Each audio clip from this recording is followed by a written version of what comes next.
watching. Appreciate that either way.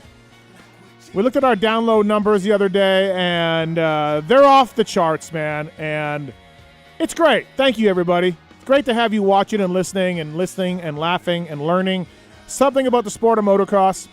Don't forget the codes that can save you money on PulpMXShow.com. Codes are there. You punch them in, save some money. And thank you to the folks that sponsor and help us out with this show and all of the PulpMX network. All these podcasts are a lot of fun, and we appreciate it, man. 5:01 p.m. Pacific. Let's get into it. Malcolm Stewart will join us tonight. Jordon Smith, Mitchell Oldenburg, Lars Lindstrom, all on the docket for tonight's show. We got the motorsport.com tweet at Tallon segment, the Race Tech Rant. We have the X-Brand goggle tear-offs. Lots to get into tonight when it comes to Detroit because holy shit, this stuff goes sideways in Detroit. Sweet Jesus, man. Hey, don't forget the Amazon widget on PulpMX.com. We go through that. If you're going to make an Amazon purchase and we get a small slice of that, that would be appreciative. And if you're going to use motorsport.com, go through the banner on PulpMX.com or PulpMXShow.com. Go through the banner to Motorsport. Get the great prices. Get the great customer service and OEM and aftermarket parts. And then we get a small slice of that to help us out. All right? So I was checking the payment for the affiliate link on Motorsport, and it was down last month. So we can't stand for that. If it keeps going down, I'm going to have to fire Marks and or Tallon. So please go to motorsport.com, go through the banner, and that helps us out a ton. And you're fired. We can keep Marks employed. We can keep Tallon employed. We're definitely keeping Tits because I need mountain bike work. So he's got a job. He's safe. But Tallon and Marks are definitely up for something if those affiliate fees don't get up. So thank you for listening. Thanks for watching. Motorsport.com, Fly Racing, Decal Works, Race Tech Suspension and Engines, X-Brand Goggles, Renthal, Michelin Motorcycle Tires, Acerbis, Firepower Batteries and Chains, Maxima USA, Pro Filter Scotia, ORW, OGO Power Sports, FMF, Guts Racing, Atlas Neck Brace, Works Connection, MotorcycleIndustryJobs.com, Get Data, WUSA, Ride Engineering, Intense Cycles, Suspension Direct, Manscaped, Wiseco Piston, all on board with us. And again, check out PulpMXShow.com, sponsor deals for more information on that. If you're watching on RacerX Facebook or PulpMX YouTube, thank you. Thanks for watching. Appreciate that. My guest in studio here, he works for RacerX Online. He has the incredibly successful Start Your Systems, something with video games. He has been in a few times before, and he was in Detroit as well to watch that Supercross race. It's Kellen Brauer. What's up, man? How are you? I'm good, man. Thanks for having me back. Thanks for coming in. Appreciate it. Yeah, I appreciate every chance that you give me to come up here and hang out in the Taj Mathis. I didn't mention it off the top, but we may or may not be calling a Mr. Chris Betts as well later in the show. So. We just keep the baseball talk down to a little minimum. We got a CBA. The Jays are in camp. It's hot in the streets. I get it, but your guy broke his wrist on a dirt bike. We don't want to talk about that right now. He broke his wrist we don't on want to talk about that right now. Did you see when they asked him what? And he said which time or whatever. Which time did you crash? I know. Gosh. We got to talk to Betts about these guys because Wander Franco, another superstar. Mm-hmm. I just want to hear the motorsport stuff. Taking a photo of an RMZ. He was on an RMZ with no crossbar pads somewhere in the jungles of Dominican Republic, right? I know. And, gosh, you would think that the team would see that and, I don't know, just fly down there that second right? or something. Yeah. So let's talk to Betts about that. Lots to get into when it comes to Detroit, that's for sure. Again, the PulpMX app, I know some of you on Droids are having problems with it. We promise we'll fix it. Friday is what I hear. I hear that the 19th of March, Friday, is when it's coming out, is the word that I get from people behind the scenes that are working on things. So you're stupid. Stay tuned for that. Taking your calls over there, holding things down in the corner, Mr. Six Time, the one and only Tallon Taylor. You caught me answering a phone, but we made it. What's up, Tallon? What's up? I'm here. Oh, wow. Thanks. Six time. Six time. Yeah. I wanted to give him a standing ovation when he came in today. What about anal bleaching? Working the cameras over there, coding away, working on all things PulpMX behind the scenes, not doing nearly enough for PulpMX and PulpMX show that I need. It's Travis Marks. What's up, Marks? How are you? What do I even say to that? I'm just, you're ridiculous. What When you you said March 19th, I had to look at what the date was, and I was like, son of a son of a bitch. That's Friday. Oh no! It is not coming out March 19th. It's coming out on a Friday. I am working on it, but it's not coming out. You said Friday, and I assumed this Friday. I said a Friday. You did say a Friday. And when it actually does get done, you have to put it out on a Friday. Of course I will. Yes, you have to. Yeah. Do not put it out. No, there's no other way. There's No. no. It might be like early morning Friday. I might not even say anything. It's just going to appear. Just there. Yeah. Looking forward to a good show tonight. And again, Jordon Smith, Mitchell Oldenburg, who I think are both having good years, are in the 250 class, are coming on. Lars Lindstrom, we'll talk to him about Chase. We'll talk to him about the Lawrence brothers and Ken Roxon, and of course Mookie, who's absolutely killing it. And if Mookie had won that main event in Detroit, now he got second. Well, we know how he got into second, but if he had won the main in Detroit, I would not have been surprised. The guy looked phenomenal all day, coming off Daytona, where he was fastest qualifier and had some incidents, and then coming off the race before where Jason took him out in the Triple Crown. He has been good. Oh, he's been building to this level all season long, it seems like. He got his first podium, I think, back at Glendale, and it just seems like every round there's like another like, oh my gosh, did you see Mookie do this, or did you see how he handled that, or whatever. He looks so comfortable on that bike. Like, whatever they've figured out, whatever they've rectified from the early season problems, it's incredible. Like, he just looks like a different guy this year. Well, that's what I was going to talk to him about, because the last time he was on here, he made it known without really making it known that they weren't there yet on the bike, on the new bike, right? So that's one of the questions I have for him. Like, hey, man, you must have learned some things with the new bike, because, he looks good right now. Do you think he gets a win? I do. I think he gets one in, yeah. I was kind of on the fence a few weeks ago when we were talking about it. I think he does too. He just looks like he's getting better. I really think for him, it just comes down to his start, and that's one of the questions I'll ask him as well. Of the top 7 riders, he's got the worst average start of anybody right now. Yeah. And in his heat race, you saw like he got out front and was able to just stretch it. I think if you give him a start, give him an opportunity to lead for a little while and get that pace down a little bit, I think the sky's the limit at that point. I think he might click wins off after that. Especially because Tomac now has a 42-point lead. And Marks, you were saying, you tweeted out that this is the largest lead since 03? Yeah, on the AMA results page, it only goes back to 03, so that's where I stopped. Oh, okay, But back to 03, this is the largest gap. The next largest was 40, which has happened 2 times. And since 03, so since 03, almost 20 years ago. Yep. The largest gap after 10 races. After 10 races, Yeah, yes. after 10 races. Yes. So with Eli having the largest gap after 10 races in almost 20 years, you got to think if Mookie's out front and Eli's second, go ahead, Mookie. Like, I can, I'm going to catch you if I can. I'm going to put in a lot of effort, but if I don't feel exactly 100%, then Mookie, you can take this thing. This is a little uncharted territory, I feel like, for Tomac. Like, he's had big leads outdoors before, but even so, like, did he clinch the title early once, maybe outdoors? It hasn't been, because he's always had that weirdo race or two. Exactly, or that's what I'm DNF saying. Or whatever. He's normally doing the catching up and taking over towards the end of the season, but right now he's so in control, like you're saying. So I agree. I think that we could definitely see a point in time where Tomac isn't giving it, everything that he has to win a main event. He could just let Mookie maybe have one, like you're saying. I think Eli's win gets lost a little bit in everything that went on in Detroit. He rode fantastic. He was around 10th off the start, caught Jason, made the pass, like everything. Like, it was a great ride. We had 27 laps or something. It was a long one. Let's get it. Is the obvious answer, Kellen, and I think it is the obvious answer, that out of these crashes that we saw, Ferrandis, wrist, pulled out, Sexton lands on Webb, and Anderson, is it just obvious to say that the riders who went out, the guy who was hurt the most was Anderson? Like, points-wise and season-wise? Is it just that obvious? Yeah, I think so. Yeah. I mean, it was, I think at that point in the race and in this championship, that if he doesn't beat Tomac right there, we're kind of a little bit like, I don't know, man, he might not get a chance again, kind of thing. Because he would have, if he lost, he'd have been 21 down. So he's almost a full race distance down. If he wins, it's down to 15, where you're kind of like, Eli, he just has to have 1/8 or something, and things can get crazy. Exactly. Which he could do, right. So I personally felt that Anderson was, maybe pushing a little bit harder just because he felt like he needed that win. And it was kind of an all or nothing situation. It sucks to say that at round 10, because there's still so much racing left beyond this. But I do feel like he felt that he needed to win that race to kind of like make a statement, and that is maybe what pushed him into the ground. I was surprised. So Eli catches Jason, right, makes a pass. Jason is really known for quick striking back. Like, that's what he does. Yeah. Didn't really do it. Didn't really have it. You know what I mean? And then, of course, he went down later on. You were at Detroit.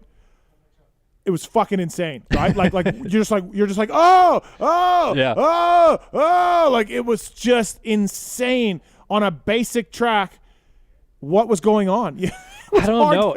And to the point about it being insane, like we saw Webb and Sexton crash, and I was like paying attention to them getting up and seeing who's going to get on the bike or whatever. Yep. And then out of the corner of my eye, and they were laying there out. Like exactly. Yeah. Out of the corner of my eye, I saw Jason tip over. I was like, oh, that's kind of weird. And he slowly got up, and I just was kind of like, all right, back to Sexton and Webb and see who's getting up first, because I thought Jason was going to get up and be fine. I didn't even know he went down. So for another, I saw the whole 20 thing. seconds. I watched Jason the whole way get up, and then fall over. And I honestly thought my first thought was foot or ankle, because it was kind of dangling. Yeah. And I was like, oh, foot or ankle. Right, and, right. Like, he can't put his foot down, but I think it was his head. Yeah, I think he hit his head. It was something. Right. I mean, if it was the wind knocked out of him or something, he wasn't quite all there, because, I mean, the back view that they showed on the broadcast of him rolling through that rhythm section, he was kind of like going side to side. Right. And then the crash it didn't even look like he hit tough blocks. It looked like he just kind of like ejected at the end of the rhythm section off the side of the track. Yeah. Like, so weird. So Kiefer, we did our review pod. JT, I brought up that Webb maybe was trying to 3 there. Dylan, A-Ray sent me a Instagram video of Dylan doing it during the day, and I know Sexton had done it on press day. Yeah. A couple people told me. So it was doable. They changed the track to make it more doable. They wanted guys to triple in. And I said, on the review show, I'm like, I don't think he was trying to triple in. JT wasn't having it at all. Kiefer said he was. Kiefer thought he was trying to triple in. Either way, I was talking to Tomac at the airport on Sunday. I was on their flight, him and John. And Eli's like, yeah, dude, you just sometimes lose where you are on the track. And I'm thinking 90% chance or 95% chance that is what happened to Cooper Webb. But, dude, on the double that those guys could jump in their sleep, and maybe I could jump. Yeah. Maybe you could jump. I don't know about that. Okay, I think I could jump that thing. It was nuts to see a guy like Webb make that mistake. Yeah, very weird. The thing about it, though, is that if it was a situation where he forgot where he was, the thing I don't understand is that there was no other part on the track that they were coming out and popping a triple in somewhere or even seat bouncing into a section. So I get like the mental lap side of it if there's other things on the track, but it's so weird that there was nothing else on the track that they were even doing that on. Do you think, so Sexton kind of gets into him before the turn on the left-hander. Cade's on the outside. And by the way, Cade after the race was like, do you think that was my fault? Yeah. Was that my fault? Yeah. Please tell me it was my fault. I don't think it was, but Cade was right. very stressing. So Sexton kind of gets into him. Is it possible? Okay, so he's not trying to triple. We don't think. We're pretty sure. Not 100% sure, but we're pretty sure. JT's 100% sure. So we don't think that. There's a chance he forgot the obstacle, but for the reasons that you just said, he didn't. Like, it's hard to think about how he could mess that up. I mean, he could have. Do you think he just literally like tired and just whiskey throttled that thing? Like, not even like you're not even like out of shape because he was kind of getting some pressure and he had to go. Yeah. And he just it's such a weird crash. It is, and I mean, it looked like he seat bounced at least a little bit. Like, I don't know if he gave it the full, off the back and wicked out the throttle or anything like that, but it. Those guys coming into that section, as you're saying, that double is really easy for them to get to the point where they're all standing and trying to like almost scrub soak it up down to the downside. Yep. So he was lost on some shape or form. Like either he just thought he needed more speed to seat bounce in, or maybe he was trying to. I don't know. It's such a weird confusing. error from a guy like Webb. Yeah. Such a weird error. It is. Whichever happened, whatever way we went, and most likely he missed. He thought he was on the wrong part of the track. Yeah, because you could say that, like, is the thing that rattled him that Chase was right there, like, up the inside trying to make a pass. And Webb in these situations, as far as we've seen, is one of the least likely people to get rattled by that. So, it just doesn't even line up with that And theory. there was another left-hander with a double. Yeah. Like, the rhythm section before the finish. I don't know if you mentioned that, but that was the same corner, but you're just doubling also. So, like, there's no... But that's what I mean is even in the heat race, I think it was, Sexton was doing the quad out before the triple. Finish. Yeah, for the triple, yeah. Right, that's what he was doing, right? Yep. which, by the way, I never saw. I didn't see either. But then on the second lap that we were watching him try to do it, he got it so wrong. Like, he jumped up onto the tough blocks on the left side and then went back across the track. But there was just no turn or anything. These guys were coming out and legitimately, like, seat bouncing something out of the corner. I mean, Eli was telling me, like, I've done it. I've totally forgotten where I am on the track. And JT mentioned that, and this is a Supercross, #Supercross rider problem. I mean, you could make a case that A-Ray seems to do this a lot. Like, weekly. Forgets where he is on the track. Is that what happened on the Supercross triple? He thought I don't it was know, a quad? man. I think he thought that was a quad. Shout out to A-Ray for getting in the main event, by the way. Yeah, that's nice cool. ride. And Cade, 10th. I mean, we got Hartwell with the career best. We got Cade with the career best. We got Ryan Brees with the career best. I mean, all of these guys. This feels a lot like A3 in the 250 class, where so many people got hurt, and then just a load of guys behind them got career best. Yeah. It's like the same thing, right? Yeah, there, Carnell was 9th that night, I think. Yeah, like just so many people. They're just kind of, I guess, you say luck into a career best, but you have to finish the race, like Kate is saying, So. I think you just gotta say good job. You guys, exactly. You got 10th or you got 7th, or whatever. Right. Maybe we should have known something was up, Kellen, when Bogle pulls a holy and he leads. Dude, RM Army. He looked good. He was 2 laps, like very good. If I had to place a bet when Bogle grabbed the lead out of the first turn, if he was going to lead 2 laps, I would have said no way. No way. And I think good job for him. Like Barsha and Marvin, I think it was, were kind of jacking with each other for the first half of the lap or so. Yeah. And so that gave Bogle a little bit of a gap. But then he maintained that gap on the second lap of the race. Like he rode smooth, controlled. Like didn't seem like he was freaked out to be leading again or anything. Yeah, it was so weird. Billy fucking Grotto. Wherever he was, he just cracked that twisted T and fucking chugged it. You know that. It was dude, and Bogle is like leaning into the marketing side of this twisted T thing too. Good. Like he's got the twisted T onesie that he was wearing and stuff. Yeah. he wanted to go riding with it, but they shut him down on that. They were like, hey man, it's not really riding gear, so it's just but no, Bogle's a great fit for that team. I mean, I guess he would have met Billy Grotto at Daytona. Okay. I think. But at some point, that down? He's down by that way. Yeah, Billy was doing bike week. So I think he was there. Okay. But I was telling Bogle, wait till you meet Billy fucking Grotto. You and him are going to be bros. Man. Billy sent us a bunch of twisted tees, by the way, so that's awesome to have. Kellen Brauer brought to you by the folks at Decal Works. Use Decal Works? You put in video game stickers or anything? Yeah, sure. Yeah. Okay. Decal Works, again, they use their custom graphics for Red Bull KTM, Rockstar Husky Off-Road guys. A lot of teams are using Decal Works. Great turnaround time. They have a whole custom section on their website. You can design your own graphics, your own numbers, your name, and all that stuff, and they do absolutely great job. They throw in a bunch of extras as well.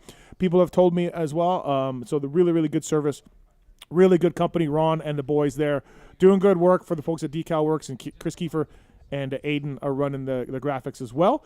Again, decalmx.com. PulpMX code saves you money. So if you're looking for graphics, you're looking for custom stuff, PulpMX code at decalmx.com. Kellen Brauer brought to you by the folks at Decal Works, and they're a great company, and no reason they've been voted there's no doubt why they've been voted number 1 in the industry for graphics many, many times. We're coming up with Malcolm Stewart here shortly. We do have some phone calls. Why not start with a video game question for Kellen? Why not? Why Here not we just go. G-Dog, what's up? You got a question for Kellen Brauer? Always, man. What's going on? How's it going? Not a thing, man. I was always wondering, why James Stewart was in Reflex with a Red Bull helmet, but there was no Chad Reed since they were the big dogs back then. Yeah, so a lot of the way that the contracts work with these video games is that, these guys are not like licensed through a series or anything like that. If you play a MotoGP game or a Formula One game, those are licensed individuals through the series, whereas these are all like kind of individual athletes. And so for that case, I think what ended up happening was in their budget, they had budgeted so much for how many riders they could include in the game. And Stewart, at the time being a marquee athlete, they wanted to go after him. And I heard a number at one point of how much they paid for that slot to have him on the cover and have him in the game. But long story short, they probably wouldn't have had enough money to get what Chad would have been asking for at that time to also be in the game. Did I hear some of the privateers got $2,000 each? It could be. That's what I heard. Yeah. I don't know for sure, but Yeah, some of those guys, the smaller guys, got $2,000. I mean, for some of them, it's a cool opportunity just to get their sponsors in the game too, and stuff like have another outlet to get their sponsors out there. Remember, Eli wasn't in the game for the first couple years. Exactly. And he's a monster athlete. I think Kenny wasn't in the second or third one too. The same thing. So like Eli was in, Kenny was out, and it went back and forth a couple years, and now they're seemingly all in. But like Marvin Muscan wasn't in Supercross 4, so it varies. It just depends on what they have for budget and how much they can spend on getting these marquee guys in the game. What were they making though? Like, what would Chad Reed want? What would James Stewart want? I don't know, but yeah, it's not a small amount of money. I'll say that. $100,000. The number I heard for Stu is more than that. Yeah. Okay. All right. Jesus. Yeah, bro. Stu don't care about $100,000 back in the day. That's not much for him. Mm-hmm. So you know what I mean? Like that's just pocket change for what he was making from other people. Well, it's nuts, man. I appreciate it. Like, I was just always wondering because I've been fucking a slut for Reflex for all these days. The boss, Stewart's ass back then, and I was like, where's Chad Reed? Yeah, weird. All right, thanks, G-Dog. See you later. I mean, why not just come in hot with a video game question, which I want to talk to you about. The new Supercross 5 is out? Yep. Well, it's not out totally yet. It comes out on Thursday, but those who got, like, pre-order access have it now. Okay, so I have 3, I think. I don't know. Okay. We'll talk about that. I think I got you 3. You did. Paul, what's up, man? You want to talk about Eli Tomac? Yeah, 2 questions. So do we have enough data so far this year to think that maybe when Eli had his weirdo rides in the past, he wasn't comfortable on the bike and just didn't want to push it or crash or anything? I mean, maybe. Yeah, right? I mean, God, he's so good outdoors on a Cowie for the most part. He didn't really have those weirdo rides. Obviously, he had a DNF at Redbud one time and a DF at Loretta's in the mud. 2 DNFs, I think. 2 DNFs in Loretta's. Yeah, is there a chance we see an Eli this summer, Kellen, that just crushes every dude? Like, yeah, maybe. Because I don't have Eli Tomac being this good this year. Like, I didn't have this. I didn't either. Right. And I forget who I was talking to about this, but I said if someone had asked me last year when he was on the Cowie, is Eli Tomac going to get to, I don't know, like Carmichael in the wins column, right? And I would have probably said no. Like at that point, I think he's on 37 career wins in Supercross, and Ricky's at 48. But I don't know, man. He might get like Stu for second at 50 wins at this point. He's at 42 now. Yep. He just looks so different. Yep. And to the caller's point, like, one thing that we overlook a lot with Eli is just how durable he's been over the years, and maybe that was we would always say that like it's he's weak in the mind or something like that when he was having these weirdo races, but maybe he actually was kind of like just playing the long game and saying like I don't have it tonight, I'm not going to go ride over my head and crash. He's making so we all know he's gnarly and he's in shape and he pushes hard and in Colorado there, and he doesn't do well. John Tomac was on the show last week talking about how, with Osborne and J-Mart, he told them to back it down a little bit, training-wise. So maybe, I don't know, like RV and Dungy's decision and Villapoto's decision to quit early while they still had wins on the table. Now you got to look at Eli, who works as hard as those guys, you would think. Maybe not, based on what John was saying, but maybe it was close, whatever. There's no real way to measure how hard someone works. You look at Eli, he's still going. He's got tons of money in the bank, and you're just like, maybe the narrative has changed a little bit where Eli is now just appreciating everything and the work has been done and he's not on autopilot, but he knows how to manage everything, because, the narrative when the Ryans retired was like, they're pushing too hard, the sport's too gnarly, look what these guys are doing, they're getting burnt out, right? That was the narrative after those two guys called it early. Right. So Eli is switching that a little bit. So a lot of guys. It's not just Eli. I mean, Malcolm's older. Yeah. It's kind of gone into this like older realm where the guys that are in their late 20s are having like a second wind almost in their careers. It's the Sexton unique. AC takeover. Yeah. We're waiting on that. Yeah, we're waiting still. It's coming. Right. McGrath 93. Yeah. Thanks for the call, man. Appreciate it, Paul. Thank you. Oh, hey, one more I had for you. All right. You touched on it just for a second, but do we see Eli Tomac 2015 speed this summer? I thought we answered that. I don't know. I don't know. But why not? He's better in Supercross right now. Why would that bike be any worse, than his Cowie and based on how he feels? And so why not? Yeah. All right. Thanks, man. Appreciate it. Thank Thanks, you. guys. Yep, thanks. Toby. Hey man, I just wanted to see. Yes, You called in right at 5:00, and you just want tickets for Indianapolis. Yeah, I do, man. But you don't. There's no contest for tickets. We're not doing anything for tickets. But you just want tickets for Indy. I do, man. I promised my kids I would take them, and I've been on disability because I had to have foot surgery, so I missed the work and just can't afford to go. Okay, but Toby, how many kids you got? 2 boys. I can only get you 2 tickets. So which kid is going to get left out? Well, that would be tough, but I guess I just have to let them fight over it. Can they go by themselves and leave you at home? They're 5 and 9. Okay. All right, Toby, I'll give you 3 tickets, but it ain't going to just be easy, all right? Okay. Who's on the show tonight? Give me one guest that's on the show tonight. Kellen Brauer. I was thinking. I'm on the show. He's not wrong. He's not wrong. He's not wrong. You should have been more specific.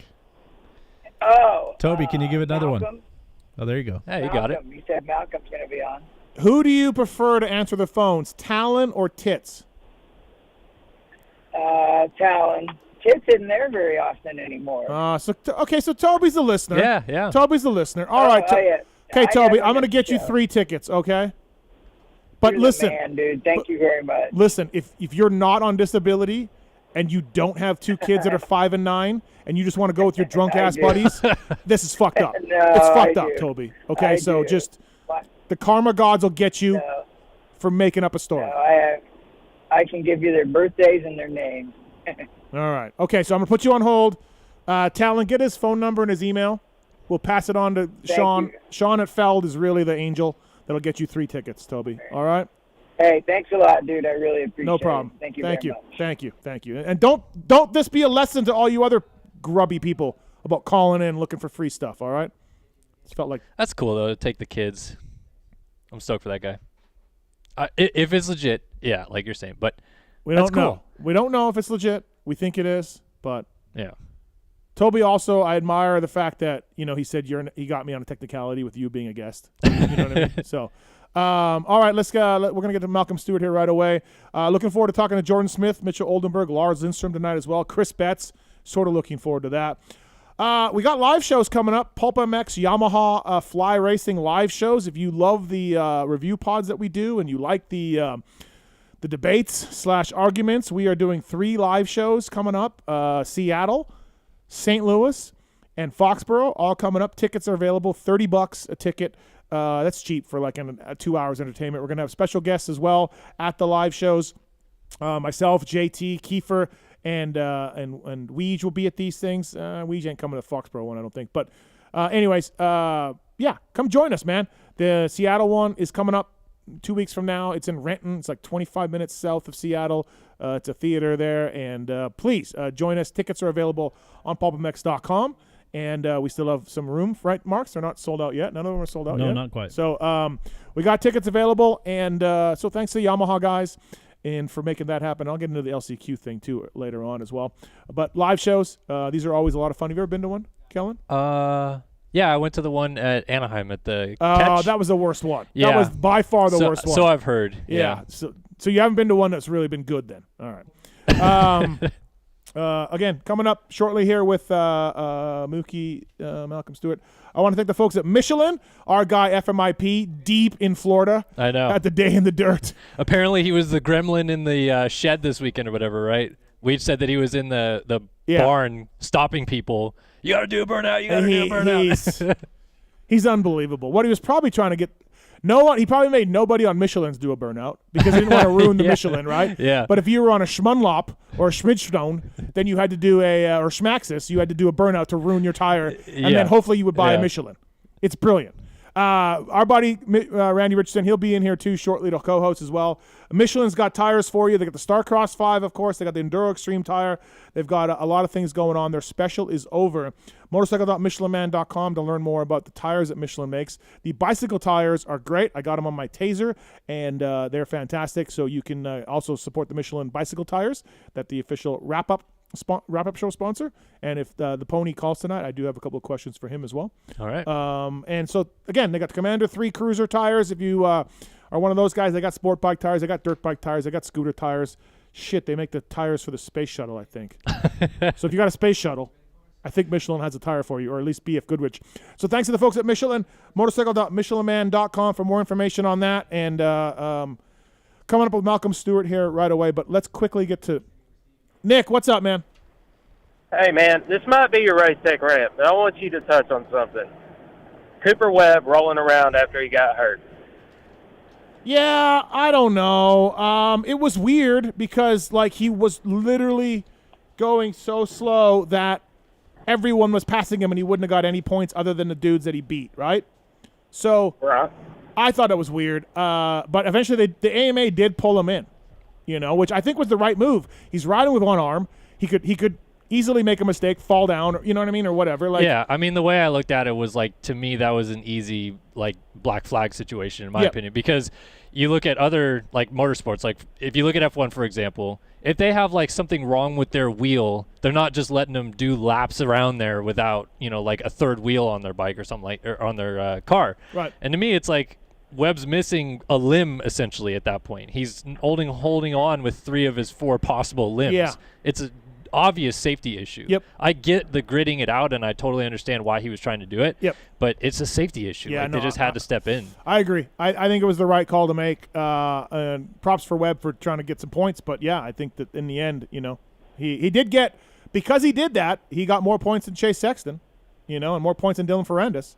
Yeah. Because he did that. So Well, he did actually – he would have passed Anderson. Right, because Anderson would have went like a lap and a half ahead of them after they went down. Right. So he did pass Anderson and got whatever it was, 19th, 20th. So an extra point, maybe it matters. Yeah. Thanks, Nick. Thanks for the call, man. All right. Thank you. All right, let's move into our first guest of the night. This guy had a second in Detroit. He has been so fast, as we talked about off the top of the year, that we both Kellen and I think the win is coming. Rockstar Energy, Husqvarna, Malcolm Stewart. What's up, Mookie? How are you, man? Hey, what's up, boys? How we doing? We're good, man. Damn it, Malcolm, the win is coming. Are you frustrated? How are we doing? Where's our mindset at after you've qualified fastest the last few weeks? You won heat races, all of that. Like, how you doing? You all right? You trusting the process?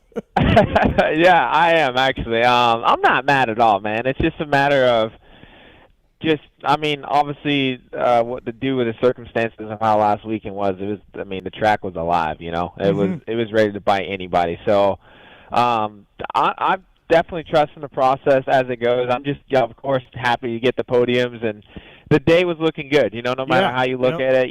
Even walking out of there with a podium, I felt like it was a win just because of how gnarly the track ended up being for the main event. So, it's just a matter of keeping that same mentality and try to go do the same thing in Indy. So we were talking about that, about the accidents and everything else. Is it the number of laps? Look, it was a basic track, Malcolm. You know that. It wasn't tough. Yeah. Was it the number of laps and just the soil? Because that's kind of what Brayton was telling me. Yeah, when you get those short amount of laps, in my opinion, I think it should be a cut where it should be no more than 25 laps. That's my personal opinion, just because at one point in time when you start doing that many laps, the track just can't hold it, Right. Especially with 450s. So, of course, that's way above my pay grade to make those decisions. But all in all, I think a little bit of just the track, man. Like the track breakdown when it's that fast and stuff. That's usually when it gets you though, because when the track's that basic, we're talking about tenths of a second of difference. That's just my opinion. I don't know. Again, this is what we do for a living. We're pros at it. We face a lot of difficult things in that. So that's just the name of the game, dude. It's a tough one. Yeah. I was talking to Tomac the day after, and he said that, in his opinion, Cooper thought he was on the wrong part of the track or something, and then JT mentioned that he's done that as a racer, where you think you're in the wrong rhythm. Has that happened to you before, where you're like, oh shit, this is a triple or this is a double or whatever? Yeah, of course, in a situation like that, I think Cooper was in a situation where he was either trying to just make up time or try to do something different to avoid the ruts, you know. Yep. Or he just forgot, you know. I can see more forgetting just in that that racing mentality, you know. So there's a lot of time. I mean, if you go back and look at when James, Ricky, and Chad, or even Chase a couple of times this year, just pulled out the quad in the main event. You know what I mean? Just stuff like that has made a difference. So it's maybe that's what Cooper's mentality was. He was trying to do. I don't know. Yeah. I mean, of course, you don't try to speak of those things because no matter how you look at it, it didn't work, unfortunately. So it's easy to make those mistakes, man, as a racer. That's just part of it. It's no different than taking a different line on the whoops. All day. You've been on the middle to the right-hand side, and in one lap, you know, you got two guys, lap riders or whatever the case are in your main line, and you just take the left side, and you end up crashing. So it's just part of it. I saw Dylan triple in there. I saw Sexton triple in. Did you ever do it? Did you think about it? Because I know they made the landing easier at one point. So some people did do it. Yeah. Yeah. This is news to me. Oh, okay. All right. Okay, I didn't think it was doable. I mean, it's doable. It's doable. It definitely not with a 27 over here for sure. Well, no. the only thing was at the end it kind of popped you up. At the very end, if you tripled in, it screwed you up at the end to not jump onto the outside. So I don't know if it was any faster. You know. Right. So, yeah. I didn't do it. Right. I mean, I didn't even think it was possible. I mean, it was a big. You had to want it. Yeah. If you wanted a 3 in, so. Yeah, I was perfectly content with what I was doing. No, listen, you were riding out there going, "Thank you." Yeah, it was the ruts that was the more concern, and like I said, I can understand why Cooper made that decision. Probably because the track got so gnarly. I mean, that rhythm section wasn't easy just to get through it. So I can see why he went for it or forgot. Either way. Yeah. Yeah, but for you, second place, you were fast all day. The only thing held you back, and you know what it was, is your start. And then you got the start of Daytona, and we'll get to that in a little bit. So, yeah, like you got to nail these starts a little bit. And again, Daytona you did, but you had other. But that's what you're missing, I guess, is to put the whole thing together. We think you'll get a win this year, so you just got to put it all together. Yeah, no, I'm definitely believing it's coming. Again, we've had it was such a great day leading into that. So and still even to walk away with second. It's not like it was a bad day or anything. It's just the main event. I thought I greased it off the start, but of course I didn't. I come out 10th, and I'm just like, I gotta. This is out of all the tracks, this is where everything's so close. This is the last place I want to be. So that's a good point. Usually, on the baseball stadiums, on the last couple tracks, you can kind of make it work. With this one, I was like, dude, this is gonna be this could be a long night. Yeah. Oh, I didn't even look at the pit board for like first 10 minutes because I'm like, bro, I already kind of know what I need to do. I just need to get around that guy in front of me. Yeah. But it was definitely one of those nights where I'm like, God, this is not one of the nights that I want. But again, overall it still ended up great, and I'm not sure how Indy's always one of those tracks. It's probably going to be like Minneapolis, short, ruddy, kind of that. I mean, I'm not sure if it's snowing there. Like I said, you don't know what you're gonna get. Minneapolis kind of threw everybody for a spin too, because it at first it seemed like it was gonna be soft, and then it kind of hardened up by the main event. It was a weird race. So for people who weren't there, Malcolm made sure a couple of times to let everybody know how damn cold he was. I just I was hurting out there. I'm not sure. Well, I mean, this past week it was so hot in Florida, and I just come, and I'm so disappointed in myself because I packed shorts.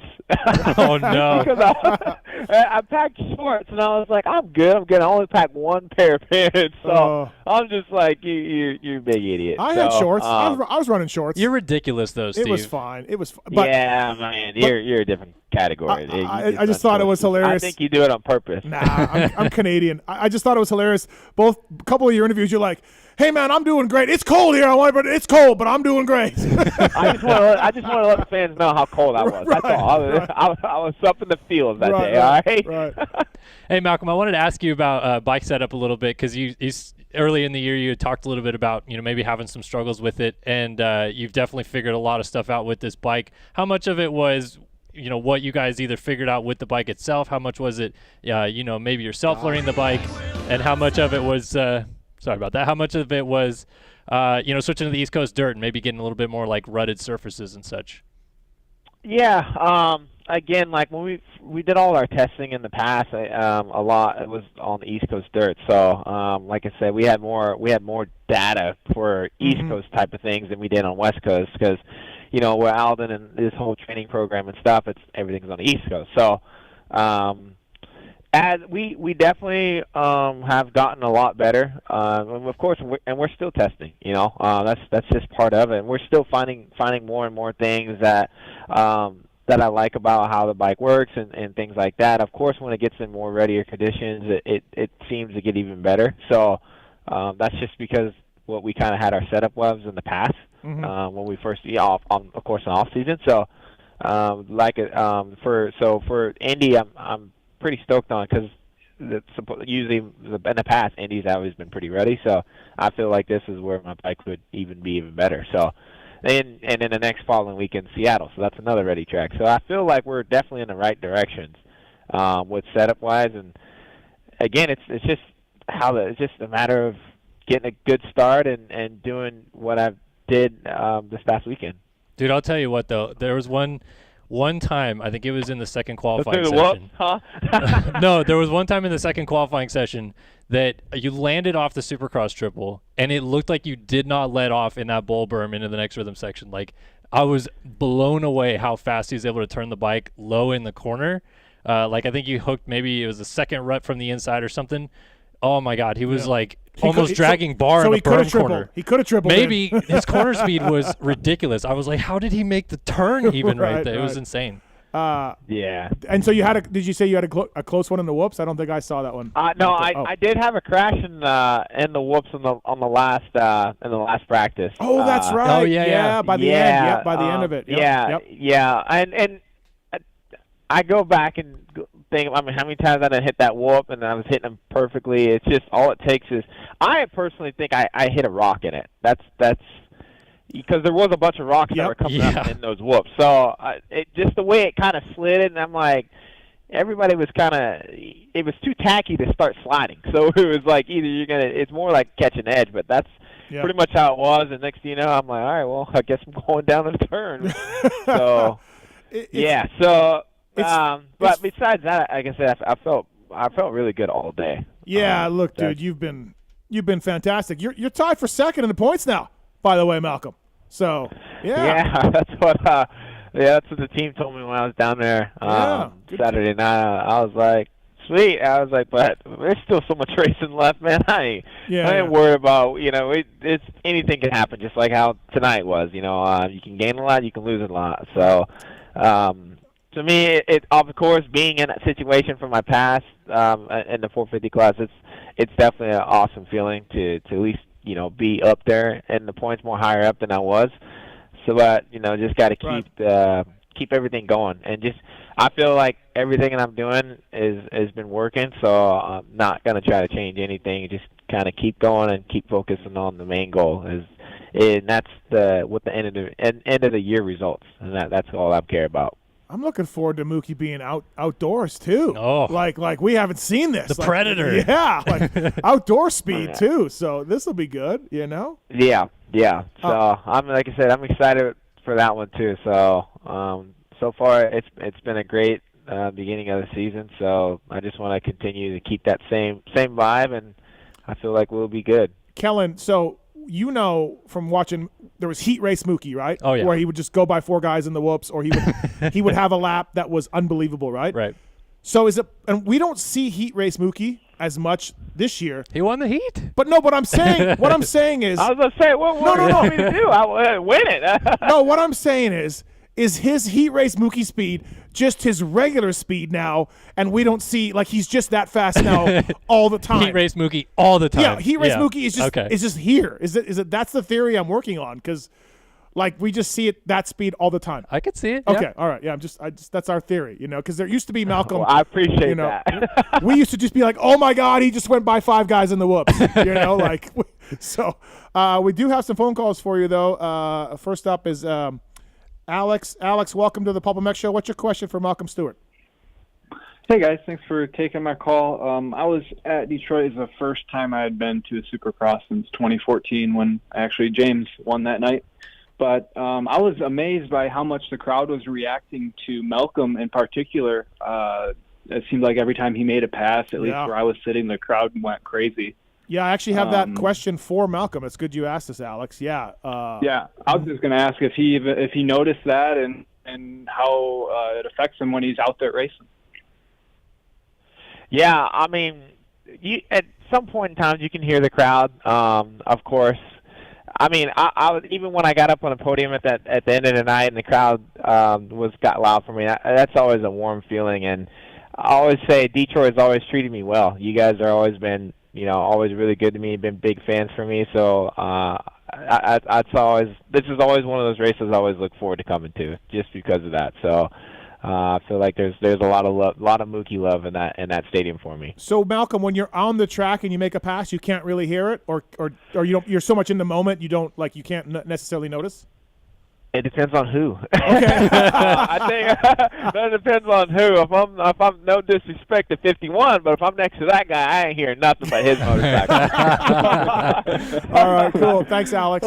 Thanks, man. Yep. Thank you, guys. For the call. Also, we have Nick on one. Nick. What's your question for Malcolm Stewart? Nick, you there? Yeah. Yep. Yeah, can you hear me? Yep. Hey, longtime fan here. Got a question for Mookie. I just wanted to know, how was the transition from going to what James went through with Alden to what you're going through now? Because now we're seeing your breakout rides and everything. And me being a longtime Stewart fan, of course, and of course, fan of yours as well, but how has that transition been, and we're seeing the effects now. I mean, you obviously second last weekend. How much longer do you think till you get a first? Man, every weekend I shoot for it. Hopefully it happens this weekend. But it was more just the overall package. I've always wanted to ride one of these Austria bikes, especially a Husky.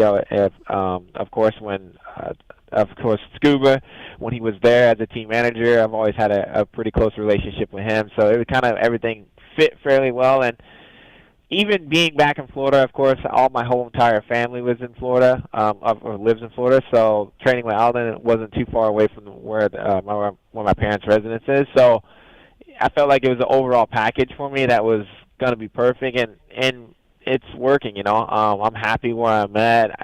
Training with Alden has been great. So, and even the riders that I have with me are awesome. I've known in the past as well. So, for me, it's more the overall package, and so far it's starting to pay off. Like I said, the wind's definitely coming. We're itching away. I mean, last weekend was a perfect run. Just the start and the main event kind of killed it, but. Again, we ended up second. I'll take that, and we move forward and shoot for the same thing for Indy. Thanks, Nick. Thanks for the call, man. Yeah, no problem. Yeah, hopefully, I think the wind's coming. Malcolm Stewart brought to you by Acherbys. They're industry leader in aftermarket dirt bike plastics and accessories. Speaking of Justin Barsha, he's got them. Jason Anderson, Adam Cianciarillo, Cooper Webb, many others along the way have used Acherbys, and Acherbys has fine-tuned its products to offer the highest level of performance and protection in the industry. Bring your bike back to life with a full line of replacement replica plastic kits, handguards, disc guards, and more. Check out AcherbysUSA.com. Follow along on social media at AcherbysUSA, bringing you Malcolm Stewart. And by the way, while we got Malcolm on the line, our motorcycleindustryjobs.com job of the week, 7. The guys in 7, Murrieta, California. They're looking for a product developer. So if you go to motorcycleindustryjobs.com, Malcolm, 7's looking for a product developer. So I don't know if that's, if you're busy during the week, you could jump over and do product developing. So yeah, let me just switch over that real quick. yeah. It says here one of the job functions is communicate with Asian, European, and South American vendors. So yeah, I mean, I'm good. Malcolm Stewart brought to you by the folks at Cherby's USA. Yeah, it's been good. So I saw the swap video from you at Daytona. You and Jason Anderson have buried any beef, correct? Like, we saw Daytona, we know what happened, and you guys are good now. You're both going to work on racing forward. Yeah, no, that's the goal. There's no need for none of that. We squashed it basically. After we talked, we said what we said, and we just moved forward from there. So it's. I mean, yeah, and I hate to say it, you always feel like you're gonna beef with some rider every year, dude. No matter who it's always just something, but we still got a lot of racing to go, so of course it's just a matter of just focusing forward and just race hard and race clean. I like it though. Like last time we had you on, we talked about at A1 with Marvin, and you were saying like, hey, you weren't like calling them names. You were just like, dude, it's too early in the season. Let's not do that. Let's go forward. And I thought all of that made good sense, and it worked out. And then I also look, do I think that what you did to Anderson was because you could have won that damn race? I think Anderson's move on Tomac didn't deserve what you did, but that's okay. You're in the heat of the moment. Like, it's easy to look back on the couch and watch it. I get what you did. But, yeah, I also respect, Malcolm, that you went to him or he went to you, and both of you guys are like, look, man, we are just hurting each other. That takes maturity from you guys to do that, instead of there's some riders that would never do that and it would just tell you to fuck off over and over, right? So I think that just what you did and what he did and what you guys did was smart. This is what's going to work, Yeah, and I couldn't agree with you more. That's pretty much what we both agreed to. Right, like, hey man, we can win these damn races. What are we doing? Yeah, that's pretty much. Yeah, we ain't making no money on the ground. That's for sure. No. Did you agree with the penalty for the off-track fourth gear, grab some gears and catch back up? Do you agree with that one? I mean, I didn't know. I didn't know what they were going to penalize me for. I honestly, I didn't know. They just told me, there's a few things that we're looking at, and I said, okay. There's a few things. There's a few things we're looking at. I was definitely shifting some gears on the other side of that. So I saw the chicken leg go out for the. But then I did the exact same thing this past weekend, but without no shifting gears. So right. I just kind of chilled out. I was like, I know they're watching. So. I like it. No, I think. That's how you got to handle it, man. Because, neither of you making any money, neither one of you are getting any points doing that. So, yeah, it's smart move. Yeah, Malcolm, I actually had a question way off topic of this, but I've always wanted to ask you. When you were riding for JDR KTM way back in the day, you were involved in, two of arguably the coolest video shoots that maybe we've ever seen. They're called Dream Ride. I was wondering if maybe you could just tell us a little bit about that experience, because I think you went to Australia for the first one and then Hawaii for the second one, and what was that whole thing like? Dude, it was cool. Never in my life I would ever thought when I signed with a team, and it was kind of funny because I knew the team was in Australia and stuff, but when I first signed it, I didn't think I was gonna be doing any of that. So they were like, "Hey, we're gonna book you a flight to go to Australia." I was like, "For what?" you're gonna do this video, and I was like, "Oh." Like a riding video? And they're like, yeah. And it actually was a really cool video. But I'll never forget when I first got there, when we did the first video, is in Cairns, Australia. And the guy that built the track had these massive jumps, right? And this is off season. Like, I haven't even rode Supercross yet. I ain't done nothing, right? And there's these massive jumps. I'm like, you're like, these are jumps that are I'm like, these are jumps you can't case, you know what I mean? There's one of the videos where I'm jumping over this creek and I'm like, it's either you commit or you're in the water. There's no so then I actually met Josh Keisha. He was the teammate for Australia. So I hate to say it, but I had Josh out there jumping everything before I did anything. I was like, yo, he's got to be the test dummy, man. I'm sorry. So, but it was actually a really cool deal. And of course, working with Nate for as of now, he's our team manager now. So I think working with him from the past, knowing him a little bit, and then of course he did some amateur stuff. So we already had a really good connection from the past, and now that he's on the squad is even cool too. You know, I was going to ask you. So the narrative around you, Malcolm, when you were a kid and riding amateurs was that you didn't really care if you raced pro. You wanted to fish. You were maybe going to do that. You didn't care. Obviously, you're talented. Is that true? Was that true where James and your dad were like, dude, like, you can be great. Like, just work hard this and take this seriously. And you were like, nah. Was that true? Or that's 100% true. Okay, all right. I'm sure my sponsors aren't too stoked to even saying that, but we're talking about years later, guys. No, years ago. I was like, dirt bikes. I'm gonna do that. That's gonna be. I was like, well, my dad was like, it's almost like if you gave me an option, would you rather go to Bass Pro Shop or would you rather go to the dirt bike track? And I'll pick Bass Pro Shop every day. Okay, every so time. I heard that. So, that's true then. Right, that was true. Yeah. And then that's true. And then so at what point, like right your last year with Team Green Extreme, was that when things got serious or?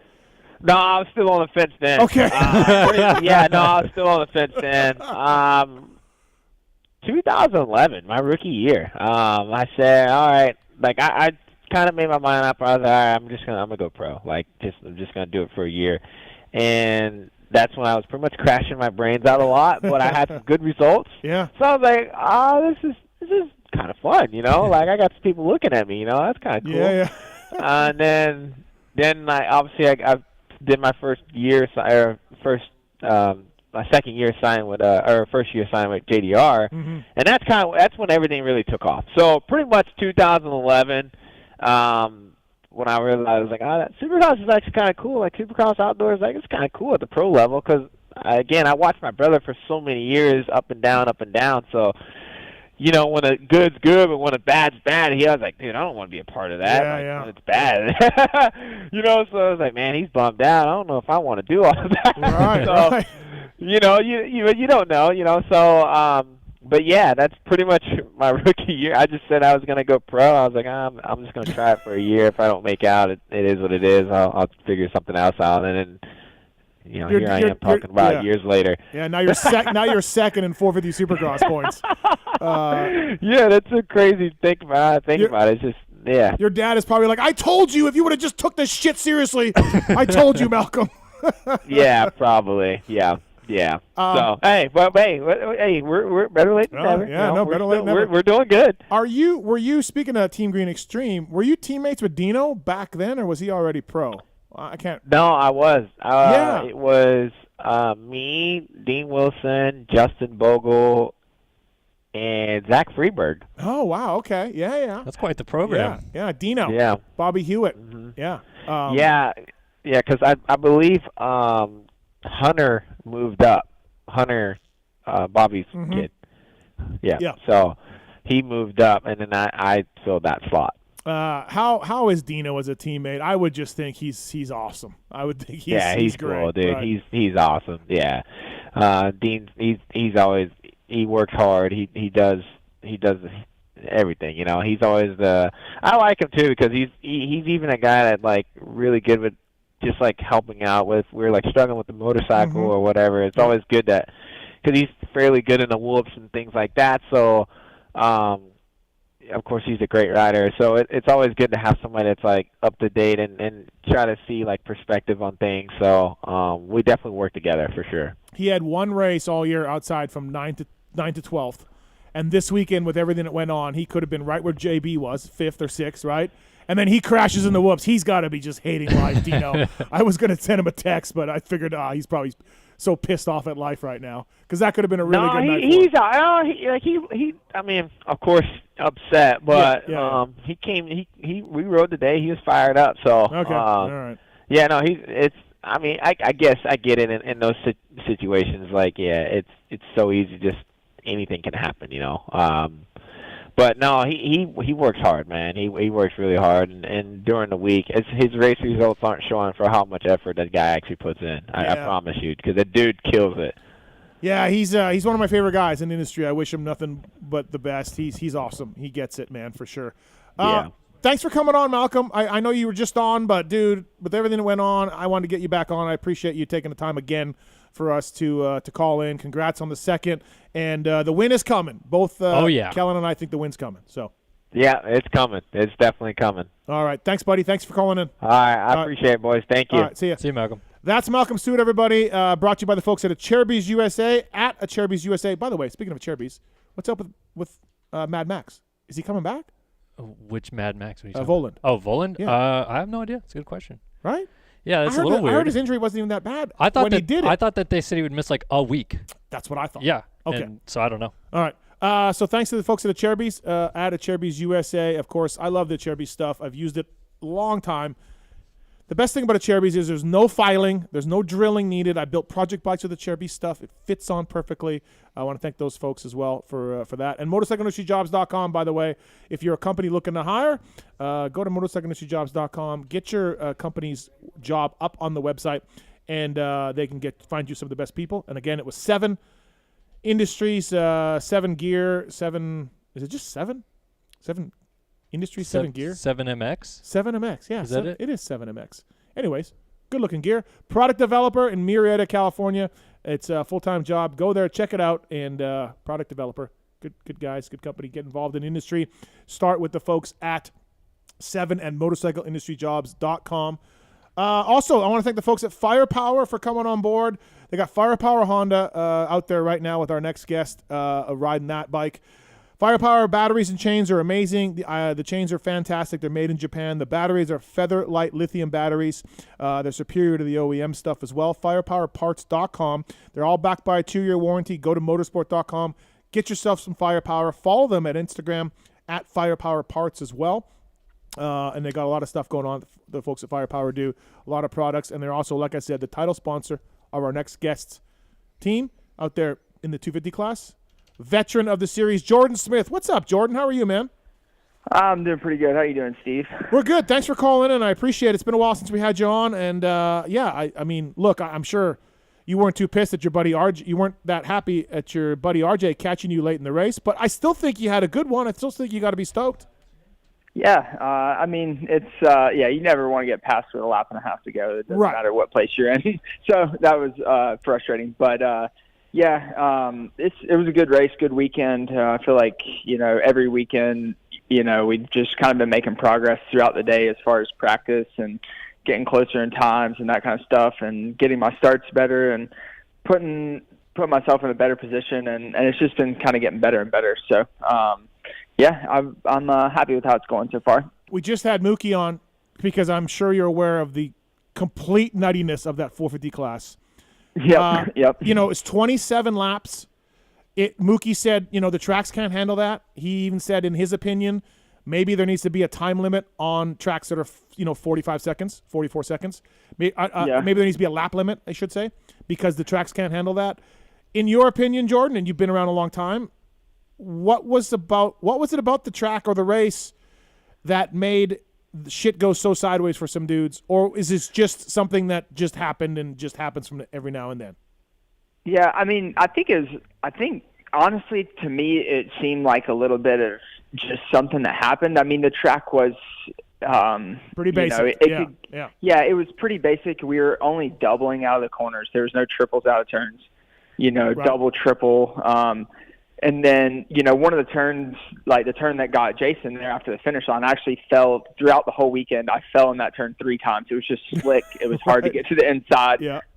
You lose the front very easily. And then, I watched the Cooper thing, and I think that he must have just kind of brain farted there. And I don't know, it happens from time to time. You go to try to, do a jump that you're not on that jump. And, because no one had really tried to triple in that all day that I know of. So, I think it was just something that kind of happened. The whoops were pretty gnarly. I know a lot of guys were kind of going down in the whoops and stuff throughout the night, and they would, really grab you. But the rest of the track was really not, super, super gnarly. It was just that the dirt was really sticky, and anytime you have a sticky dirt like that, you make a little mistake, and it turns into a bigger mistake. So, So, okay. But it was, it was kind of crazy. Actually, I didn't notice it as the night went on, but in our free practice, so we're the third practice out there, only C and B has went before us.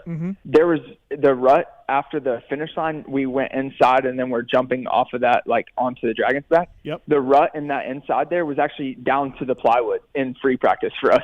Yeah, so I don't know. They must have added dirt there because I didn't see plywood there the rest of the night. But, yeah, it's pretty crazy just, like, with how fast and powerful the bikes are nowadays, like just how much it chews the track up. It's crazy. Well, yeah, if any fan went down and walked the track at the end of the night, which I have, and Kellen, probably you have been down there, it's just fucking insane. It's just nuts. Dude, I walked the track after they did press day, which is like, I don't know, 20 minutes total of like 10 guys on the track. Yep. And that same corner that Jordan's talking about, it was so deep, the rut that they had already dug in that corner. It was insane. And think about this. So in my era of being a wrench, we had 42 horsepower, 252 strokes, and 50 horsepower, 252 strokes, and 42 horsepower, 125s on the track. Well, now we have 55 horsepower, 250Fs, and 60 horsepower 450s out there. We have the torque of 4 strokes out there.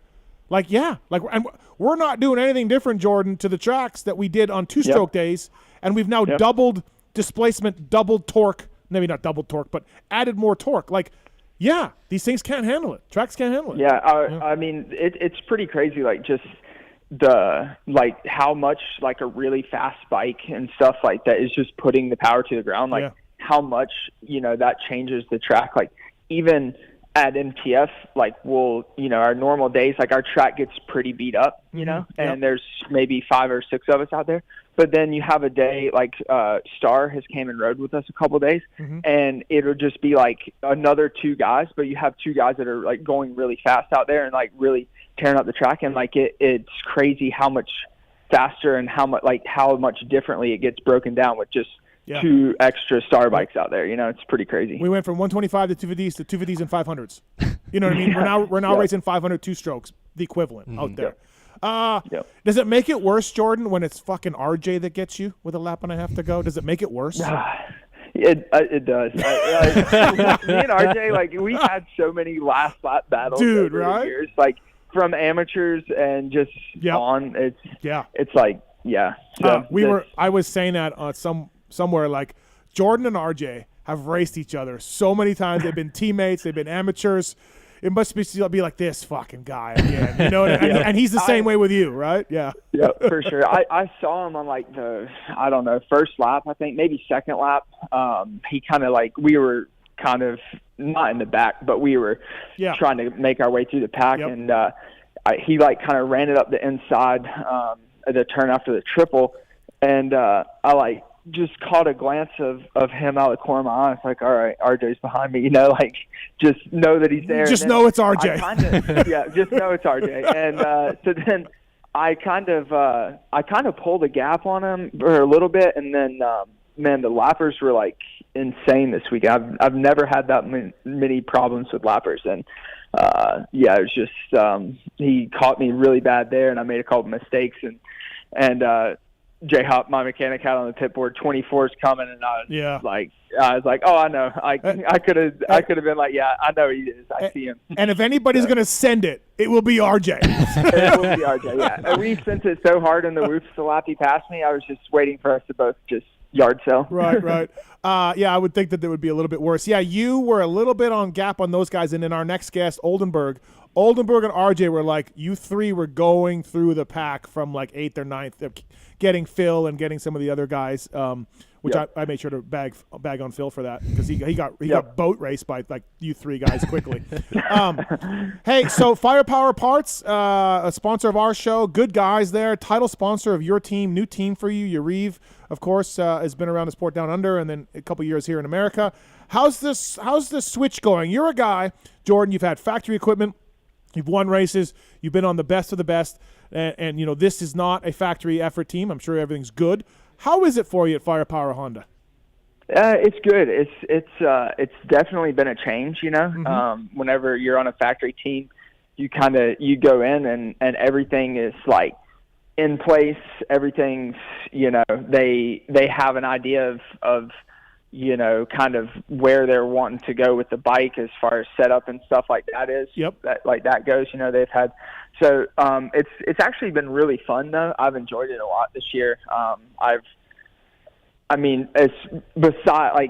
I've been the healthiest I've been in the off season this year, so that just is so much more fun than trying to ride hurt I've been doing the last 3 years, and that's just no fun. So with that, and then just the group of guys that we have around, I've had so much fun this year riding and just enjoying it and enjoying just seeing the progress from day one on the bike. I mean, we started Supercross in I think it was October, maybe early November on a bone stock bike. It had been since 2013, I believe, at Loretta's since I raced a stock bike, or since I even rode a stock bike. Right.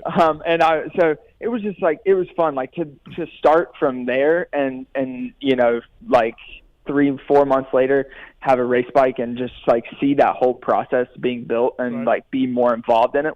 It's been really cool. It's been awesome. Yarif, Martine, J Hop, my mechanic, Mackenzie. It's a small team, but we've put in a lot of work, and I'm proud of where we're all at and how much progress we made to be able to be competing for close to the podium, top fives and stuff like that. You make a good point, Jordan. You could probably be riding a moped, but if you were healthy, you would enjoy it because you haven't been, right? Yep. Yeah, you know what I mean? That's for sure. Dude, you had a rough couple years at Pro Circuit. I'm sure, there's some high moments, don't get me wrong, but a lot of injuries, a lot of crashes. Not many. Yeah. Were you close to giving it up though? Were you thinking I got to go get a job, or I got to go golf or something? I not necessarily that I was close to giving up. There was definitely times whenever I'm just I don't know what to do. I'm right. Just every time you hit the ground, you get hurt. Yeah, it was, and a lot of times there was a lot of them that it was something I did, but then there are other ones that it just it was out of my control. Mm-hmm. And it's just what am I doing wrong? And literally I think.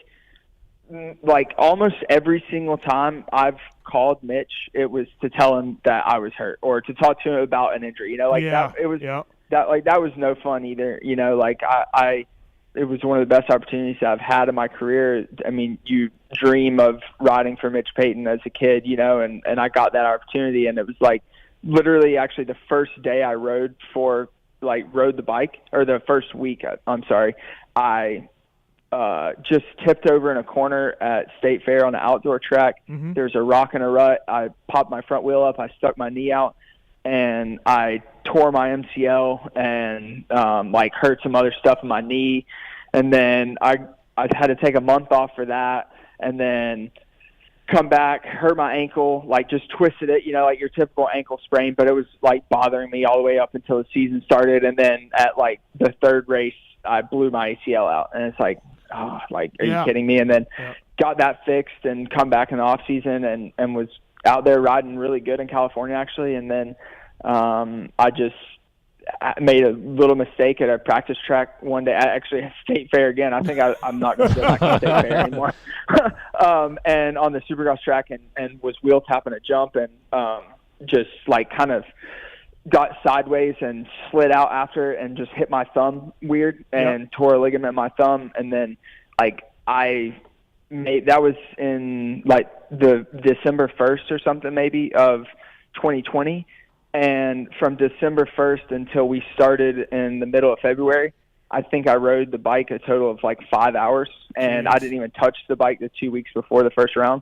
So, that's just set up for not being good. And I had a lot of crashes, obviously, whenever I got back. And it's just it's really frustrating because you want it so badly. And it's just stuff that, you just can't control sometimes. And it's just very frustrating. Well, and then I think out of all your traits as a rider, pushing really hard and maybe riding out of your comfort zone is something that you do because you have so much desire. And then, when you're not sharp, then that bites you. I'm sure you've had many team managers be like, hey, Jordan, look, you don't have a lot of hours on the bike. Let's just bring this thing home in a 5th or a 7th tonight or whatever. And you're just like, nah, I'm gonna try and get on the box or whatever, right? And then that's when mistakes happen, kind of. So it does, and it's like the thing is like your mind, like you know what to do while you're out there. Like even in Arlington last year, whenever we had the 3 races there, like I hadn't rode hardly at all. My thumb wasn't good. I had just gotten stitches from Daytona in my butt, and I could barely even sit down.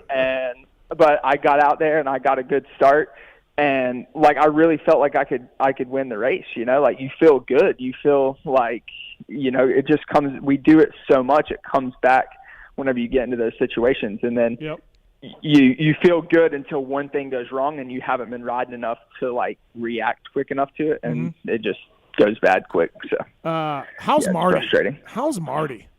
Very, very stressed out. Let me tell you.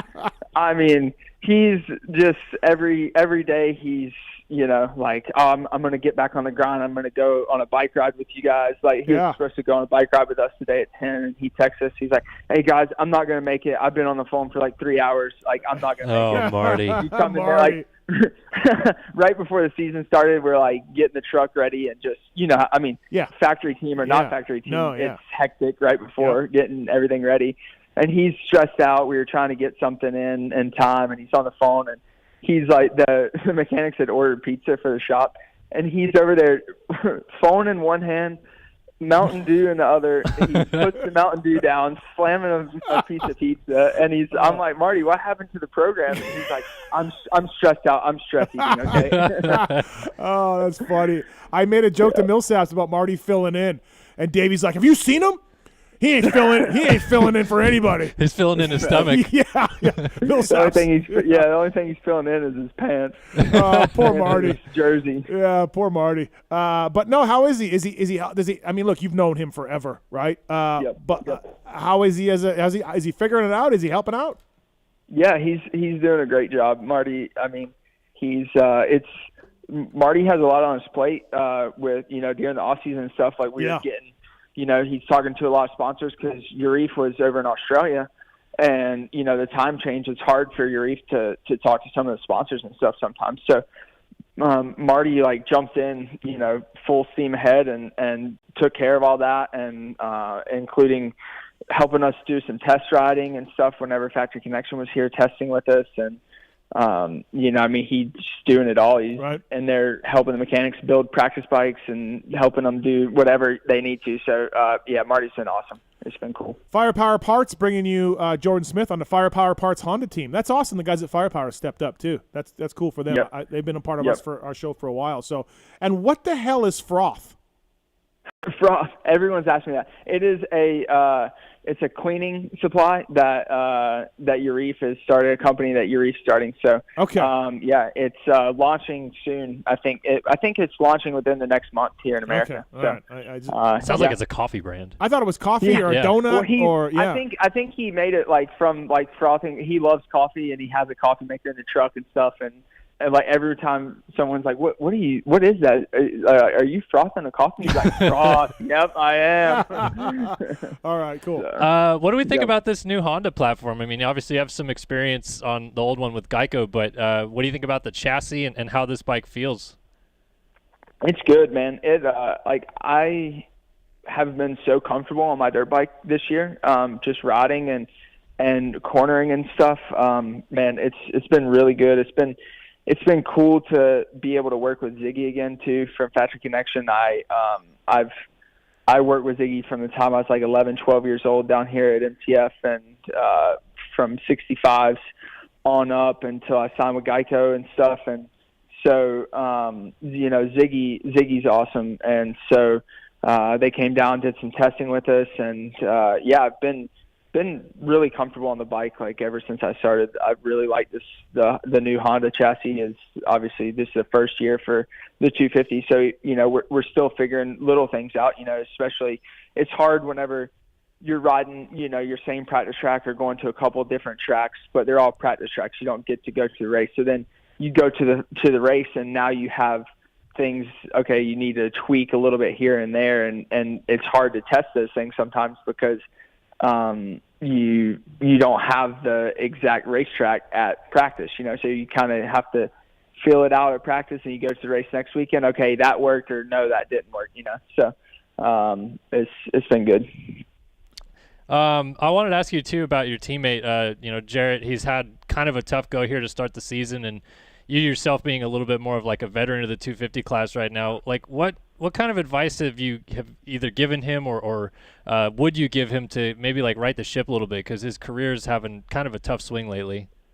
Yeah, Jarrett's a great rider. He has a lot of talent. He's a hard worker, and he's just got to believe in himself a little bit more whenever he gets to the races and stuff. I mean, he's riding good. There's days where, he's right there battling me in practice and stuff, and he's just got to believe in himself a little bit more at the races and bring that confidence that he rides with in practice to the races. That's the biggest thing, and that's what myself, Martine, Yarif, like we've been all trying to kind of instill in him and try and get him to have that belief in himself whenever he gets there. It's tough, going to the races. Like I said, you can have a pretty gnarly practice track or whatever, but whenever you get to the races, the tracks are, that much gnarlier, and they're not always built the best, in practice and stuff. Especially they usually kind of smooth the transitions out and stuff for the night show, but it's tough. And so, yeah, I mean, we've just been trying to get him to, push and practice and then bring that to the race. So I think he's going to get it figured out. He's very talented and hard worker, so he'll get it figured out. Is he down there? Is he based with you at MTF? Yep, he's been down at MTF. He got here, I think, in October or November. I'm not sure. But, yeah, he's been down here whole off season. So. Speaking of Honda and Ziggy and all that, so you had another year left on your Geico Honda deal, from what I understand. Things weren't going great. The team was, working hard. You weren't having the results you wanted. And you actually, said to them, hey, I want to get out of this deal, and they let you go, and you went to TLD, and you had a lot of success with Grumpy Cat over there at TLD KTM. But, like, that's pretty ballsy of you and your parents and anybody else that was involved. Like, you're on Geico Honda. It's good. It's generally it's a great team. You're probably making good money. And you just like, I got to leave. That was a big decision at the time. Yeah, that was huge. So I actually I ended up finishing my original contract with Geico. Okay. And then I had signed actually in Supercross earlier that year. I had signed 2 more years with Geico. Mm-hmm.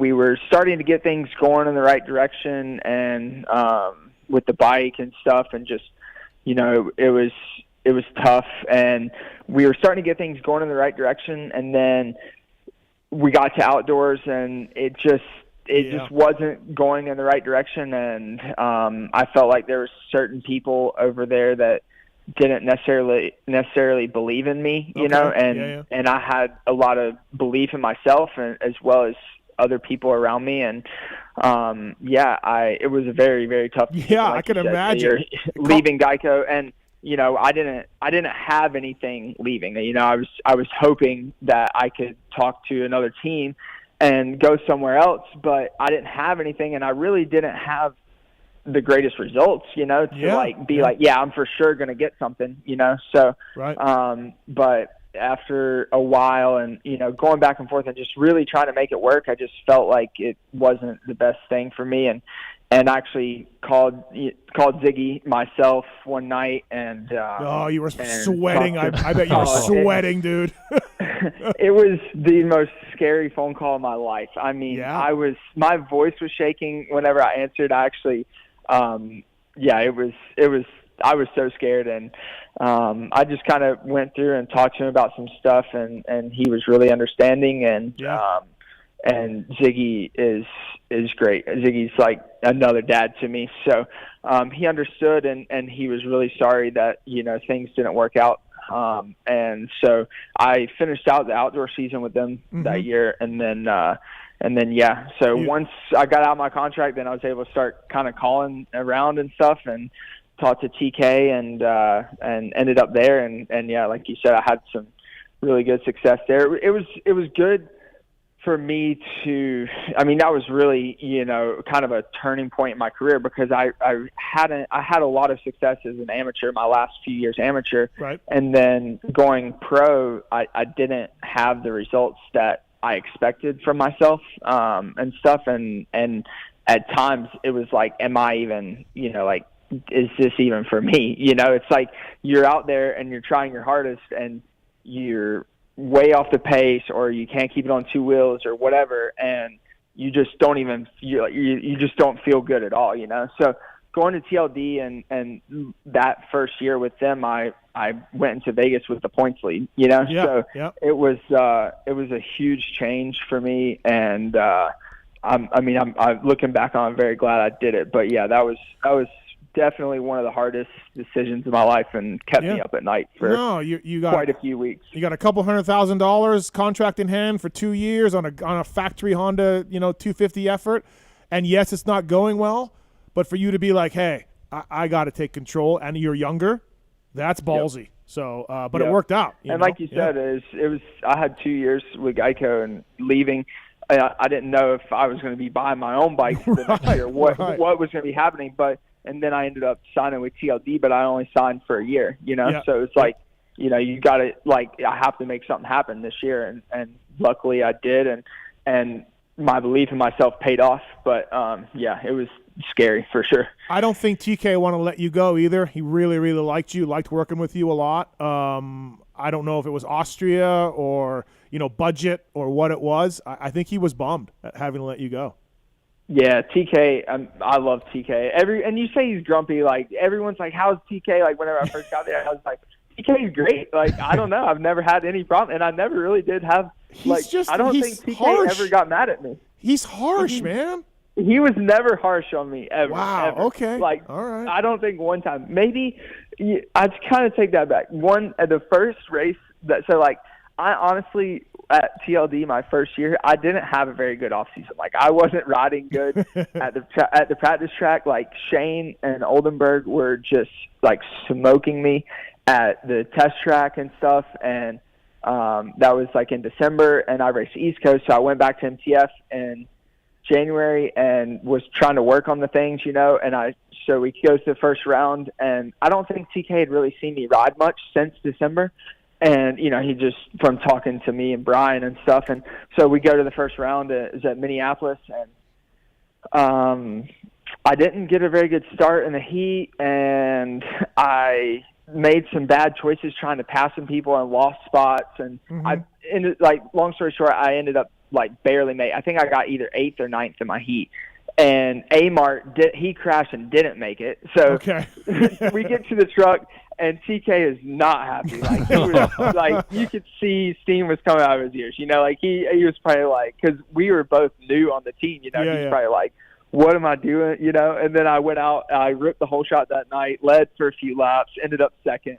And ever since then, I don't think TK's ever even really raised his voice. So we're good. All right, sounds good. I still talk to TK every week. Right. So. Talking about that 2017 season, I don't want to bring up the Vegas crash, but going into that night when you had the points lead, what were the nerves like?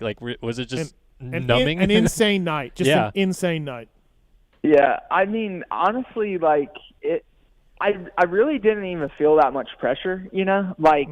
I went into it.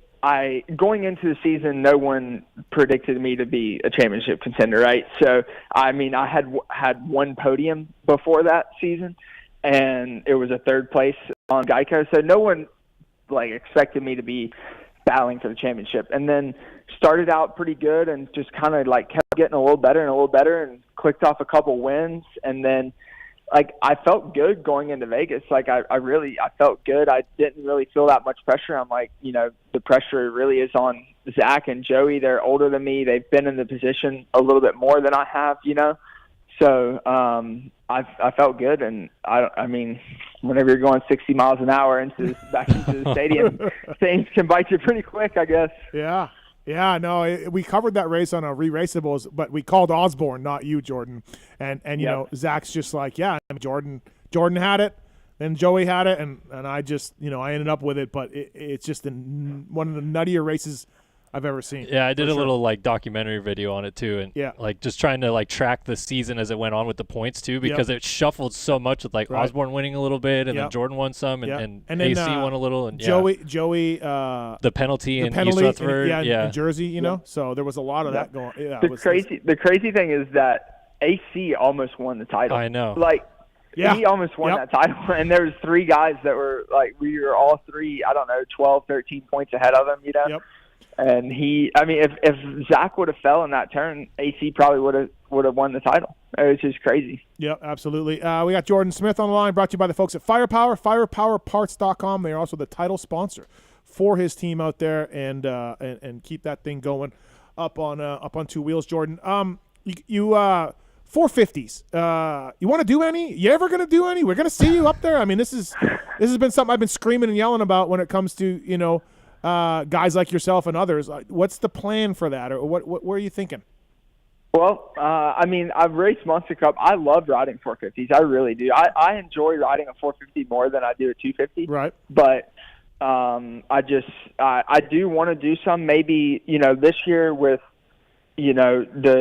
the team being getting everything together a little later, and I didn't really sign until later, and it was a new 250, so we were trying to do a lot of that stuff. But next year I'm actually I've been talking to Yarif and stuff, and next year I'm interested in doing 250 one coast and the other coast 450, similar to what Oldenburg's done this year. So I enjoy riding the 450 and stuff. So, and with the way the pointing out, like, is the way it's going right now, I should score enough points this year so I'll only have 1 year of eligibility left on the 250 after this year. Yep.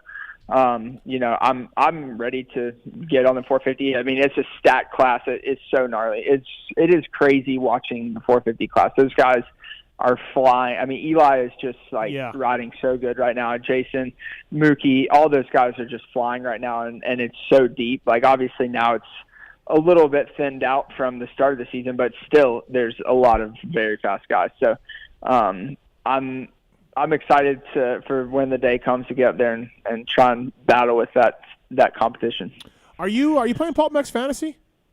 I'm not this year. Okay. This is actually, I've played the last few years, but I don't know. Just this year I was like, I'm just going to focus on racing, because every year I actually play for the West Coast, and then I don't play, and then I've gotten hurt, and I start playing again. So this year I'm like, I'm not going to plan on playing at the end of the year, so I'm just not going to play this year. All right, probably a good idea. Yeah, just focus on that instead of being mad at racers and things like that. And maybe that's the thing too. He put Pulp Fantasy away, and now he's back to crushing it again. No more injuries or anything like that. So. Yeah, I wasn't focused enough on racing, I guess. I would actually, whenever I played, I would either stop playing whenever it got to East, like whenever I was racing, or sometimes I would still play, but I would pick my team the night before and just not even look at my phone. Right. It gets you upset too out on the track, and all of that. So don't even bother. Yeah, I could have. If I was playing this week, I might have been trying to help my guys get in through the LCQ or something. Exactly. Right? Apparently, I like going to the LCQs at Detroit. Yeah. It's a good point, right? That's what you said on the podium. You won. Did you say you won? No. What happened? So I've been to 3 LCQs. My first ever Supercross, didn't make the main. Then I went to Detroit Supercross, the LCQ, in 2017, and won the LCQ, and then won my first main event that night. So go figure. Good thoughts. I was talking to an industry guy in the off season a little bit, a guy a little bit too, and we were like, man, Jordan and MTF, you've just been there your whole career. Obviously, you're very familiar with everything that goes on, Colleen, Millsaps, and all of that. Have you thought about getting away and changing it up? And I don't even mean for because it's crappy there or anything, but just trying something new to sort of invigorate yourself and kind of refresh things up for you? Or is it just you're just so comfy there and it works out? Have you thought about that? Is that something that comes to mind at all?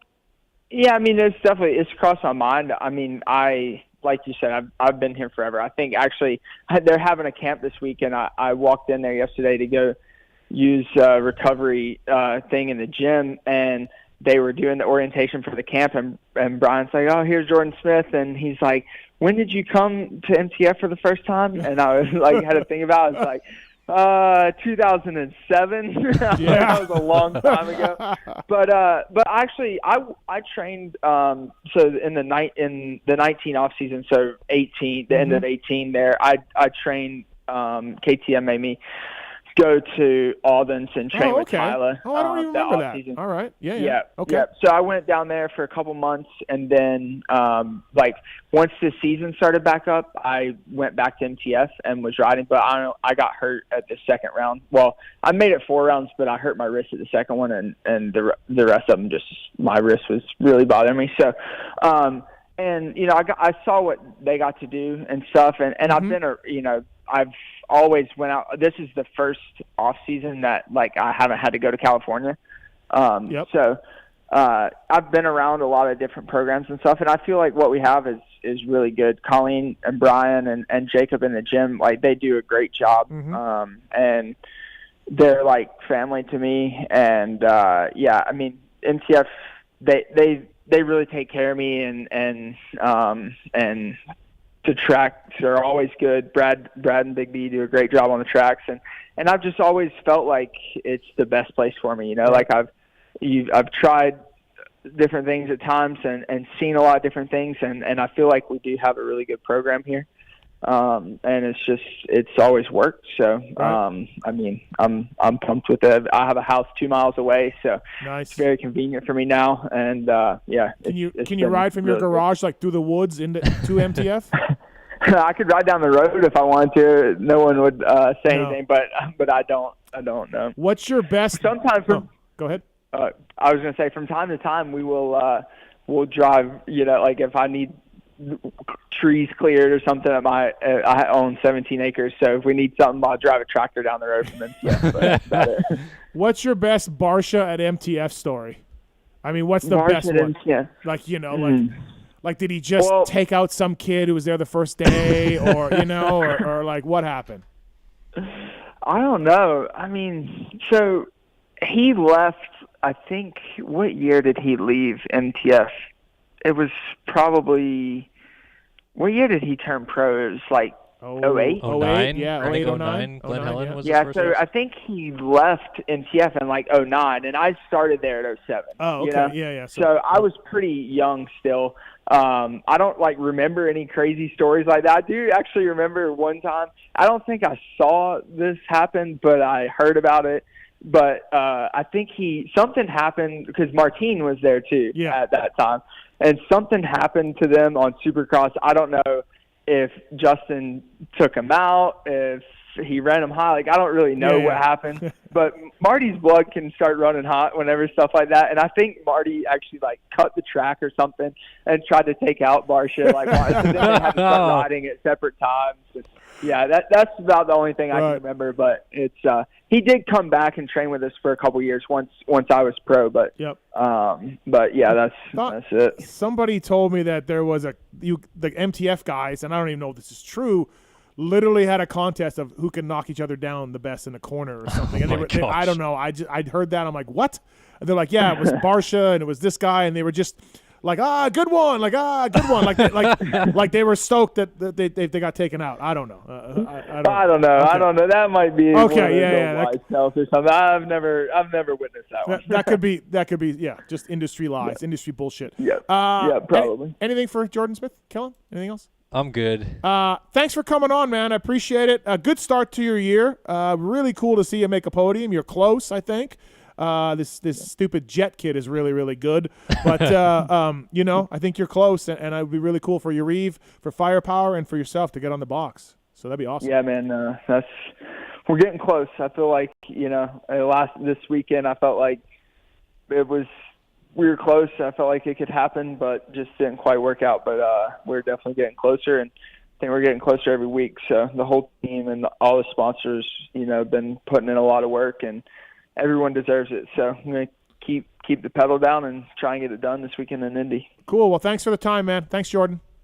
Yep, thank you. All right, see you later. That's Jordon Smith, everybody, from Firepower Honda team. Before we go to commercial break, should be for Marks, but Colin, you have a race tech rant for PulpMX Fantasy, Colin? Yeah, I got 3 quick things real quick. Number one, first of all, this is all Marks' fault. It's not. Okay, fuck PulpMX. Okay, all right. That's all I gotta say. My girlfriend has no clue anything about dirt bikes. Whoops my ass every single weekend. Yeah, that So happens. fuck that game. Yep. Fuck that game. And to get Mark's back, she graduated with a 4.0 in computer science and is a full stack developer. So if you want her to develop the app for you, she can definitely do it before he can. Competition. Oh. I would gladly. There we I would go. gladly pass that on. Hey, we can make it happen.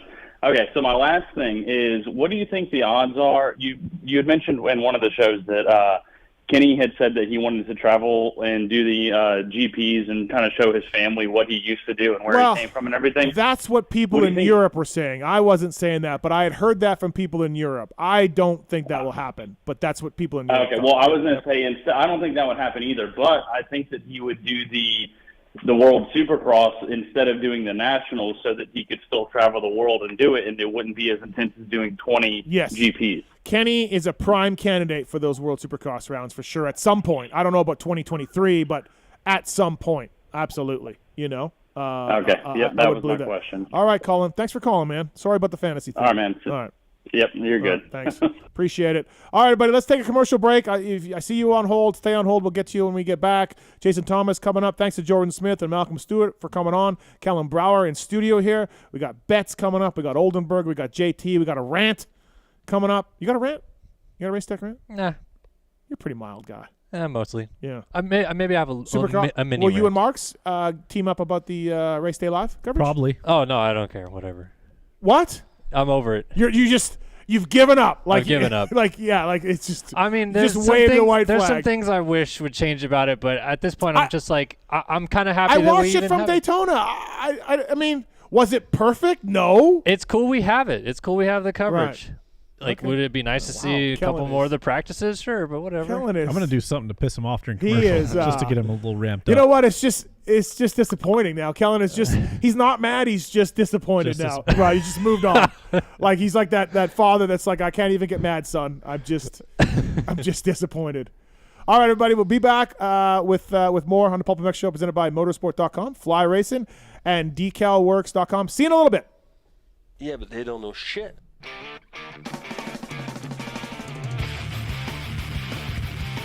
Those who love motocross know Motorsport.com has the knowledge and expertise to make your next ride your best ride. Motorsport.com has a broad selection of in-stock parts and gear at competitive prices. We specialize in bringing you OEM and aftermarket parts, riding gear, and accessories for dirt bikes, motorcycles, ATVs, and UTVs. That's my race all tech thanks to the most dedicated and experienced That's team of unbelievable. gearheads in the industry who use the very parts That's we sell on ridiculous. Motorsport.com.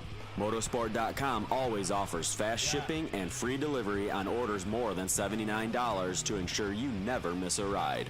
Whether you race on the track, ride the trails, or commute on the street, shop Motorsport.com today for the best customer service and experience when buying the parts and gear you need to stay on 2 and 4 wheels. Make your next ride your best ride, only at Motorsport.com. Steve. Kiefer. You want to hear about one of the best rides I've ever had? Dude, it's not time for After Dark yet. Chill down, dude. I just want to talk about race tech stuff. Oh, that's it. Okay. Gosh, man. Basically, I've had the chance to do some stuff with race tech recently with the CRF 250R and, of course, the KX 250. And as you know, I've talked about on the show, I wasn't a real hardcore fan of race tech stuff back in the day. But since Rob and Andrew and those guys have assembled at race tech, the stuff has been great. So for you guys out there listening, if you guys are looking to get your engine work done or even some suspension work, or as Steven says on the show sometimes, get your seals and your oil rebuilt Bushings. in your fork and shock. Get it rebuilt. It helps. 15 to 20 hours. Head over to racetech.com. Check out. They even got a cool little simulator. You can look at what size spring rate you might need for your bike. So a lot of cool features over there on the website. But and as you know, Yamaha Blue Crew guy over here, you guys have some of that on your bike? It's fantastic. Zombie Blows uses it. Jerry Robin uses it. Starling, all of those guys over there. Malcolm Stewart won a Supercross with Race Tech stuff a few years ago. Pulp19 is the code to save. Mention PulpMX when you call. You can save on the service. You can save on motor work. You can save on springs if you just want to do that and get it put in yourself or do it yourself. Race Tech is the one-stop shopping for motor and suspension work. You can also mention the code HOMELIFE2020. That's better. That's a better code, I think. We'll do either one. Just listen, people. Give your bike some love. Get your suspension modified service. Get your motor modified serviced with the folks at Race Tech. Good people. Love the guys at Works Connection. They continue as a 10-year sponsor of this show because, yeah, just like you, they're committed to the sport. For 33 years, they've been designing and distributing leading-edge performance products like the Elite Axle Blocks, Elite Clutch Perch, Pro Launch Start Device for performance, radiator braces and skid plates for protection, along with a shock pump, a tack, hour meter, and more for maintenance. Works Connection, great guys up there in NorCal, and super cool company. We're stoked to be associated with them. When you take a look around the AMA pitch, you'll see Works Connection proving ground for products under the canopies of Team Honda, HRC, Star Racing, and other top teams. And the best part of this whole deal is if you use the code PulpMX20, you get 20% off your order. Visit your local dealer, check out motorsport.com, and ask them to see the Works Connection product line for 2022. Great company, great products. Check it out. Thanks to Works Connection for coming on the show. PulpMX20, the code to save. Maxima Racing Oils was created for world-class racers who challenge the limits of possibility. Their demands on equipment drive us to look beyond conventional ideas and to exceed industry standards. It's in our DNA to identify problems, formulate solutions, and execute at the highest levels of competition. Case in point, the championship-winning factory Kawasaki race team, longtime Maxima partners who extensively use Maxima throughout the bike. Maxima's USA-made products exceed JSO requirements and can be used in all motorcycle brands: Kawasaki, Honda, Yamaha, Suzuki, KTM, Husqvarna, and more. Maxima Racing Oils. Experience the difference. Visit MaximaUSA.com for more information.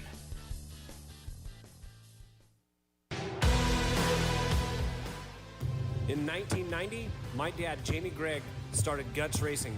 Guts stands for Greg's Ultra Trick Seats, because I was just a little kid that wanted a trick seat. And if you're out there looking for a trick seat, go to gutsracing.com, your local dealer, or Motosport and place your order. Support the people that support PulpMX. You can use Pulp 2022 for 20% off at gutsracing.com.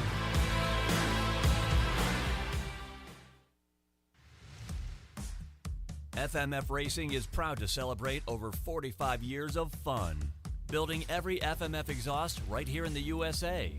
Owner and founder Don Emler may have started FMF Racing in his garage 45 years ago, but Don is still hands-on in our 100,000 square foot state-of-the-art manufacturing facility in Southern California. FMF's goal? Design and manufacture the world's best performance exhausts 100% in the USA under one roof. FMF is a proud sponsor of the Lucas Oil Pro Motocross Championship for over 25 years.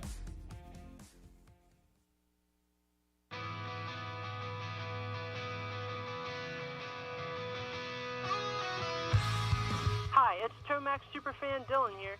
The only thing I love more than seeing Eli win is Michelin motorcycle tires. And Michelin is introducing many exciting new tires for 2020. For V-twin riders, the Michelin Commander 3 Cruiser and the Michelin Commander 3 Touring tires offer improved wet grip and enhanced tread life. For sport bike and track day riders, the Michelin Power 5 tire and the Michelin Power GP tires feature the same architecture and profile for effortless sport bike setup from street to track. If you'd like to have the same tire that won the 2019 Red Bull Erzberg Rodeo, the Michelin Enduro Extreme tire is the tire for you. And the Michelin Starcross 5 tire range is now available for young motocross and off-road riders in sizes for 50cc bikes and up. To learn more about these and all other Michelin two-wheel products, check out www.motorcycle.michelinman.com, visit your local dealer or online retailer, and follow at Michelin Motorcycle on Instagram and Facebook. Hey guys, it's Mathis. Look, if you're still not wearing a neck brace in 2020, it's time to go get one or at least think seriously about it. It's been over 15 years since the neck braces first came out. They're not the clunky, oversized devices they used to be. Atlas came in and changed the way all neck braces were designed by introducing flexible technology to the world and proving that neck braces can be something you can actually ride in while performing at the highest level. Look at Jason Anderson winning Supercross championships, or look at Martin Davalos or anybody else. Don't take my word for it just because I have 2 Manitoba championships to my name. Wait, I have 4. Just look at how many other brace designs look like the Atlas one. Atlas pioneered all the modern neck brace features and have been refining them ever since then, while the competition has been trying to catch up. Grab the brace that's been leading the pack. Check out atlasbrace.com. Get yours today. There is a Pulp discount if you check out sponsordeals.com on PulpMXshow.com. So be like Chase Sexton, Martin Davalos, and many other guys and wear the Atlas brace. atlasbrace.com. For over 30 years, DecalWorks has led the industry in quality and customer service by offering the best custom motocross graphics, plastics, seat covers, and rider ID products. DecalWorks is officially licensed with Honda, Kawasaki, Yamaha, Suzuki, KTM, Husqvarna, and GasGas. Their expert staff will go above and beyond to make sure your questions are answered. DecalWorks is a proud sponsor of Red Bull KTM Factory Racing and the Rockstar Energy Husqvarna Factory Off-Road Team. Visit decalmx.com and be sure to use promo code PulpMX at checkout. Quality, service, and knowledge is what makes DecalWorks stand out. DecalWorks, #1 for many reasons.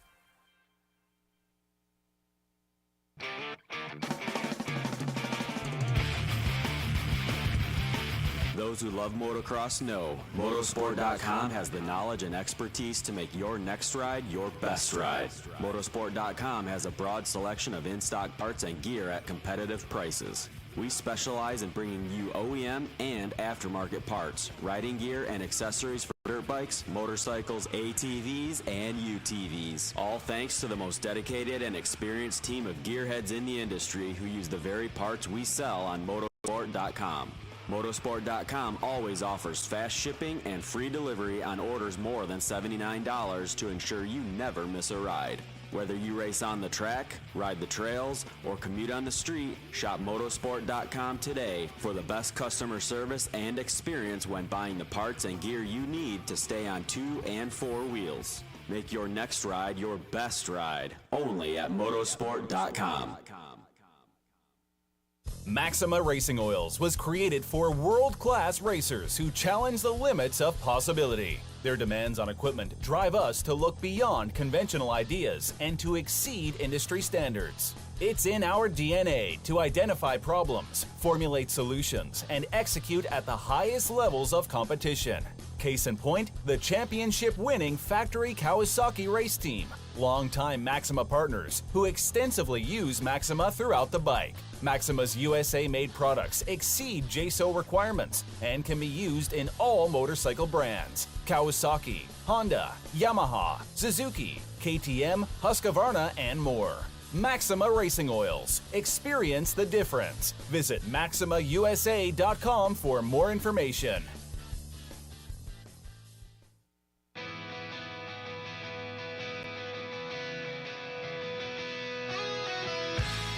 Hi, it's Tomac Superfan Dylan here. The only thing I love more than seeing Eli win is Michelin motorcycle tires. And Michelin is introducing many exciting new tires for 2020. For V-twin riders, the Michelin Commander 3 Cruiser and the Michelin Commander 3 Touring tires offer improved wet grip and enhanced tread life. For sport bike and track day riders, the Michelin Power 5 tire and the Michelin Power GP tires feature the same architecture and profile for effortless sport bike setup from street to track. If you'd like to have the same tire that won the 2019 Red Bull Ayersburg Rodeo, the Michelin Enduro Extreme tire is the tire for you. And the Michelin Starcross 5 tire range is now available for young motocross and off-road riders in sizes for 50cc bikes and up. To learn more about these and all other Michelin two-wheel products, check out www.motorcycle.michelinman.com. Visit your local dealer or online retailer and follow at Michelin Motorcycle on Instagram and Facebook.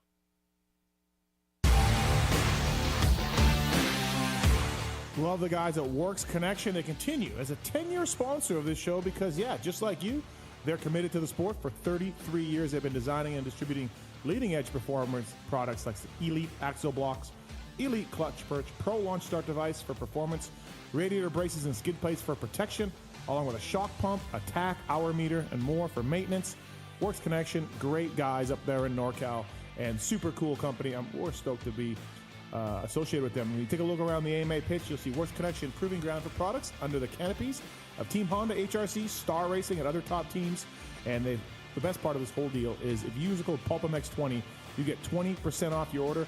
Visit your local dealer, check out motorsport.com, and ask them to see the Works Connection product line for 2022.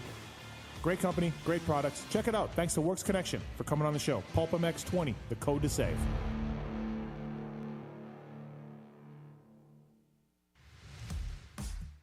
FMF Racing is proud to celebrate over 45 years of fun, building every FMF exhaust right here in the USA.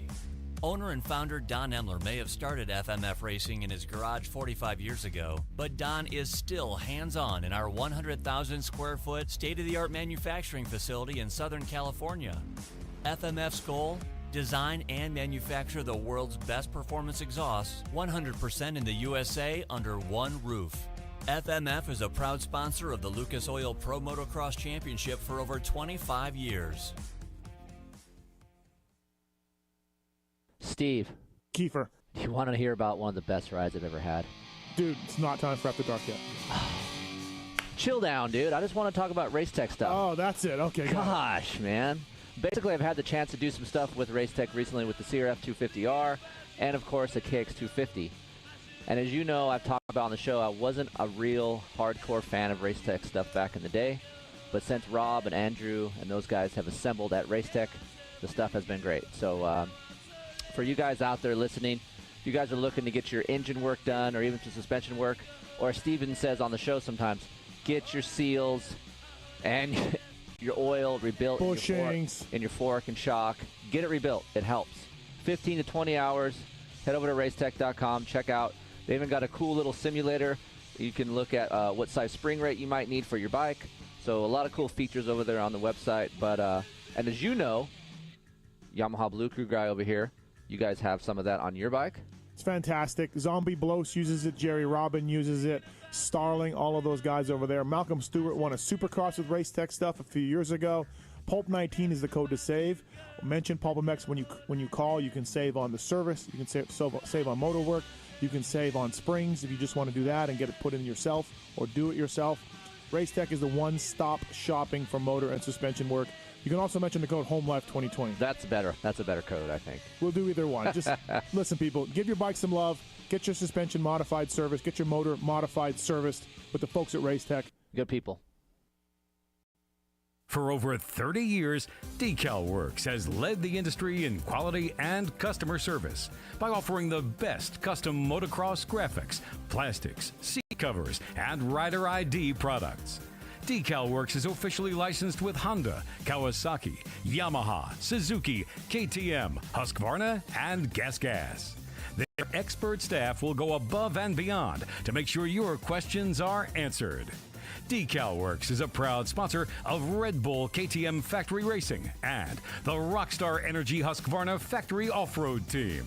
Visit decalmx.com and be sure to use promo code PulpMX at checkout.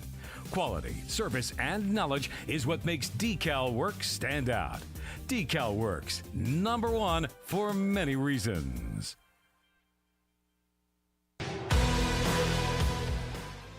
In 1990, my dad, Jamie Gregg, started Guts Racing.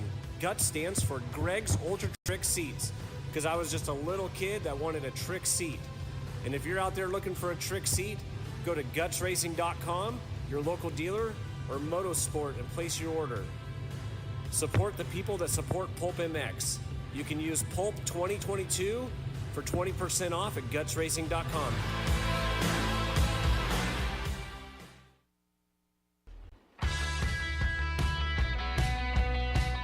Hey guys, it's Mathis. Look, if you're still not wearing a neck brace in 2020, it's time to go get one or at least think seriously about it.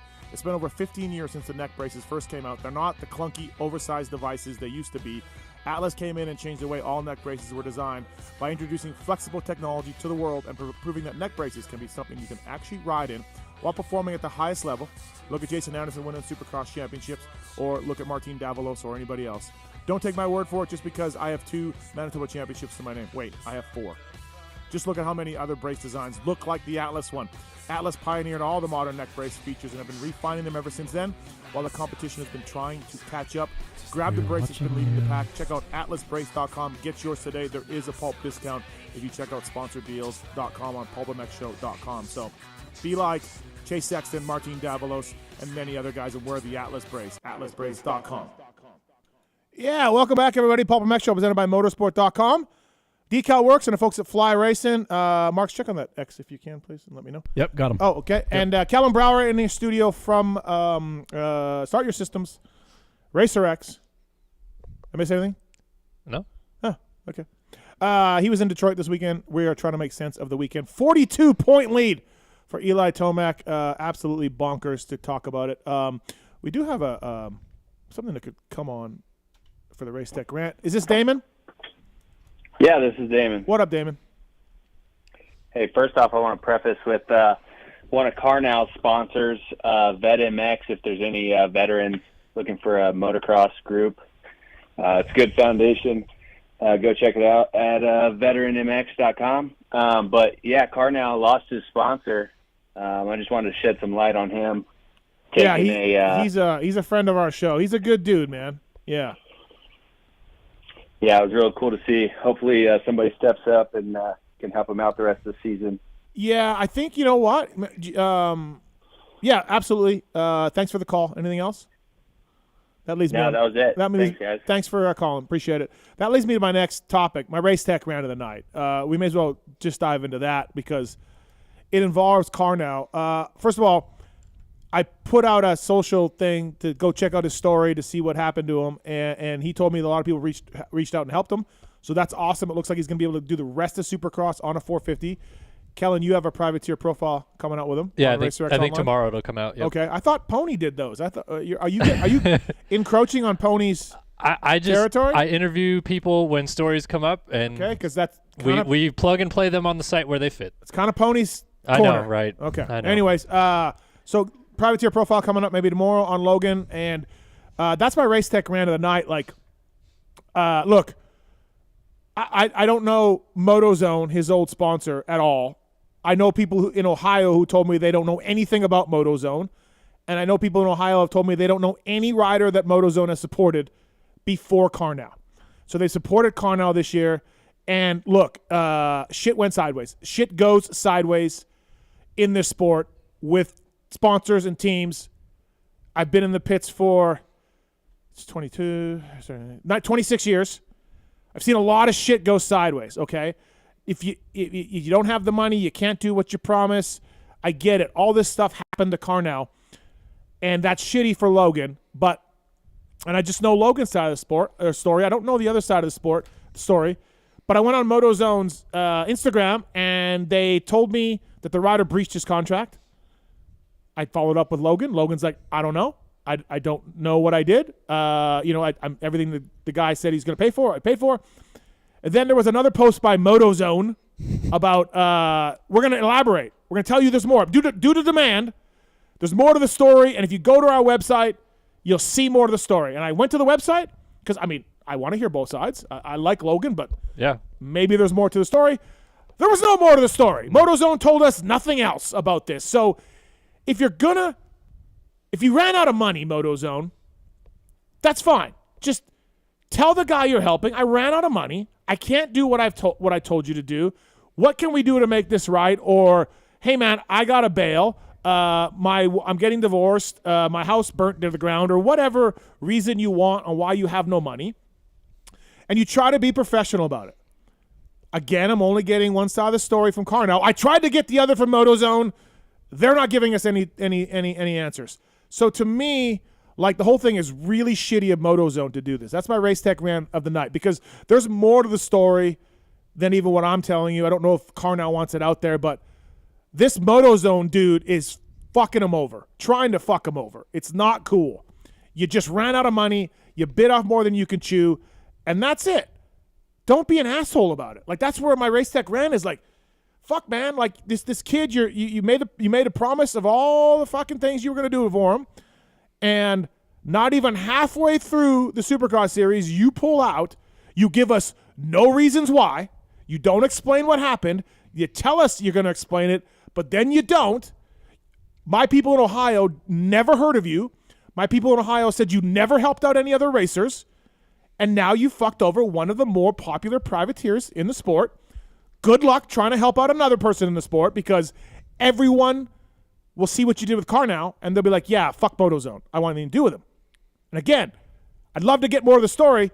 You're not telling us more. You promised. So, to do what he's doing, and again, there's more to it than what even I'm saying. I don't think Carnow would want me to put everything out there.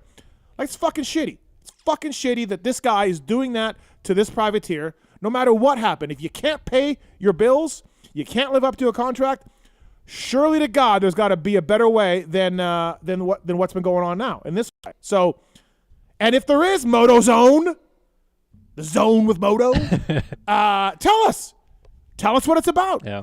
If I can't tell you how many people have been fucked over by teams in a sport, and then they tell me their side of the story, and I say to them, if that's the truth, if that's really what happened, come on the show, or I'll do a Racer X interview with you, and we will get it out there. Because, again, if you're telling the truth, you have nothing to hide. Yeah. And maybe 10 of these riders have said that. Most guys are like, I don't want to get involved in it, blah, blah, blah, blah. The truth will always set you free. And that's what, Logan has a terrific story when this is all said and done about how bad MotoZone fucked them over. Yeah. And if you can't live up to your term of your deal, you can't do what you said you can. You thought. There's lots of reasons why. I don't know those reasons. And shit happens. Just be fucking upfront. Don't be a slime ball. Don't be a loser. Yeah. Just be professional. Be honest. Tell the truth. And that's all you can do. And you move on. That's it. Because Carnow, props to him. He got a bike from a dealer. He got some support from the fans, and he put it in the fucking 450 main event. Good job, Carnow.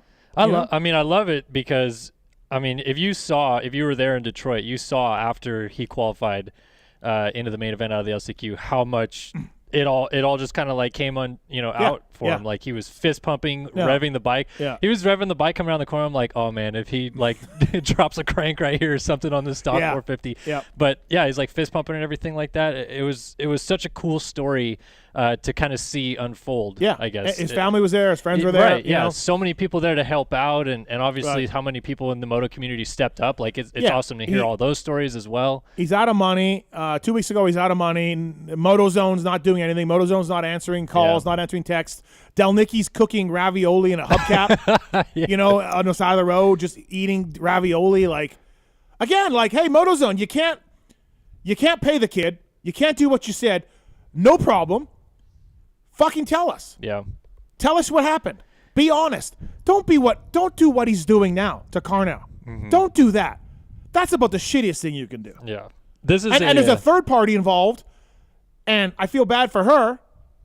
It's like, what the hell is going on? Right. Now, I would, and I told Carnow this on the phone, I would rewind to the offseason when this guy gave Carnow an offer with zero history in the sport, and he gave Carnow an offer that was pretty fucking good. And if I'm Carnow, I might be calling some people. Obviously, he didn't. He's a privateer. He was stoked on the deal. He took a deal that was unbelievable. It was too good to be true, and it was. Yeah. And again, just fucking be, just be honest with that guy's going down. Just fucking MotoZone. This is a perfect case study. If you're in school right now, you want to go into marketing and PR, just go look at what this MotoZone company has done in the last 3 days and do everything but that. Be upfront, be honest, whatever it takes, because it's ridiculous. Yeah, like you said, the thing that he put out on Thursday or maybe it was Friday morning, I think they put it out, and they were just very basic, we're not going to go into details. Yeah. He breached his contract, and then the comments started lighting the dude up or the page, and then they deactivated comments. Oh, they did. I didn't even know that. Yeah, they deactivated comments, and then again, they posted pussy move. Exactly. Then they posted the thing on Saturday with the more detail, but the post on the website is 3 whole paragraphs of nothing. Literally just we don't want to go into detail. We're just, happy to support riders, and this is what we do, and da-da-da-da-da. But then No details. Yeah, super happy to support riders. Sure, looks like it. Seems like it from the things we hear. So, yeah, fuck that, man. Just again, that's my race tech rant. If you can't do something, you said you can do something, and you got in over your head. You can't do it. Just be real, be honest, tell the truth, and you can work something out. It's you know, own your shit. When you fuck up, own your shit. Thank you, Chris Kiefer. That's right. That's my race tech rant. Pulp22 is the code to save with the race tech. I got a race tech rant about Tom Brady, if you want. I got a mini rant if you want me to follow up with that. Let's get to that in a second. Okay. But we do have Tyler talking about the new Supercross game. Tyler, Supercross 5 just came out. You want to talk to the god of motocross video games? I'm sitting right. I do. Right. I literally just got home, been working probably 20 hours, and I have the special edition downloaded onto my console. I'm going to go try it out. And I was wondering if he has any, experience with it so far, since you do what you do. Yeah, I got an early copy of the game Friday, so I was in Detroit and I just played it when I got home. But yeah, I mean, so far, like, it's not a whole lot different than Supercross 4, which is what people always complain about with these games, is that they change so little from year to year. I did a little career mode thing earlier today, and the career mode isn't all that different. I mean, there's going to be a couple things that are good about it. There's a little bit of cross-platform between PS5 and PS4 and Xbox One and Xbox Series S now and all that stuff. They, updated a couple things with Track Editor. They say the servers are supposed to be better for multiplayer, but honestly speaking, unless you're like a die-hard, got to have every single game, there's not a whole lot different between 4 to this one. So if you have 4, don't, I wouldn't say fret to You just get want to the new store. gear and the new riders, right? Yeah, but even Eli so, on a Yamaha. and that's another thing people always complain about. They don't really update the gear in that game. There is like Fox gear from like 3 years ago in that game, and the same thing with the old 7 gear and stuff like that. And if I'm one of these sponsors with this game, I feel like I would be frustrated by that, because you have new lines of gear that you want to show off, and you're a sponsor of the game to get your gear in the game. Maybe it's their part is falling through and they're not sending them copies of the gear to render or whatever, but it's kind of ridiculous. There you go, man. Thanks for the thanks for the call. Thank you. Yep. Thanks, Tyler. I appreciate it. Thanks. All right. Fly Racing, flyracing.com. Go to motorsport.com. Check out the latest from Fly Racing. Justin Brayton, 5th best Supercross racer in the series wearing Fly Racing Just gear. Lucky to be out there. No, now he's the 5th best. Yeah. So, Jason Thomas, what's up, JT? Not much. What's happening? Couple things. Tom Brady, loser or not? Come on.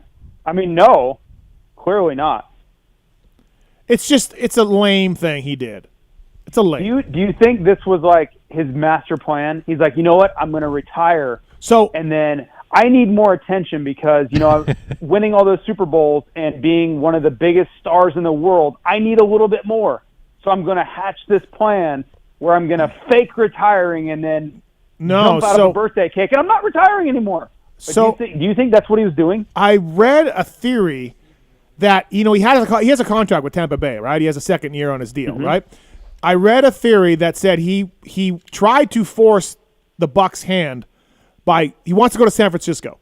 Okay. And he retired, so the Bucs would be like, yeah, well, he's off our books, and we're going to use his money to do this or that. And when Arians and the GM came out and said, yeah, if he wants to play, we're holding a spot for him, he was like, fuck. Like, it was a power play to get to San Francisco. Okay.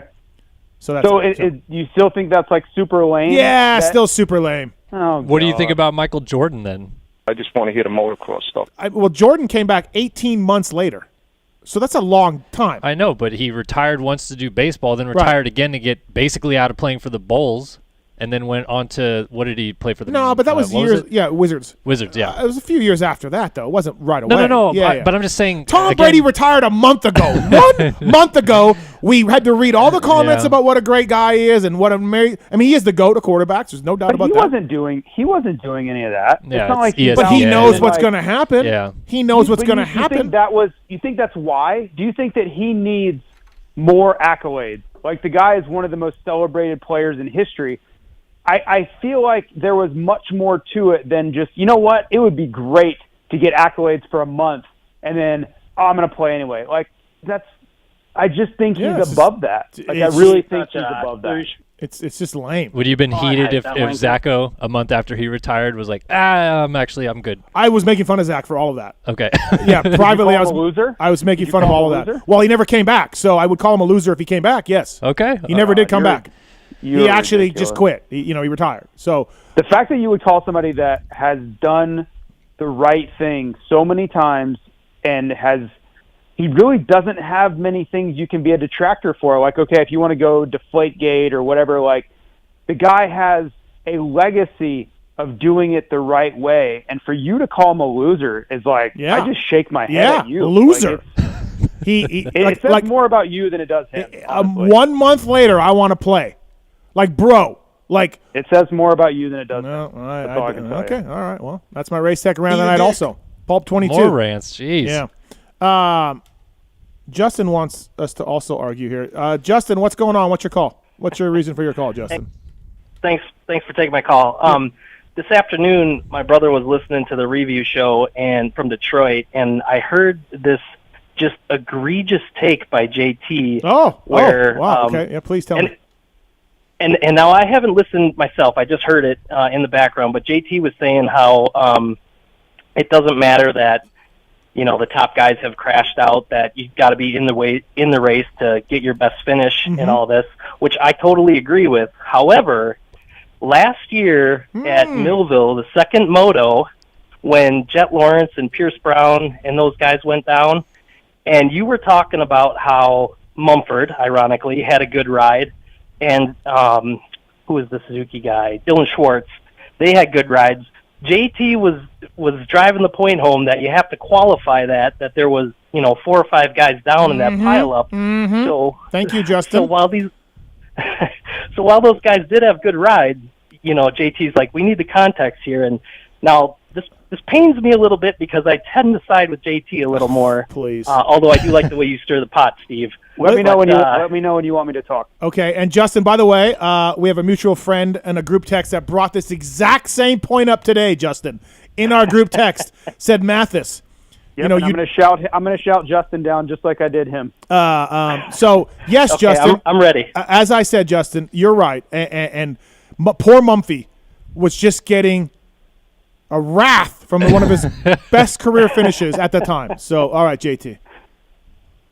The point about Mumford is still intact. That's a fact. Those guys would not have gotten those results had those 4 guys not crashed. That's fact. That's not opinion. That doesn't change the fact that they should be proud of those results. Should Mumford have been proud of his result at Millville? Absolutely. Would he have gotten that same result if all those guys didn't crash? No. Would Cade Clayson have gotten 10th without those 4 guys crashing? No. It doesn't change the fact. My point was that those guys have that result for the rest of their life, and if they never do better than that, if Cade never gets better than 10th, guess what? He got 10th, and he's going to take that to the grave with him, and he should be proud of that. It doesn't mean that he went out there and rode the race of his life and passed into 10th and beat Dylan Ferrandis, right? Things happen in a race. Things go sideways. Don't be sorry for it. I don't think Mumford should be sorry for that ride at Millville either. I just don't think it's the same thing or the same context. That's it. But there's nothing wrong. It's not Cade's fault. But to say like, oh my God, Cade just rode out of his skin to get 10th, that's not really telling the whole story either. We can go back. I'm pretty sure I was just like, hey, Mumphy rode great. Got an 8th or like whatever. It wasn't like I was blowing Mumphy. I was just like but you were like painting a picture like it was a big turnaround, and this was the turning point. Pretty sure, Justin, I was just saying like, oh, Mumphy rode great. Like, good job for Mumphy. That was it. So I went back and listened to it before I called in because I wanted to make sure that it was fresh. So originally, Steve was talking about Austin Faulkner because he got 4th, and Steve was kind of like, "Oh, are we back?" And that's where JT, you were qualifying it, saying, he probably doesn't get 4th. Like you said, let's wait and see what happens at Washougal. And so I was like, okay, well maybe I got it wrong. Maybe JT was, not so on the opposite side of the fence as to what I heard this afternoon. But then, Steve was like, hey, Mumphy had a good ride, and he wasn't, saying it was, all time or whatever. Nope. And that's when the qualification. So anyway, I just wanted to, JT, he attacked RC on Twitter. He attacked me today on Twitter. Oh my gosh. He attacked Mumphy and me on that podcast. He is the definition of an internet bully. Right. That's what he is, Justin. Right. I remember being shocked. Let me attack Tom Brady for deciding to play football. That's what I'm going to do next. For my next trick, I'm going to pretend that I have the right to tell Tom Brady he's a loser for deciding to come back to the NFL for his 23rd season. The most accomplished quarterback in history is now a loser. Yes, absolutely. The way he handled this, it is. Got But it. Justin, I'm glad you called in because I remember at the time being shocked at JT's level of vitriol for myself and Mumford. I was super angry. I have Mumford. so much against Carson Mumford. All right, thanks, Justin. Thank you, man. Thanks, guys. All right, Jason Thomas on the show. Fly Racing, flyracing.com. Justin Brayton, 5th place this weekend in his fly racing gear. And Shane McElrath did well, of course. And so did Hartraft, and so did Brees, and so did Cade, and so did a lot of guys. Absolutely. All right, listen, we got the X-Brand Goggle Tariffs coming up, but I guess, JT, 2 rounds of MXGP. Kellen, 2 rounds of MXGP. I guess the number one shocking thing would be Tom Vial, right? You're going to call him a loser? I disagree. No, not a loser, but through the four motos. How would you not say Langenfelder is more of a shock? He doesn't know who Langenfelder is. Yeah, stop it. But Vial not going 1-1-1-1. Tell me something about Langenfelder. He's from Germany. He's a German kid. Okay. He'd never gotten a top 5 before the opening round. Wrong. Oh, okay. That's what I thought I'd read. But anyways, yeah. What else do you want? He's a young kid. Who does he race for? He races for Caroli's team. That is incorrect. Well, he's not Prado. No, he's that's not incorrect. It's Factory Gas, which is DeCarli. Okay. Thank you. It's DeCarli. And okay. So Prado is his teammate over there. But anyways, so yeah, I think the biggest shock would be Vial not winning.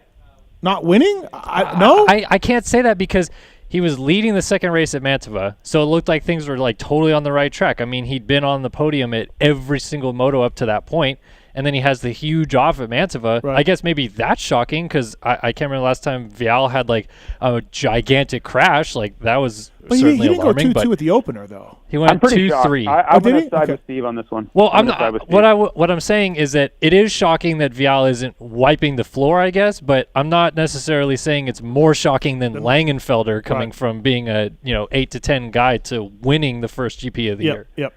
I mean, a step up is fine because you're on a team and you're on good stuff, but yeah. Yeah, I mean, it's I think it speaks volumes to Tony Cairola's tutelage, to be honest.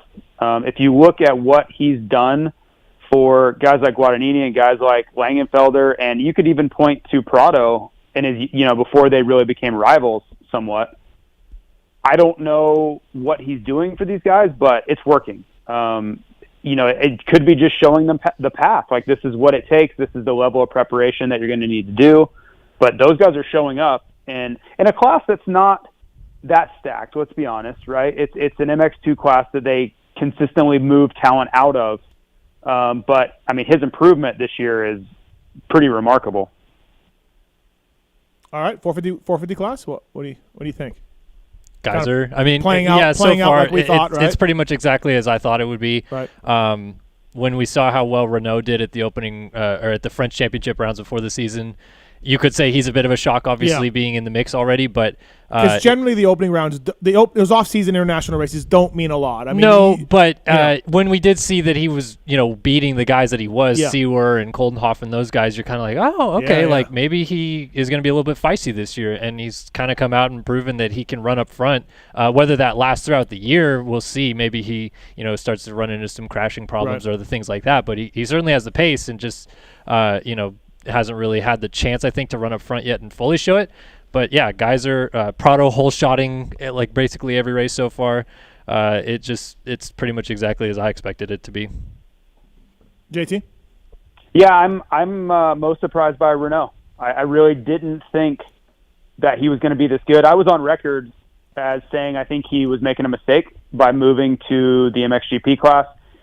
And, I mean, he's certainly benefiting from Febvre and Herlings being out, as is everyone. That's a part of this. But he's still riding much better than I thought he would. And I just have to take the L on that. Clearly, he is adapting and has adapted to the 450 much quicker. I didn't think he would go in and be able to beat guys like Stewart and these guys right away, and he's been able to pass guys like that. So I don't know if I owe him an apology or whatever, but I certainly got that one wrong, and he's really been the story because everything else has been exactly what Kellen said. We expected the rest. So to me, Renault has been really the standout. Do you think, JT, at this point, your expectations of Renault is that we're seeing a future 450 world champion as well, or is it like we have to see how it pans out for a little bit before we say he's the next one up? Man, that's really a tall task because you're still dealing with so many guys that are in their prime. I think Geiser has several years of winning left. Prado hasn't even really got to his prime yet, in my opinion. And make no mistake, Prado is better than Renault right now. Hurlings, I don't think he's going anywhere for the foreseeable future. And then Febvre looked like he really turned a corner last year on the Cali. So I don't think he's going to be a world champion anytime soon. But again, I wouldn't have thought he would be this good. So maybe I'm just wrong all the way around and he breaks out next year and wins it. He could win it this year. If Geiser flips himself down the track like he's prone to do and can't get up one of these times, this series is wide open at that point. Yeah. I would say my biggest shock, I guess, of the 450 class so far would be Watson. I'm kind of surprised. And I know that Are you off the Watson wagon? I'm a little bit off the Watson wagon. Yeah. But I just felt like, I don't know, maybe going to a new team and kind of like a bit of a fresh start. And, I think he was frustrated, right, at his old team. And I just thought that things would kind of align for him to be, the kind of breakout top 5 guy, regular that maybe we should have expected out of him, but it's just not really gone good to start the year. JT? Yeah, I didn't really expect more because my expectations have always been pretty low. But that team, we all saw that there was a huge battle for that last spot, right? Several guys were all aiming for that spot, and it was very coveted. And then when you take Febvre out of the picture, the ante gets raised because now you're the only guy. And the entire focus is on you, and you're getting all the effort, and you need to produce results. When you're the factory Kawasaki effort, you have a team owner like Kimi Räikkönen who is used to success. Like, that's what he's in this for. And Anssi Pirinen is, their team director. He is one of the most professional people I've ever been around, and he wants to win. Like, he wants to do well, and it just hasn't gone that way. So I'm sure they're burning the midnight oil trying to find results out of it. But yeah, I mean, it has not been a good start to the year. They lost their Monster sponsorship. Do they need? They did. They did. Are they not putting Monster in the radiators or something? Like, is there a lack of Monster anywhere? Kimi was at the race. Did you see that? He was. I didn't, but that's cool. Yeah, I saw a photo of him. He doesn't go to too many, so he's retired now. But maybe he'll go to a lot more. Involved. Yeah, maybe he'll be around more. He's much more involved than he's ever been. Yeah, absolutely. JT, so a couple things. X-Brand Gogoterov's coming up too, by the way. Choice of champions for many years now. The concussion protocol, like on my Instagram and I think on the show or on my Twitter or something. So we saw Pierce Brown. He looked to be out. And I think this was last week too with Paul and Charles. Paul and Charles were here last week? Yeah, that was it, right? Mm-hmm. We saw Pierce Brown. He looked to be out. RJ looked to be out. I thought Bloss was out earlier this year. And he said he wasn't. He told me he wasn't, and so on and so forth. And then these guys are saying like, "Oh, the concussion protocol is bullshit. Like, it's bullshit." And I'm kind of like, "Well, okay, it might be bullshit. Like, there is a test they take, and there is monitoring by the Alpine Star Medical Unit and all the people that they've stopped riders from racing before. Zach Bell famously, raced the next week. He raced that night. That night. Sorry, yes." But I'm not ready to sit here and say it's bullshit or there's shenanigans going on. That's where, like, concussions are weird. We know this from the NFL. We know this from Moto. Concussion, everybody reacts differently. Two people can react totally different to the same hit. All of that stuff. Anderson, so now people are like, well, there's no way Anderson should race next weekend. And if he does, it's bullshit. And I get these medical experts on Twitter and my DMs. Like, I'm not ready. Sexton just did. What? Sexton just did. Yeah. Like, I'm not ready to go there. Like, I just feel like there is a process, there is monitoring, there is a test. Now, you can call that test bullshit or whatever. That's fine. JT, you talked about how you took it hungover one year. So you can call the test bullshit or whatever, but it is a test that was developed by some doctors or somebody that would have some experience. It's not like Kellen Brauer designed this test with no knowledge of head injuries or reaction time, right? So, like, where are you at on this? I sit back and go, hey, man, there's a monitoring system. There's a test. Everyone reacts differently to hits to the head. And who am I to sit here and say that this is bullshit and these guys are being underhanded and the factories are forcing the decisions, et cetera, et cetera? So I think the toughest part of it is that there's a lot of inconsistency here. This test isn't like a hard and fast, standardized thing that is just bulletproof science behind it. Like, it's a moving target. It's constantly being adjusted. Everybody reacts differently to different hits, and you're working off of your baseline test, which it all depended on how you scored on your baseline versus what your test results are going to be after, a hit to your head. Like, there's just so much variance in all those things. That, to me, is the biggest problem. I think everybody's trying. We're trying to move science forward. We're trying to do the right thing. We're trying to keep, protect people from themselves as much as possible. But this isn't just like an X-ray where it's like, yep, your arm's broken, or no, your arm's not broken. It's not that easy. It's really not. To me, there are several kind of shades of gray in this thing. And it's not just like, yeah, we can tell you're concussed, or no, you're not. Like, you can hit your head and not be concussed. You know what I mean? So where is that fine line? And I think maybe 10 years from now, we're much further along and we look back and laugh at how much indecision there was. But to me, going through the process, it's been a long time since I went through the process, but going through that and just seeing how inconsistent it is, even today, I think that's just the challenge of it. There's no way to do it perfectly. And hopefully, we're making the smartest decisions we can. But I think there's always going to be some gray area there, and people are always going to be trying to get back on the track, right? Sexton's going to race if they let him. Like, he's going to do everything in his power to skirt around whatever way he can. And I'm not saying he's trying to cheat the system, but if you can find a way to get back on the track, you're going to do it. But that's just who these guys are. Right, but ultimately the medical experts on social media, like, there's nothing underhanded here. Shades of gray, I get it, but there are people monitoring this. There is a test. And if they pass, they get to race, and if they don't get to race. And, if they didn't want it, they would just take the concussion protocol away, right? And just be like, yeah. If you want to race, go race, man. It's fine. Sign this waiver and head on out there. Exactly. They're trying to do the best job they can. I don't think it's just not that.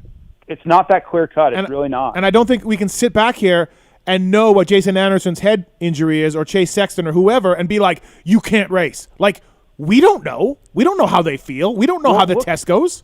Look and think how much money that the NFL has. I mean, when you talk about like endless resources, the NFL pretty much has endless resources.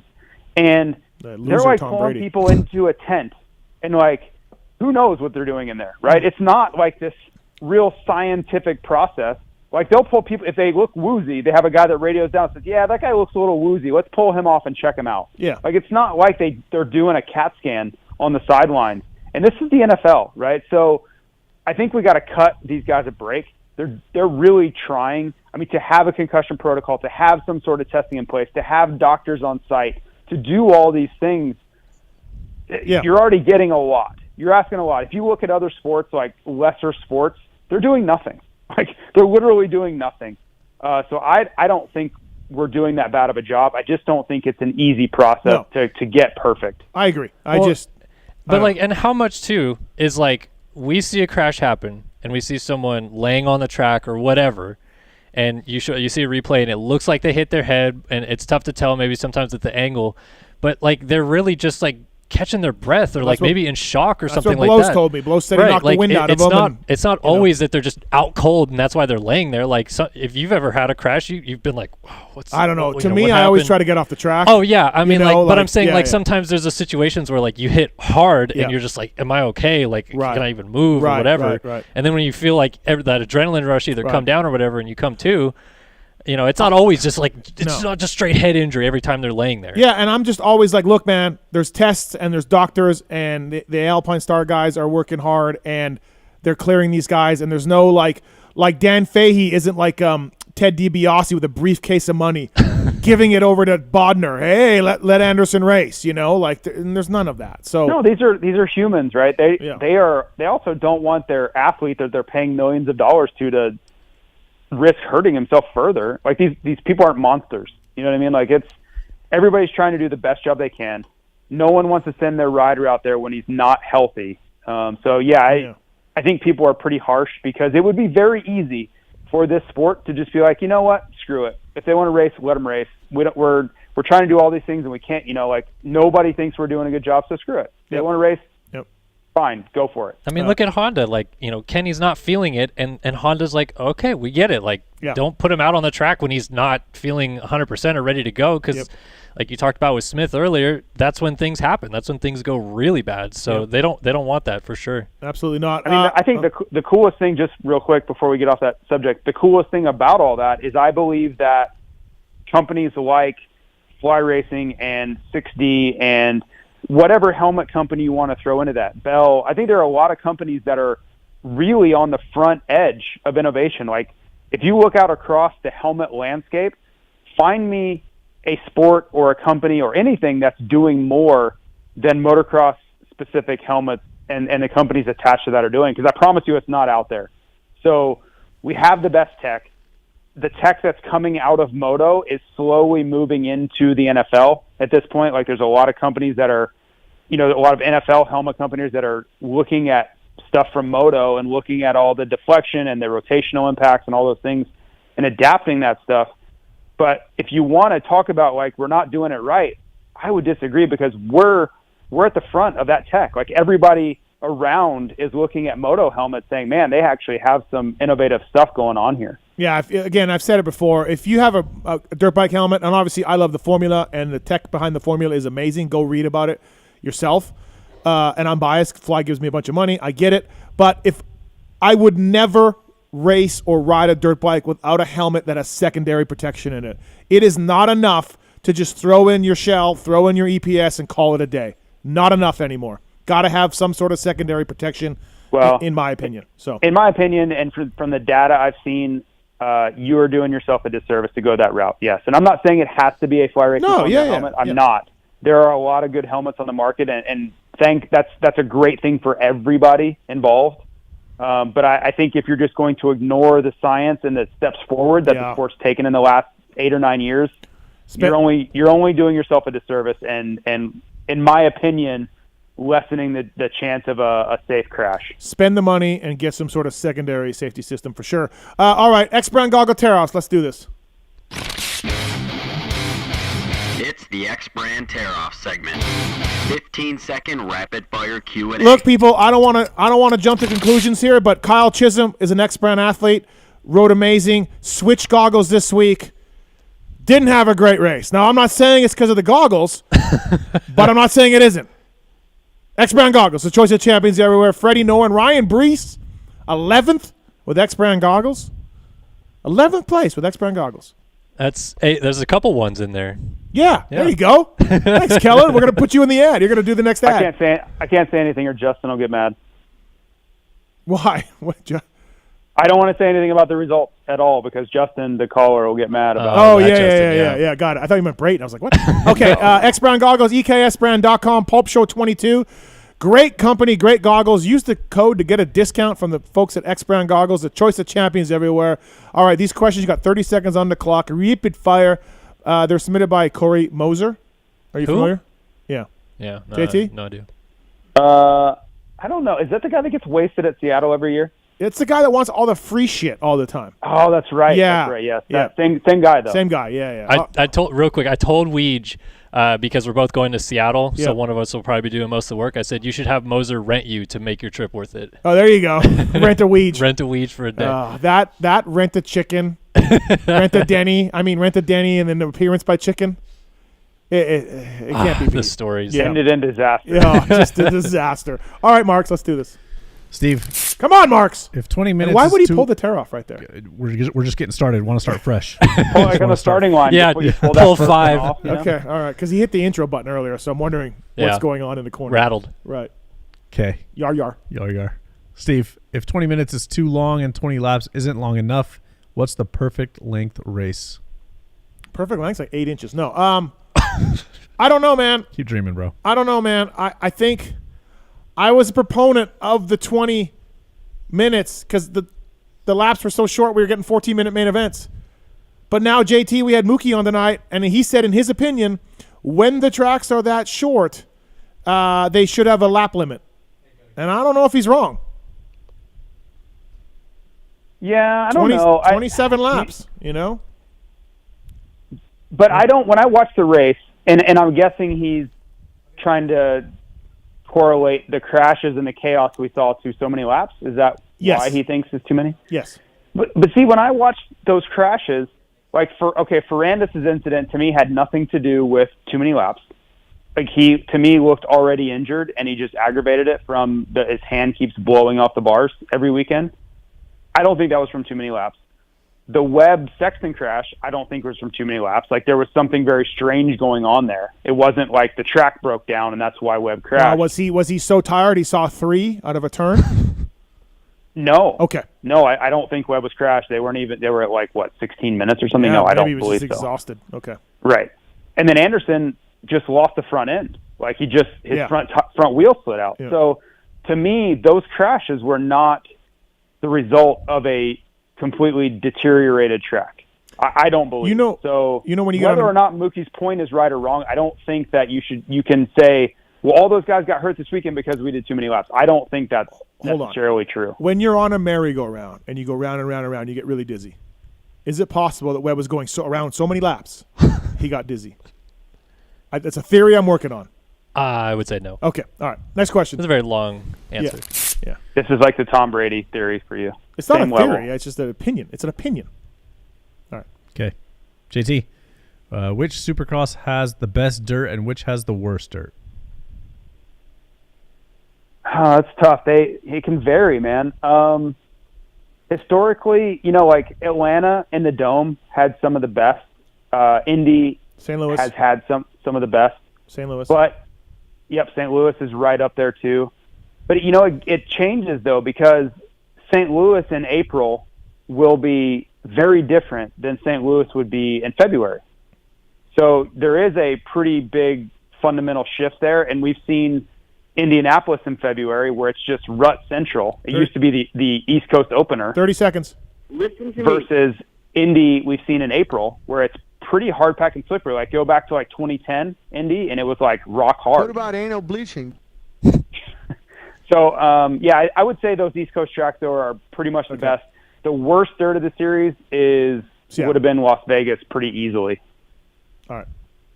We got to go. Who cares about your stupid time? Well, we got Oldenburg coming up, so we got to rush. All right, let's really try to make this hurry. Okay. Kellen, what's the most valuable life lesson you've learned through your Moto Media gig? Or we just give you the most valuable life lesson. Yeah, right. Pinch your pennies, right, with Weege. No, honestly, it's probably been time management because there's so much going on a day-to-day basis at Racer X and stuff like that I feel like I have to have very specific windows of when I work and when I don't and when I. You just work always. Yeah. So, but I mean, you have to take that time for your kids and your wife Right. and stuff too. So it's just time management. I was telling somebody that I take Sundays off usually from the but then I actually don't because I fly back. Yeah, it's a and travel then, day. and then I do a review show. Yep. So, but to me, flying all day or flying for half a day and taking an hour is the day off, right? Where I'm like, oh, I took this day off. It kind of has to be, yeah. Right. Steve, will Mookie pull off a main event race win this season? Yes, I said it earlier. Kellen and I are in agreement. Mookie will win this year. JT?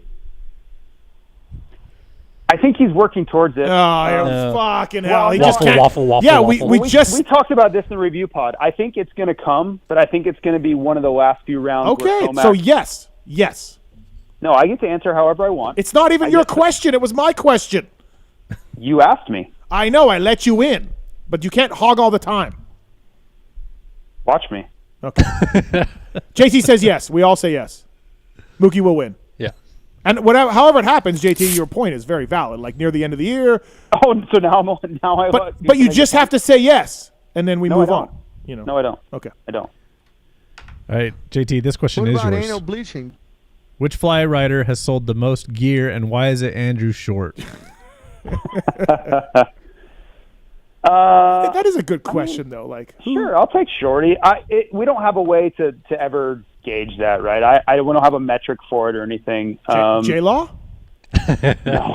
No. I mean, when you look at longevity, how long he's been around, and the fact that people really resonate with Shorty, I'm sure you would have to say it's Shorty, yeah. And Kennard was super popular too, but not as long as Shorty. But yes, and with Trey, we didn't get all the races we could have out of him, right? If Trey had stayed healthy his whole career, it could have been totally different. Yep. Kellen, who has taught you the most since working at Racer X? Man, a lot of teaching questions. Yeah. What are you learning?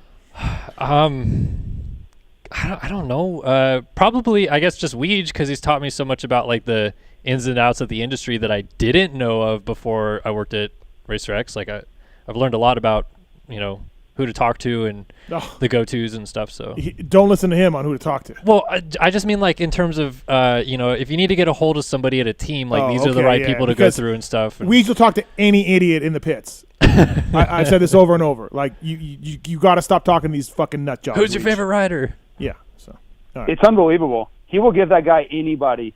He will give anybody his time. Yep. Anybody. Yep. It was incredible at Glendale to walk through the pits with Weege on the phone, because it was just like you're on like a express highway. Yeah. Because no one wanted to stop him and bother him. Right. But then the second he's off the phone, hey Weege, picture, which is cool, but you know. Yep. Steve, who's been your favorite Racer X intern or part-time employee? I can't even think of an Scoops? intern or a part-time employee. Was Scoops an intern or a part-time employee? I guess maybe she was full-time. I don't know. Oh, I don't know. I wasn't there when she was there. Okay. I don't know. No idea. Can't think of anybody off the top of my head. Hansel? I feel like Hansel's full-time. I guess not, but yeah, Hansel. Go Hansel. All right, okay. Full-time. JT, how long can you hang from the fly racing handlebar challenge in the pits? I've never done it. I've never done it. Usually when that's going on, I'm running around like a crazy person. I kind of never stop moving on Saturdays. But, yeah, interesting question. I've just never tried it. It's popular, though. There is a never-ending line over there. And when are you doing you're doing a push-up challenge? Oh, yeah, I'm supposed to do that against Mose, huh? Yep. Yeah, I'm ready. Right. I've been training. I'm ready. Moser, JT, push-up challenge. Let's do it. Oh, boy. I forgot all about it, but I'm prepared. Yeah. Hard cut? Yeah. All right, last one. Kellen, when do you think we'll see a virtual reality moto game with VR or Meta, or WTF it's called? What? What? That's what the question says. MX Bikes, which is a game that's already playable, has VR, so you can play it now if you want. I don't think they get a blowjob before the main event. Probably not. All right. 17 seconds. Already available. All right. Is it any good? I've never tried it, but Okay. I've seen people try it and they say it's fun. Right. So, all right.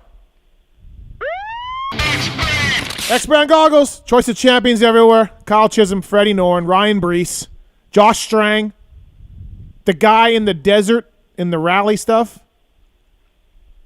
KTM kid. Oh, Skylar Howes or whatever his name is.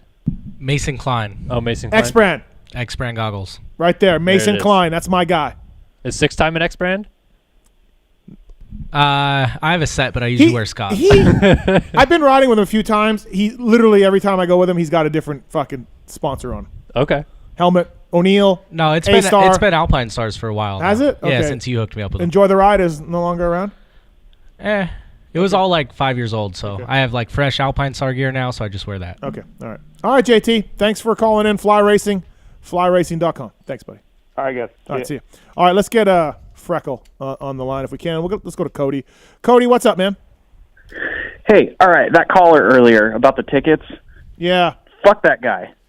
Well, I don't know, dude. He said he was on disability and he had kids. That's my point, though. Okay, I'm a paraplegic from a moto wreck. I'm in a wheelchair, all that stuff. Will be for the rest of my life. Fuck pulling the disability card. Oh, he said he was broke too. Yeah, I get that. I don't know, man. I don't know. Like, I just felt like he literally called at 5 o'clock on the nose. No, and he was waiting for 30 minutes, and I don't know. Yeah, no, I get it. You did a good thing. I'm proud of you. That's awesome, but fuck that guy. Cody, Steve isn't nice very often, so let him run with it. All right, fair enough. Hey, do we ever see either of the Hills race again? Round 3. Yeah. Justin Hill. That's a good question, right? Because, I mean, Josh wrecked his hip, like had a pretty good injury. Like one would think. When's Benny back? He's riding, so soon. Like after the break, maybe? I don't know. Okay. And Justin Hill, yeah, God only knows what's going on there. So yeah, Galdi mentioned something about maybe some stuff with the team that they weren't happy with him or something. Yeah. Imagine that. Justin Hill was beefing with the team. It's incredible. Yeah, fair enough. I would put it at, let's go 40% that they do race again. One of them. Yeah, I think we do see another one. Okay. It'd be cool. They're good. All right. Thanks, Cody. Appreciate it. All right, our next guest on the show brought to you by the folks at Wiseco Piston. They've been manufacturing pistons right here in the USA for over 80 years.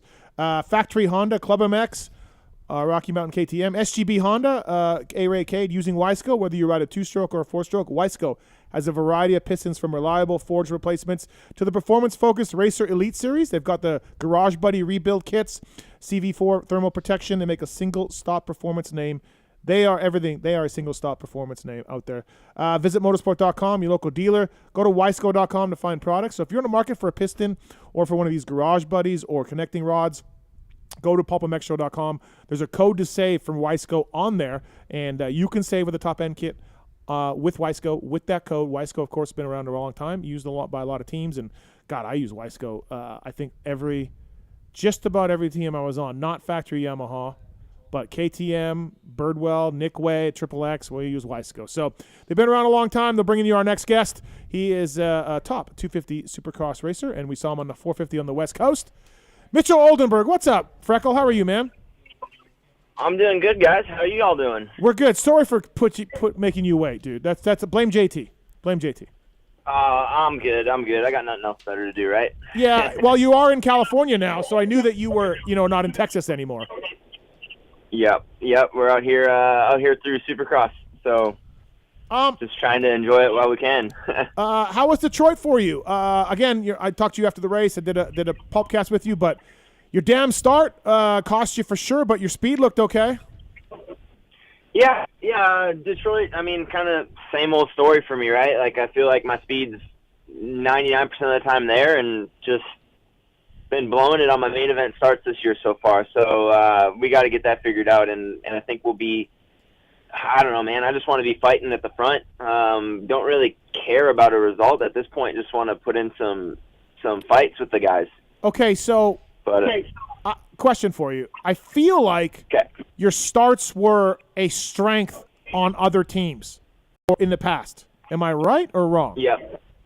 The last couple of years, I feel like I figured them out a bit. Figured out a technique that worked for me, and I don't know, man. Just this year, it just hasn't been working as good. So we're actually tomorrow. Tony Alessi is going to work with me a lot, and we're going to try some different stuff and not reinvent the wheel with it, but we need to perfect it a lot better. I feel like my starts aren't as consistent this year. I've had good starts this year. I've pulled a couple heat race starts. I've pulled the practice starts, but when it counts in the main event, it's just been god awful. So. Yeah, we'll get it figured out. I don't think it's a confidence thing or anything like that. Like I feel confident in myself, and I've gone to the line like I'm pulling this whole shot, and yeah, it's worked a couple times, but yeah, just when it counts, it doesn't. So yeah, we'll get it sorted. Yeah, like I almost think like, is it a clutch or motor setup like that you like on the track, but maybe it's costing you off the line a little bit, I don't know, because again, I've seen you get good starts, so yeah, maybe. Yeah, no, I don't think so. I mean, Vince has pulled 90% of the starts on the West Coast. It's a great point. It's a great point. Definitely not the bike. I mean, I'm the first guy to blame myself, and I put all the blame on me. I kind of just approach racing as I talked to Tony at the beginning of the year, and I just said, hey, look, like, give me the best bike you can, and I'll give you the best I can, and we'll see where we end up. So I'm not a guy to point the finger at anybody but myself. So yeah, we'll just keep plugging away. Wow, Jesus! If there's a guy to teach some start lessons, is there somebody better than Tony Alessi? Oh my God! Yeah, exactly. I mean, it's kind of embarrassing, right? We probably should have been doing that before round 10, but yeah, we'll get it handled. Yeah, no, listen. What the fuck are you doing? Yeah, you've had good season. I think obviously the opener was terrible, but again, not all your fault at all when it comes to that. And like you said earlier, I caught that Freckle when you said, I'm not really worried about a result right now. I just want to ride your best you can, and you feel like you can get close to the podium or on the podium, and that's really like where a guy like you wants to be. So yeah, Yeah, for sure. So yeah, I mean, round 1 was a bummer, but there ain't nothing I can do about it. There's nothing I can do about it then. So I mean, it's in the past. We'll just keep moving forward, and yeah, I mean, obviously you have the results in your head that you want, but I feel like this year I'm trying not to think about it, because when it doesn't happen, I feel like you can just go down that rabbit hole of just like running yourself into the ground and getting bummed out and things not working the way they're supposed to because you're just focused on one position rather than doing your job. So Detroit, for instance, like, dude, I was stoked on how I rode. I felt like I was strong the whole way through. I had some good passes. I made some good decisions. Like 99% of my race was really, really good. It's just that first 5 seconds of the gate drop, and it was just terrible. So no, all positives over here, and we'll just keep her moving. And I don't know, man. I don't know, man. Look, you rode 450s on the West. I talked to you a few times for that. We used to do this all the time. Chad Reed did this, and then went on to win a championship. Michael Byrne did it.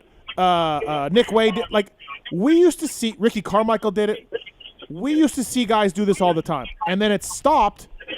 And I don't know why. I guess injury, but to me, you get injured practicing as much as you can racing. I think you racing 450 on the West is a fantastic idea. Yeah, no, for sure. I was all about it. I mean, the injuries, that's just life. Like, I feel like I can get in a car accident at any moment, or like anything can happen just walking down the sidewalk. So we choose to race dirt bikes for a living. Like, this is our choice. So why live in a shell and just do what I guess you're expected to do? For me, like, at this point, like, I'm Supercross only. Like, I'd love to race outdoors, but the way it worked out, I'm Supercross only, and to race 9 races of Supercross, I don't really feel like it's worth it at the point I'm at in my life.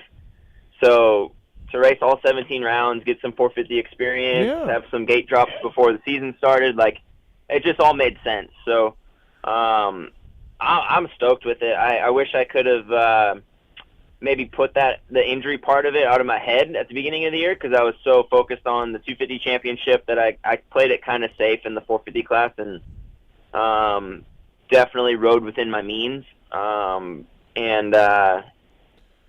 Yeah, I feel like I'm better than I showed on the 450. So are you with me though, Kellen? Are you with me though, Kellen? Like, these guys should do this more. Like, yeah, I think it's a great idea. Like, if you're Jet Lawrence and you're 17, don't throw him in the 450 class. Yeah. But if you're Mitchell Oldenburg or Jeremy Martin or somebody older that can understand and be smart about it, it's a great thing. Well, I think it's awesome because, like, we always theorize, like, oh man, if Christian moved up right now, where would he finish or whatever, and we get a cool, like, eye test with someone like Oldenburg and Freezy as well, where they're like, oh, here's where they're actually finishing in the 250 class. They're not that far off of a Craig or Lawrence or whatever, and then when they go up to the 450 class, this is where they slot in. So it gives us a little bit of a good visual test too of kind of where those guys are. I think speed wise. Yep. I think it was a good idea by the team, man. By you, Freckle. And also, Freckle, the purse money, slightly better in the 450 class. Slightly. Yeah, quite a bit better. So that was always a positive on Tuesdays when the direct deposit came through. It was a lot better, that's for sure. Yeah, Wisco Pistons bringing you Mitchell Oldenburg. Please check it out. There's a code to save on PulpMXShow.com if you want to save from the folks at Wisco Pistons, 2- and 4-stroke pistons. Yeah, Mitch, I wanted to ask, you've been in a few different factory teams, and so you've kind of seen how that operation works, and now coming to Moto Concepts, like, what is it about this team that you feel is like, good or different that, gives a positive impact to you guys out on the track? I think just like the way Tony, for instance, is, he's been in every position in this sport, as a father, as a team manager, as he's seen it all, and I feel like he really understands what we go through as racers, as far as the highs and lows. Like the lows, he's a really positive person as far as like picking us back up and getting us back on track and not dwelling on them, because I think personally he went through a lot of those lows with his son, and myself as a father now, like I get it. Like a lot more makes sense to me of Tony's past. Like as far as a father goes, like I would do absolutely anything for my son, no questions asked. And I think people kind of forget that and don't take that into consideration. So Tony's been unbelievable, like way better than I ever expected he would be, as far as just a friend and a person. So I don't know, man, like the factory teams have been great to me, and I've got good relationships with all of them, but I just feel like this is more like they truly care about you and they have your best interest at heart, and they're not looking for the next guy up. That was something I kind of struggled with and really maybe put too much.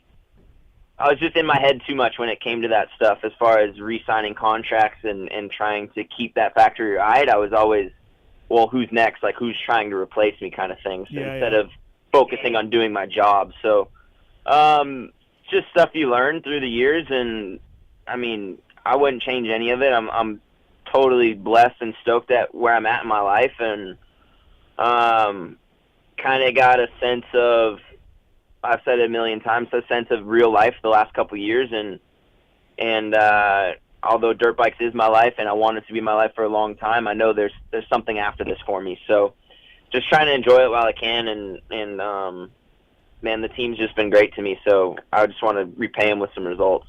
Yeah, so I was actually, my next question to you, Freckle, was I did a privateer profile with you where you told me, hey man, I started doing some work in the off season, and I wasn't going to race unless I could get a good team and a good ride, and you got it, and you're doing well. Does this open your eyes to racing in 23? Like, are you kind of reinvigorated a little bit by the Moto Concepts experience and the team and being a professional racer? Yeah, for sure. I mean, I feel like this year kind of opened my eyes. Like I got a lot more left in the tank. I don't know. Last year I rode good. Things weren't going my way, like the way I wanted them to go, I guess you'd say. I feel like I plateaued a lot last year, and I just couldn't go any faster on my dirt bike. Like that was the biggest struggle for me last year, is I was getting fourth and fifth, but I felt like that next step to get on the podium was just like I couldn't get there. So it was pretty defeating and just hard to accept. And then I'm going out there and I'm really not making enough money to cover all my bills and my expenses and do my job properly. So it's kind of like, what's the point in this, right? Like if I'm not someone who's just going to go, at this point in my life, I'm not someone who's just going to go do this for fun. Like I got a family to support. I got to grow up eventually. So last year was pretty tough, and like, I don't know, probably 4 or 5 rounds left to go last year. I told my wife, like, I'm not touching a dirt bike next year for less than X amount. And not that it was a lot of money. I felt like that's the money I needed to do my job properly and do my job right. And then put, a little bit in my pocket, but, and truthfully, I thought there was no way anybody was going to pay me that. It was just something that, I don't know, I feel like that level just below the factory spot, you're kind of fighting with guys like, I don't know how to put it, but guys that will ride for free. yeah, pretty much, right? And I'm not at that point in my life anymore. So, like, basically my TLD fill-in ride, like, that was for free, and I was 20 years old, living with mom and dad still, didn't really have any bills, like, I could do it. So, yeah, I just didn't think it was really going to happen, and it ended up working out. I was kind of blown away when I got the phone call, just because, like I said, I was building fences and doing that whole deal, and thought dirt bikes was done for me. So, yeah, I don't know. I'm excited for the future. I think I think I do have a lot more left in me. I think doing the fencing and real work this summer really opened my eyes to what I can achieve still. So I don't know, man. I'll just That's awesome. keep plugging away. Yeah. I really liked your Instagram story of Phil getting in the zone where you snuck up. I really like that. Yeah, keep doing that if you can. Yeah. Oh, I will. That one. Yeah, we were all laughing at that one. That was a good one. By the way, can you take us off Bluetooth? We're getting some feedback a little bit. Sorry. Yeah. Yep, for sure. Mr. Oldenburg brought to you by the folks at Wiseco. 4-stroke, 2-stroke pistons. Wiseco is a variety of pistons from reliable forged replacements to the performance-focused Racer Elite Series. Again, Garage Buddy rebuild kits are fantastic as well. So please check out Wiseco.com, bringing you Mitchell Oldenburg on the PulpMX show. Freckle, did you have any quote-unquote interactions with Vince before you rode for the team this year in your career? No interactions with Vince. Okay. I raced him a little bit as a privateer, but no, I didn't know him at all. Okay, so what's your impression of him? He's riding really well. He did create some controversy, obviously, and I didn't like that move on Craig at all. It's Vince Freeze, right? We know the name, but at the end of the day, he is a nice guy, and he's been riding great. So talk about maybe coming into the team and being like, oh no, and then hanging out with him. I mean, I never really had that impression on Vince. I think obviously he's done some questionable stuff in the past, but nothing ever to me. So I kind of came in like I kind of come into every friendship relationship with an open mind, and I'm a pretty easy guy to get along with. I don't feel like I have anybody out there who hates me or anything. So, but no, Vince he's been awesome to ride with and work with every day. Like, just a super down to earth dude who's there to do a job, and I think that gets lost a lot. So, I've learned a lot from him personally, just with his racecraft. I think that's something that I've really slacked on the last couple of years and throughout my career. But just learning how to pick up on stuff during motos, like he's a super smart rider when it comes to that, and he catches on quick. So I enjoy doing motos with guys during the week. I know a lot of guys don't. Like I can take it on the chin. I can take being slower than someone someday. Yeah. So we've been working really well together, and I think obviously it helps we don't race each other, so I think that helps too. But no, he's been awesome. I mean, I don't have anything bad to say about him. He's been a great dude to me, a great friend, and dude, sixth in 450 class. Nice work. Yeah, gnarly. I know you said a little bit earlier that if you could, you would like to race outdoors. Have you had anybody reach out or any rumblings about a potential ride for you to do outdoors, or maybe are you interested in like doing World Supercross? Like, do you have anything kind of in the woodwork right now? I mean, I'll race anything for $1. So I mean, yeah, I mean, like I said, I would race outdoors. I would like to race outdoors, but I'm not doing it for free. That's just not on my plate. I don't really enjoy outdoors. I don't think anybody really enjoys outdoors unless they're winning. It's basically a suffer fest every weekend. So I love to suffer. I love to race outdoors, and but it's not something I'm going to go do for fun. So, but as far as World Supercross goes, like I don't know much on details, but I'm all about it. Like I raced in Australia in 2019 and had the time of my life. So, would love to travel the world and to see what that's all about. But, yeah, we'll see what happens. I'm really anxious to see like the upcoming announcements on it and see what it's all about, and hopefully get in on that as well. Mitchell Oldenburg on the show tonight. 702-586-PULP. You got a question for Freckle, give us a call. From Privateer Hero to Factory Rider and on Motor Concepts now. 702-586-7857. Give us a call to talk to Mitchell Oldenburg. 2 years in a row on team with Justin Brayton, and I've talked to Brayton a little bit about you on and off, like publicly and privately. He's a big fan of yours. He really likes you. He thinks you've got a lot of potential, and obviously, we all know JB's career and things that he does. What's it been like to be teammates with him?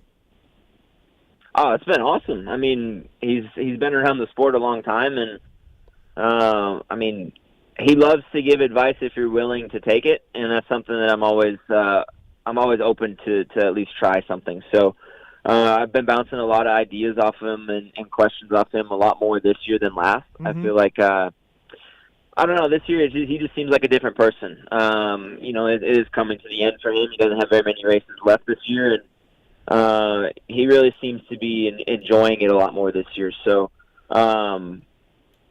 just something to just someone to bounce ideas off of. And I'm always asking him, like heading up to the line, like, do I start inside of the guys or outside of the guys? Like, what do you think? What's the best situation you think you should do and stuff like that? So. I mean, it's JB. Like he's been around. He's seen it all. I think it's funny because Cade, a few weeks ago, talking to Cade, he's like, I asked JB about this rhythm section, and JB said, do this or whatever. And then I want to say like last week or the week before, Phil's like, yeah, I asked JB about it. He said, don't fucking jump it. Like you got these guys that are like, I imagine he's texting just, old guys, young guys, 250 guys, 450 guys. They're getting like advice from Brayton, I think that's funny. Yeah. He's been funny this year too. It's like there's been some pretty big rhythms, and I'm like, are you gonna jump it? Especially when I was on the 450, the same bike as him.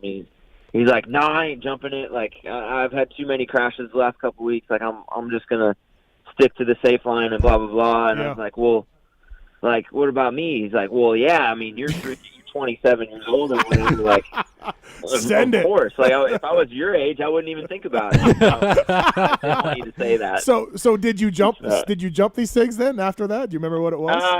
Yeah, I think there was one at Phoenix. I didn't. Okay.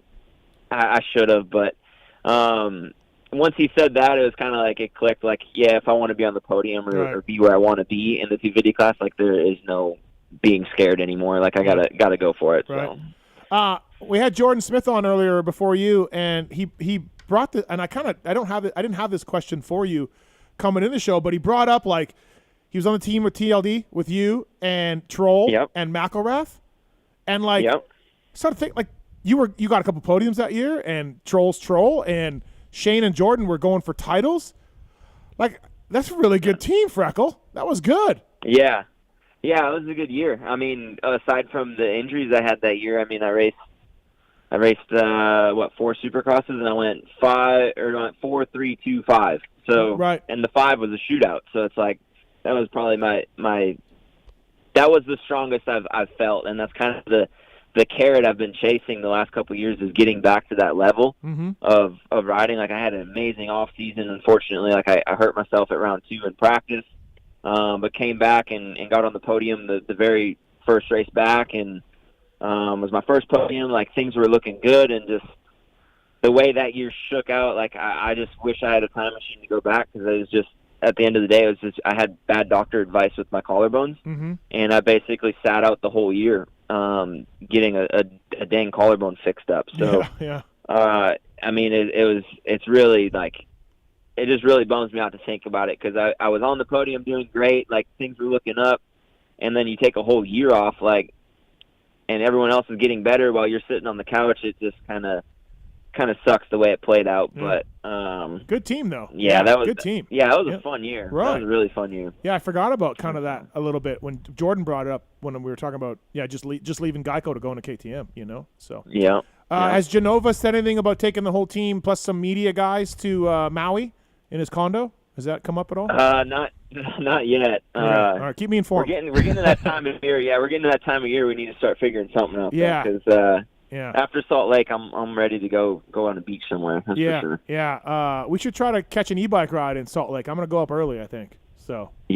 Yeah, for sure. I'll bring a bike up if you need it. Big e-bike guy now. Yeah, no, Oldenburg and Vince are e-bike guys. They're your guys now, huh? Vince isn't quite doing it the right way because he just rides on boost the whole time. Yeah, I heard. Right. Yeah. So we're not, we're maybe not fans of that on e-bike nation, but hey, whatever it takes. You guys should get together and go with John Tomac on a regular bike and just see who beats who. Yeah. Vince on boost, you guys on the eco mode, and right. Yeah. I mean, we'll take the e-bike guys. Like we'll take anybody, but we don't like to just put it on boost.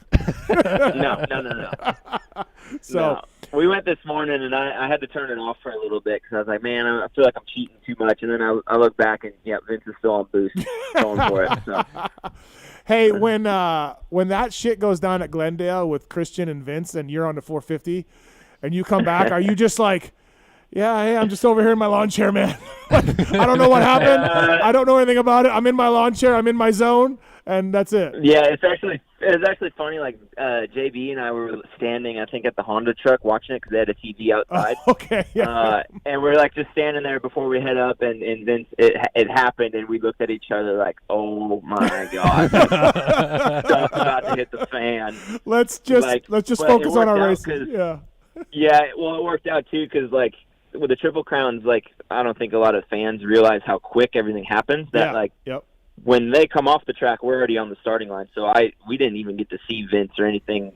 Right. But I didn't even see Vince for the rest of the night because after the race, I mean, they were at the AMA trailer and all that stuff. So yeah, it was. But me and JB were just looked at each other like, what just happened? You and JB are like, hey, let's leave the Honda truck. Like, let's just go. Let's just walk away. Go hide in the shadows. Like Homer in the shrubs. Yeah. just going backwards. Just be like, doo-doo-doo. So Mitchell Oldenburg on the show here. You've come a long way from your Jimmy Albertson privateer days on the Yamaha when you were sending it and putting in some fast laps, but then also crashing at times. And then you've gone through the different rides. But are you happy with the way your career's been and the way things have gone for you? Are you okay right now if you had to go build fences next year, or do you feel like you left something on the table? I mean, you stood on the box, something that 97% of pro racers never get to do. But where are you at, Freckle? Yeah, I mean, I think you asked me this question when we did the privateer deal podcast, but and I think I was okay with it then, but no, definitely not okay with it now. Nice. I want to win a race so bad. That's like the last thing on my checklist. I feel right at this point. I've been fastest qualifier. I've won heat races. I've been on the podium. Like I've done almost everything there is to do, except win a race. So. I don't know if it's going to happen, man. I'm going to give it my best. I truly believe I'm still capable of doing it. But looking back and how far we've come and where I've come from as a 18-year-old turning pro, going to the races in a van with his brother, not knowing anything, to where we're at now, like, right. It's pretty amazing. Like, I don't think people understand how clueless a lot of rookie privateers, people who don't have like the team telling them what to expect are. Like, yeah. I remember my first outdoor national, like I was like 10 minutes in and I was dead tired, like no clue what I just got myself into. After the first one, I'm dying back at the motorhome, and my dad's like, all right, you ready to go back to the line? And I'm like, nah. We had like 40 minutes in between motos. I was just completely clueless. Yeah, you're A-Ray. You're A-Ray a few years ago. That's what you are. You're just A-Ray going through life, wondering what's going on. Yeah. It was a mess. But I feel like in 2023, you could jump into a 450 class, and you're a main event guy now. You look at somebody like Brandon Hartraft. He's an 9 to 12 place guy a lot of weekends. I feel like you could do that pretty easy or better. And you can keep going, I think, I don't know. Yeah, like I feel like you're a long way from building fences, man. I think so too. I mean, I really hope so. But I mean, at the same time, like I want to keep it going. Like I still plan on doing that this summer and trying to grow a business while I'm still racing, because it's going to end at some point, and I got to make money still. So, but yeah, as far as like racing goes, I don't know. I feel like I have so much left in me. This World Supercross thing sounds amazing to me.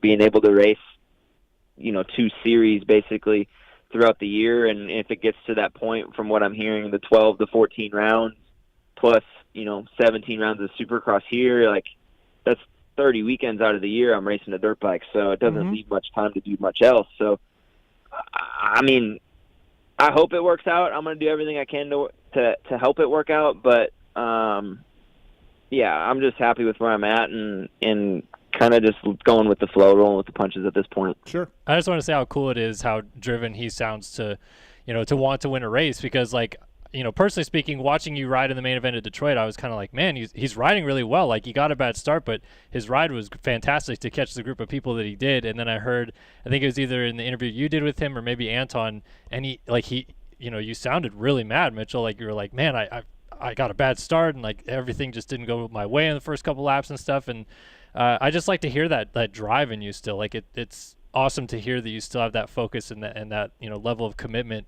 all these years later. Yeah, I mean it's it's frustrating starting last 2 weekends in a row. I mean, yeah, it's really. I feel like I'm so much better than I've showed the last couple weekends, and I think if you watch me, like I'm riding better than my results are showing too. So, yeah, like I said earlier too, just not putting a position on it, just going up there and riding the best I can, putting myself in good positions, and I want to fight at the front. And if I go back to 5th or 6th or 7th, like so be it. At least I got some experience at the front, and I know learning the pace and learning how to lead laps and stuff like that. So, I mean, I believe when I'm my best and riding the best I can, that there's not many people who can ride a dirt bike faster than me. And, like those days where it's just like you can't make a mistake and you're riding perfect, is nothing beats it.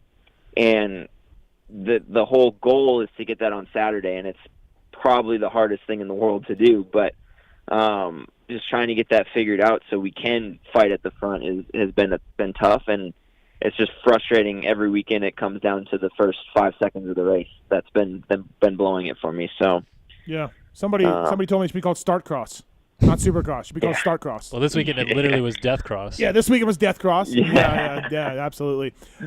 Thanks for coming on, Freckle. Really appreciate it, man. I wanted to get you on here for a while. I'm glad we could make it happen.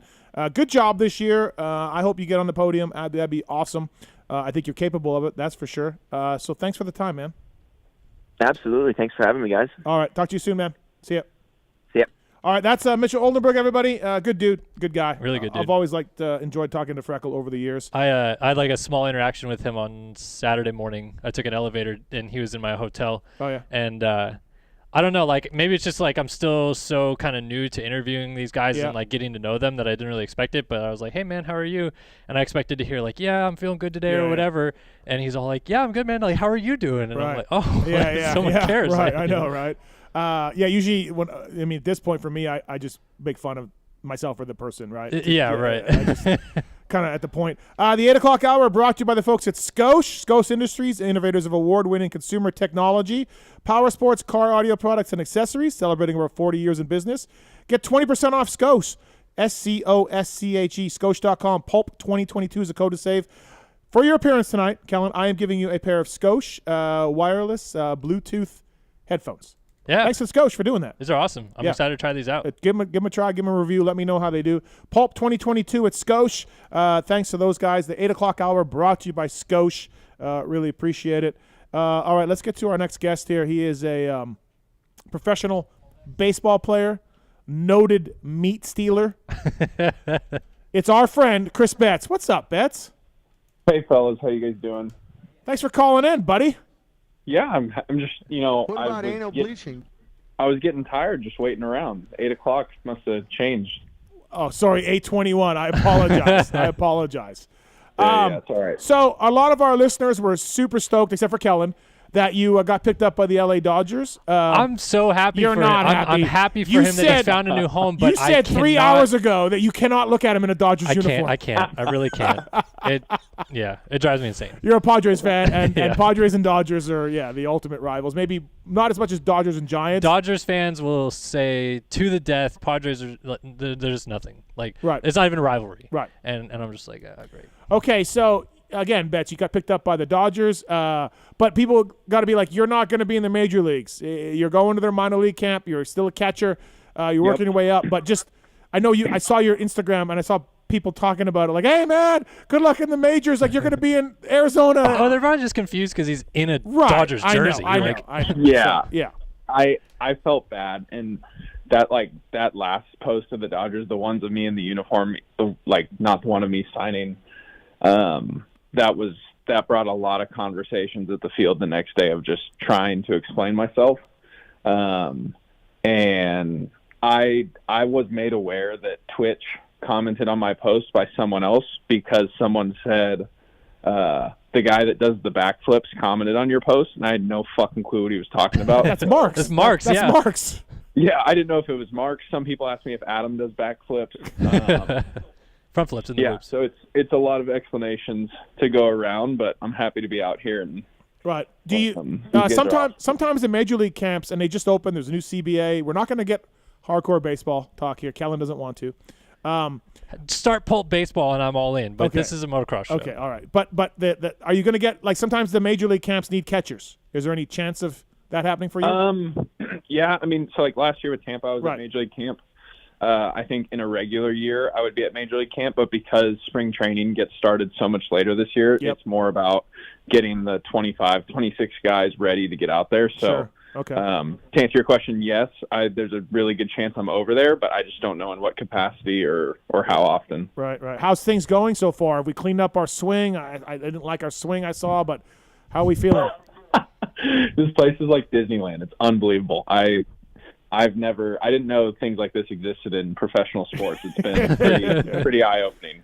Well, the Blue Jays just opened a new complex over there in Dunedin. Maybe you should get over there. That place is unbelievable, I've but heard. this is nicer. You like being in Arizona better than Florida? So much better. Yeah. I don't feel like I'm in the United States still. So that's good. I don't feel like I'm in a second world country. Any contact with my dear friend Nick and more meat? No, because I don't blow them up all the time asking them for meat, but the people who are letting me stay in their house in their little casita on their property, I'm going to be nice enough and order them a nice meat package themselves and pay full price for it just for you. All right. Okay. Good to hear. Don't be like, hey, my buddy Nick, he's out of place. I'll get you free meat. So, you were wondering about asking some moto people if they had any place you could stay. It didn't resort to that, did it? Oh, dude, it got close. I almost took you up. It got to the point where I asked Adam. If the motorhome was spoken for. Wow. For the month, because I had no. Yeah, it was not. Can you good, imagine if a Pulp fan put bets up for spring training in Arizona for free? Yeah, oh my for gosh. free, right? Exactly. Somebody would do that too. 100%. Yeah. No, that's the issue. That's the issue. Is I appreciate it, and those people out there that would do this, that's great. But the type of people that would blindly put someone up without meeting them, I don't know if I want to be with. No, yeah, you do. 100%. Yeah, it's worked well for Moser. Yeah, look at Moser. Yeah, it's worked great. Wait, what? It's Moser, our buddy Moser. Yeah, I know who it is. Oh. He just puts random people up? Yeah, or he stays with random people. Wow. We just done that too, though, hasn't he? Hasn't he stayed at stayed at a fans' hostel? houses Yep. to save money? Betts, we think you're going to go to AA Michigan? We think? Or is that set in stone? I think I'm going to high A, but it's a good deal, and there's a lot of baseball intricacies in it that we're not. We don't get to be the loon balls. Yeah. Okay. So I don't like this move at all. I need your agent's number. So, like I said, there's a lot of baseball intricacies in this that we're really happy with it. No. And we're going to be in the fabulous home state of Nick Way, so can't beat it. Lots of good vibes. So you'll be high A in Michigan to start, most likely. Freezing my balls off. Right. Could you move to the loon balls? Well, that is the Loon Balls. Oh, I thought that's the AA affiliate. No, the AA is Tulsa. Oh, the Oklahoma. Tulsa Drillers. Okay. I hit the furthest ball of my career in that stadium, so I'm not upset about going back to it. Where, Tulsa or Loon Ball? In Great Lakes in Michigan. Oh, in Michigan. Okay. Okay. All right. So there's past history here. Lots of good history there. Can we talk about our buddy Charles Caslew possibly saving your career? Oh, what? My God. Steve, I wore Prism sunglasses today during the daytime for the first time in my professional career, and I was giggling after. I could not believe it. I could not believe it. I thought the Prisms were bad. No, the polarized were bad. Oh, polarized. That's it. Okay, so I've never ridden motocross or supercross suspension. Okay. But I would have to imagine the difference that I experienced is greater than what that is. So Betts was wondering about sunglasses, and he was wearing polarized sunglasses outdoors. And Did then they have an Oakley deal, I'm guessing? Is that? Charles is 100%. No, I know, but yeah, Prism lens. Yeah, Prism is Oakley thing, right? Yeah. And then he was asking Charles about wearing polarized outdoors, and Charles was like, "No, don't wear that outdoors. Mm-hmm. That's for fishing, you know what I mean, or whatever. Try Prism, which is Prism is Oakley's name for it, but everyone's got their own Prism type of lens. I wear a Prism mountain biking, and I love it. It's good in low light, bright light. It's an amazing lens, and everybody has their own quote-unquote Prism. Yeah. So Chuck I passed it on to Betts. Betts is like, oh, my God, I've been wearing polarized for years. Like, I looked it up after that, and, like, I put some effort into it. Sure as shit, there's some research that says, like, the depth perception with polarized lenses is not very good. Yeah. And there's every day during the season we take batting practice when the sun's out, even if it's a 7 o'clock game. And so I'm wearing sunglasses every day during batting practice, and without fail, I take them off after the first 2 rounds, and I always tell myself, like, they're fogging up or something, and, like, I'm, like, just missing balls. I mean, I'm hammering balls into the top of the cage, and then I take them off and, like, you know, just leaving the yard at will during batting practice, and it just makes sense now. Like, I just could not see properly with them on, and yeah, I don't know. His OPS plus in day games is going to shoot that's what through he was. the roof. That's what he was saying. That's what he's saying. So. Oh my God! It was when Steve sent me the screenshot of what Charles said. I was pretty blown away. It was frightening. I can't believe I made it this far. Yeah, no, I can't believe either. I can't believe you were a second-round draft pick wearing polarized glasses. But hopefully your luck changes. You know, hopefully things change. Chris Betts here on the show, PulpMX show. So you got me a gift for Show 500. I can't wait. Oh, it's good. Is Mark's in there? Yeah. Oh, it's good. Oh, you know what this is, Marks? Hi, buddy. It's at his house. Oh, fuck you, Marks. You really? Yeah, it's at my house. It's in my office. I get to look at it every day. Am I going to like it? He said he's claiming big things. Yeah, of course. Really? Yeah. You motherfucker. You're welcome. So this is a baseball thing. I don't know. Right? Or, I have no idea. No. It's just a gift for Show 500. No, I know, but is it a baseball-related gift? No, it's just a gift for Show 500. But I want to be on the line for it. Yeah. So during 500, we'll call Bet. We gotta have Bets on for a few. Okay. And we will present you with this gift that Bet's got. That rules out. You're not getting Charlie's number. If it's a fucking tomahawk from Nick, I'm not gonna be stoked on that. Like, I got you some meat, man. That is the most incredible idea ever, and I'm going to message Nick as soon as we get off the phone. I got you a Prime Food distributing tomahawk from my guy. Yeah, from my dear friend. My dear friend. Oh my goodness. Really? Hey, real quick, Okay. what the fuck happened on Saturday? I don't know, bro. It was like Kellen was there. We had about 5 minutes where there was $10 million laying on the ground. How does that happen? I don't know, man. They were all different, right? Like JT was saying earlier, like Anderson, just a wash in the front end, and Webb making a massive mistake, Sexton having nowhere to go, Ferrandis going short or long, or like, yeah, like nothing. There was nothing, no rhyme or reason to any of the crashes. The planets aligned for like 2 minutes, and then they all went away. Right. Well, RM Army. I thought my first instinct was that Russia had just launched a tactical nuke, and this was the prelude to us all dying. Like it was it was just weird. I was freaking out. Yeah, it was strange. A couple things before we get into some more stuff bets here.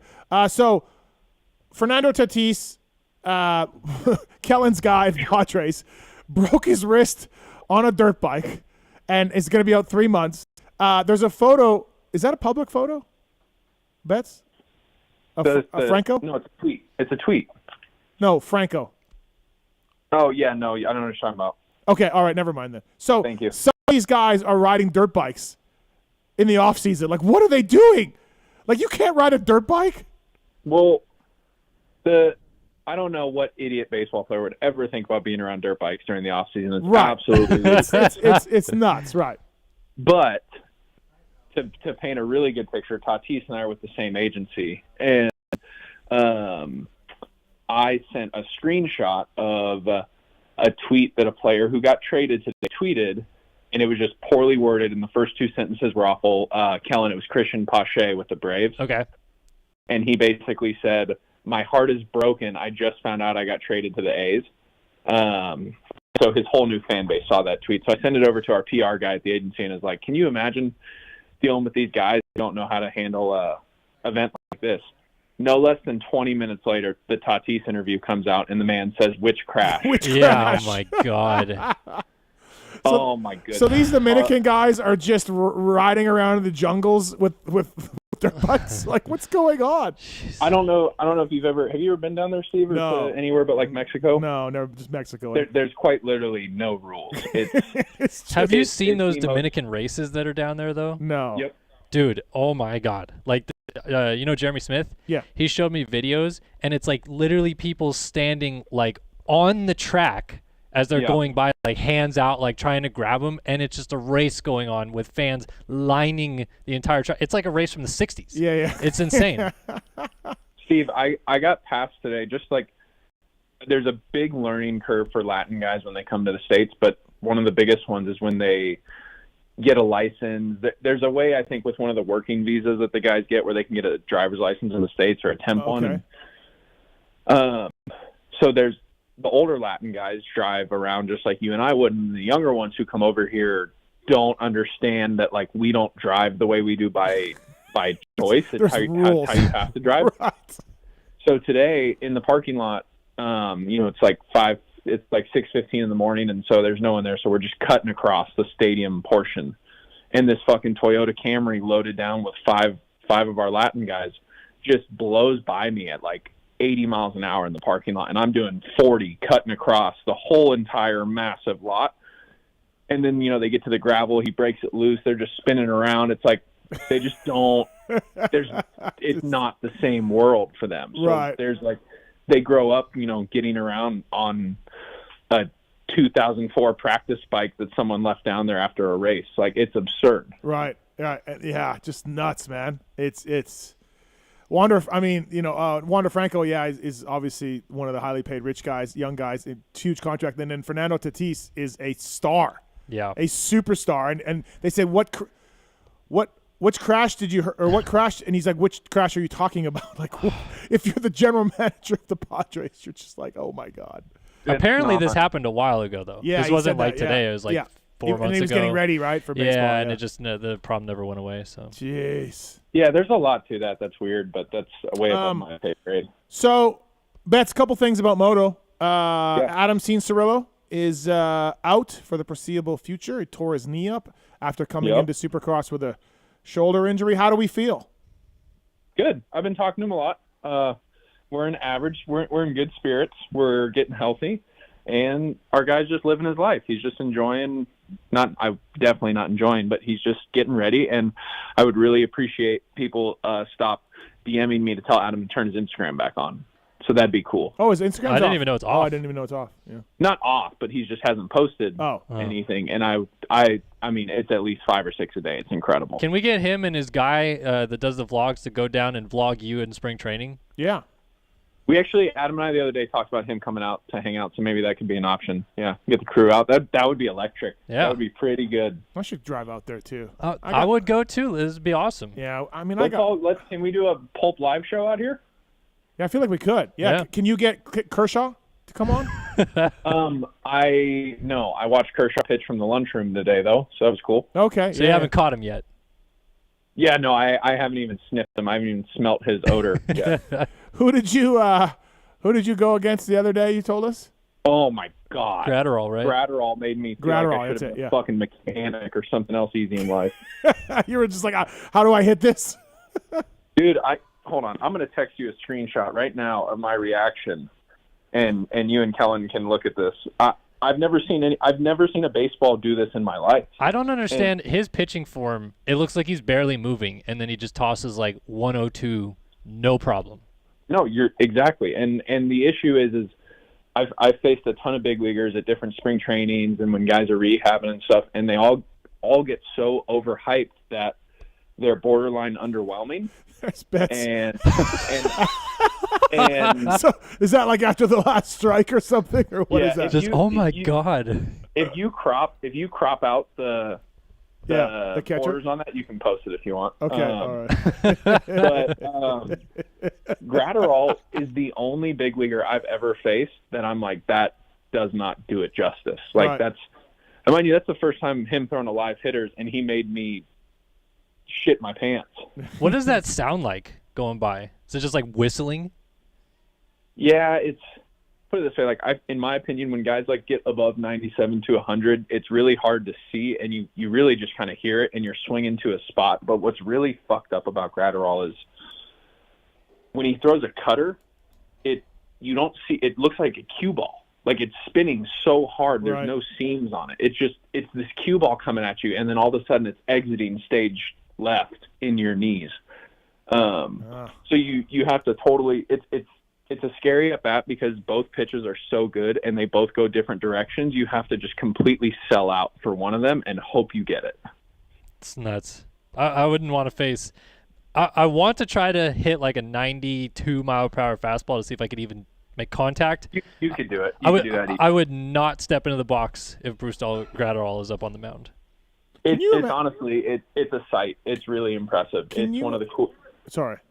Can you imagine being a left-hander batter facing Randy Johnson as he basically releases the ball at your head? That's Chris Sale, dude. Hey, that Kudai Sung guy. Yeah, the good point. pitcher Yeah, from Chris Korea. Sale. Same thing. You remember that? Did you see that clip that one time? This Kudai Sung Korean pitcher lit up Randy Johnson as a left-handed batter that had never ever stepped in the box before. Really? Yeah. No, I never see that. Also, so bets. Yeah, tough start for AC here. He will pull it together. We'll get it together. He was on TV. How'd you think he did? Oh my God, how good was he? I know, imagine that. Incredible. That. He thinks AC did great. Are we surprised? And he grinded through the end. He was practically playing injured by the end of it. Well, the carbon monoxide was getting him. I think. That's what I'm saying. But yeah, no, he was good. I thought it was hilarious how often they were throwing it down to him. Okay, so now the tough part of the interview. That's what we do. We ask the tough questions here. Oh boy. Is Superfan Dylan, is he vindicated? What does that mean? I only went to high school. Is he vindicated for his love and his support of Eli Tomac after what's going on this year? Like, does that mean like he's right? He's vindicated. He made this a right or wrong thing. I root for. I've never, outside of PulpMX, I have never gone after anyone personally. What is with PulpMX? You know that rant that I went on many times, dude. Oh my gosh! Is it just fantasy related? Is that it? Yeah, it's all fantasy. Okay. Anaheim, what was that? Anaheim 2? When Marchbanks didn't make it? Oh, my God. Like, I had Marchbanks on my team, but I didn't care because I was laughing so hard at bets in our text chat. And then Troll got me, too. Yeah. But with Dylan, it's like, dude, I root for my guy. Why are you coming at me? And then he says stuff that's so stupid, you can't be the bigger person. Like, you can't just walk away from some of the shit he says. So I don't know if he's vindicated or not. I think everyone in the industry is just happy that he's kind of somehow gone away. Where is he? That's none of my business, and I do not care to know. But look at Eli's riding great. That seems like he should come out again and all up in his shit. No, I don't follow him on Twitter. Somebody said he's posting all the time about Eli on Twitter. And he just can't call into the show anymore? I guess not. And I don't follow him, so I didn't see that. But I felt like he would attach me on some Eli Tomac is great tweets. Yeah, but, maybe. I'm just saying, Bets, Eli wouldn't be able to commentate like Adam could. Oh, okay. Not even close. I don't know. Eli's cooler now. He's in a good mood right now. Yeah. I mean, that's super weird because I feel like everyone hates Steve. So that was just like him when John came on. It was super cool. Right. It was just wild. You think everyone hates me? Just Anderson right now. Well, maybe more after that. Stank dog. After those tweets today, maybe more people will jump on. Fans. That's also on me. Why is that on you? Because you sent that in the group text, and then I just started throwing gas on the fire. That's true. You did. Yeah, you did. You did. Right. I can't believe these guys. Like they're just motocrossers, okay, and that's great. They're amazing on a dirt bike. Betts is an amazing baseball player. I'm good at podcasting, so we're all good at something. These guys are great at dirt bike racing. What experiences would they have in life to motivate people or to tell them which way to do things? And then on top of that, their spelling is atrocious. They don't know your and theirs and any, like, so to me, if you don't know yours and theirs and the proper way to use those terms, you're not that smart. That's all. Well, that's all I'm saying. I think it's fair that they have a following. I think it's fair they try and be motivational. I think it's fair that they try and be political, all that shit. What just blows my mind is the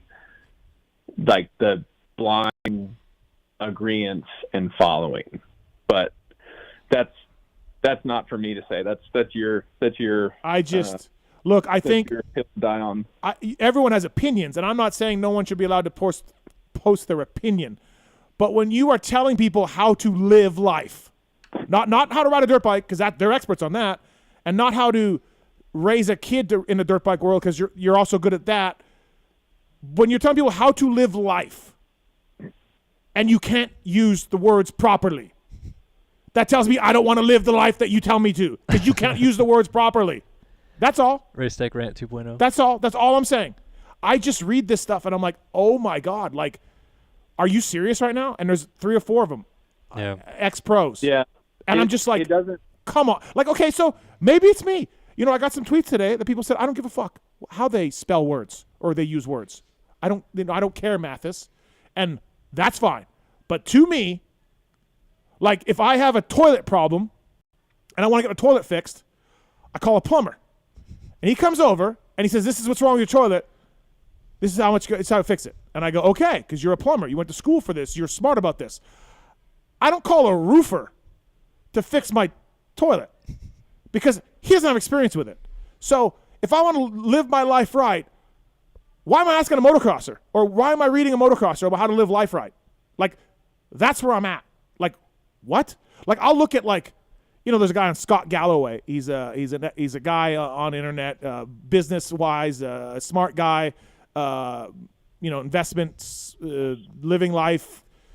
You watch any of his talks he's done. He's a really smart guy. He's got a lot of life lessons in his stuff, and I read it. I read some of his articles. I listen to a podcast every now and then with him, and I'm like, well, shit, man, this guy's kind of got it together. He's been fired a few times. He talked about getting fired from, I think, Apple or Google or one of those like places. You're describing JT. Yeah, really, right? and I would be like, okay, that's somebody that maybe I'm going to listen to about life. Someone who's a professional motocrosser who was sheltered their whole life, told when to go to autograph signing, told when to line up, told them when they're testing, told them, you know, blah, blah, blah, blah. And you're going to follow this person for life advice? Yeah, I mean, I would say Kellen's like not agreeing with me. Well, but no, I do agree with kind of where you're coming from, but I will say that, like, in regards to these athletes, yes, I do agree that not all of them really have all of the life experience that they should have to be giving life advice. I agree with you on that. However, all these people that follow these athletes or these riders like them because of their choices in life and things that they did, whether they said, like, F the system, I'm doing this, or whatever it is. Don't or they just like them on the track? Not like always. How they not always. Okay. You know, look at, like, the Craigs right now, for example. People like their family vibe and the things that they do as a family and stuff like that. And so if you know, Christian Craig gave some life advice, there might be some people out there. But he doesn't. He just shows you the life of his family. Right. I'm not saying who or what does it. I'm just saying these are the reason why people will follow those, you know, certain influencers or certain people, is to, you know, be inspired or whatever by what they do. Okay, but when you read something and it's got horrible misspellings. I hate that. And is using the wrong terms. I know. I hate that. I think that sucks. But aren't you like, and first of all, by the way, we live in a society where you can autocorrect. Your phone will tell you how to fix it. Your phone will tell you how to look smart. And they can't even do that. They can't even take the time to Google how to use the word to that's. I agree with you on all that. Now you're following someone who can't use the word there, right? And they can't be bothered to work the Google to make sure their message goes through. It blows my mind. Blows my mind. That's all. I guess that's my race tech round of the night. Chris Betts. 2.0. This is riveting. Chris Betts. Whoa. No, don't throw my name on that. I'm just on the phone. I cannot. I'm just sitting here. I can't believe that finally made the air. I got more, but I'm going to just hold back a little bit. But it's just. You're riled up today, I think. I don't know what it is. Well. High tea. No. I spoke to my doctor with a text today. Which one? And it's low tea? Instagram or a real one? Yes. Yeah. I asked the retired rider about my tea levels. No, you know what I mean? And he prescribed me. No, my tea's not working. The tea is not Just working. Interesting. Drink some chamomile and get some sleep, as some of them would probably tell you. I don't know, man. Like, I just... And trust me, like, listen, I've spoken to current and past riders that are like, these fucking guys. Like, so this isn't just Steve Matthews' opinion. I'm the only one ballsy enough to actually say something publicly. I spoke to a rider this weekend that was like, dude, can you fucking believe that guy? like this, he said this, but then he went and did this to a factory team years ago. There's a lot of, You know? there is a lot of Right. hypocritical approaches to life, I would say, Dude. sometimes with these guys. Dude, and then like Bet said, you read the comments to some of these retired ex-riders, and these fucking people are all in, dude. They are all in. If one of them told them to go fucking jump off a 24-story building, and they'll be, they'll find the meaning of life, you would see people just tumbling from the fucking ground. But dude, I agree with you on a lot of this, but dude, there's millions of people that follow the Kardashians for what reason? Like, it doesn't. I don't to know. us, it makes zero sense, but to those people, it does. You know what I mean? Like, But everybody has are we just living in a world of morons? You would probably think so, yes. So. I mean, if you're gonna I get, can't believe I'm on the line for this. all right, let's drop it. All right, that's fine. Betts wants to go. I don't need to go. I've had enough hate DMs from certain things I've said on this show. Go steal some more meat. Yeah, when we talk about baseball for a bunch of time, and then the DMs start rolling in. Go steal meat. Hey, trust me, you don't understand. On Saturdays, I have quite the routine. Like at the end of the day, to take care of my body in the gym afterwards, like just maintenance.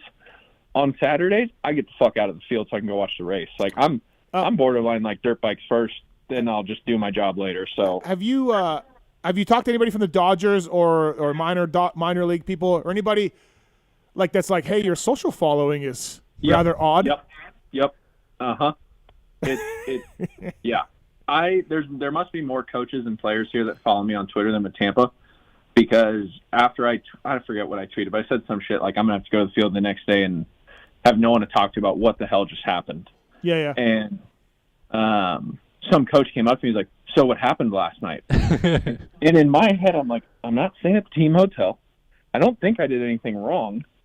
Like, what the fuck did I do last night? and he's like, well, I saw your tweet. And I was like, oh, boy, here we go. You're like, oh, it's this. Yeah, because that guy thinks like, oh, hookers and blow or something. Like, what did he do? Yeah.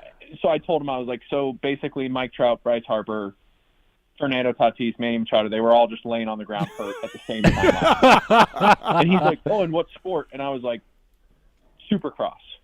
And he goes, oh, is that what do you say? Is that the racing? And I said, yes. Yeah. And then I got out of there. And Okay. then I had to explain to someone how I knew Twitch because he commented on my Instagram story. And so I told him, I was like, oh, I was playing in a golf tournament with him and my other buddy who races dirt bikes, my friend Adam. Uh-huh. And he said, what charity golf tournament were you at that he was there? And I was like, oh, fuck. Like, it was, my buddy took me to Ryan Sheckler's golf tournament. And then that was it's like, oh, yeah. I'm having to explain myself all over again. And people think it's interesting. Have you gotten any of your teammates though that like didn't know what the sport was at all before to watch it with you, and now they're kind of like interested in it? Yeah, there's probably 3 or 4 guys with the Rays that would watch all the outdoor nationals with me last year because it's like kind of during batting practice time, so I would run in and turn my phone on right away and usually catch like the middle of the first moto. And then it got to the point where I just brought an HDMI cord and I would have like 4 or 5 guys watching it with me on the couches in the clubhouse during the day. What are the odds, Kellen, that Betts slides up to Kershaw and is like, hey, I got a line on some fucking tomahawks if you want, Clayton. I feel like Clayton's good with anything he wants in life. No, dude, multimillionaires love nothing better than free stuff. I guess. Yeah. Hey, Clayton. I got a ribeye. I got a ribeye connection. He hasn't actually signed yet, has he? Yeah, he did. No, I literally watched him throw a live batting practice. He signed for 1 year. Oh, okay. Yeah, he signed for. I thought he was just like still working out with the team, but he hadn't actually signed. No, you're thinking you're a Padres fan. That's what you're wishing as a Padres fan. But I don't know. He hasn't been that great these last couple of years. So you want to take some phone calls, Betts? Not for you, but just in general. Bring it on. Okay. All right. First up is Ash. Ash, what's going on? You got a thought about the broadcast? Ash, you there? All right. Ash is not there. Let's go to 3. Derek, what's up, man? You got some stats? Yeah, what's up, fellas? How's it going? First time caller. Thank you. What's up, Can you man? hear? Yeah, we got you. Okay, man. Yeah, Kellen, first off, a huge congrats for Start Your Systems. That's badass. I've been playing MX games my whole life. It's been awesome. Yeah, thanks, man. Yeah, for sure. Yeah, also, a few things. I just started playing MX Fantasy, and it's hilarious because it dehumanizes. Like, I watch, Jalik Swole crashed a bit ago. Normally, I'd be like, oh, shit, I hope he's all right. But he was on my team, so I was all pissed. Oh, Bets can relate to that. Yeah. Yeah, man. It's kind of funny. So, yeah, I was just kind of, a couple of years ago, I went over, looked up, just thinking about, a rider who's started a season and who's won every season they've ever entered. And Villapoto's never lost, even when he went to GP. Did 3 races, never lost. Dungy's only lost 07 outdoors. Ricky was 99 Supercross. Tomac, I think, he's lost in 2 races. So it's just, it just shows. So you're saying even if the guy got hurt, that counts as a season? Even if you got as a season, yeah. Right. So Tomac would have had the 1 year he got hurt at Anaheim 1, right? Right. And you're 14 Supercross, 2011 outdoors, and then Stewart was 05 outdoors, and then 2016, obviously. But yeah, it just kind of shows, who's in it. You got all these guys who used to always win, that's kind of what makes them legends, eh? But now it's like Shane McElrath takes them 8 seasons, to win. And yeah. So I wonder what RJ's is, because he was, even when RJ was a kid, he won his rookie year, I think, at Carlsbad. Then he wouldn't have won in 82, but then I think he won in 83, 84, 85, 86, 87, 88, 89. RJ would have won indoors and out, I think, for 9 years of his 10. Right, yeah. So that shows. Yeah. I don't know like 2000 on, but it shows. Right. So I got a question too. Who would you say is the rider season year, whatever, who going to the line, they're not going to lose unless they crash. Maybe I would say Stewart 2003 outdoors or something. Who would you guys say? Yeah, Ricky or Stu, those 2 outdoor seasons. Yeah. Or Timmy. Every race when I was Timmy's mechanic. Exactly. I used to be a big fan. A Great Outdoors. Steve, you're always on there. I was, saying, yeah.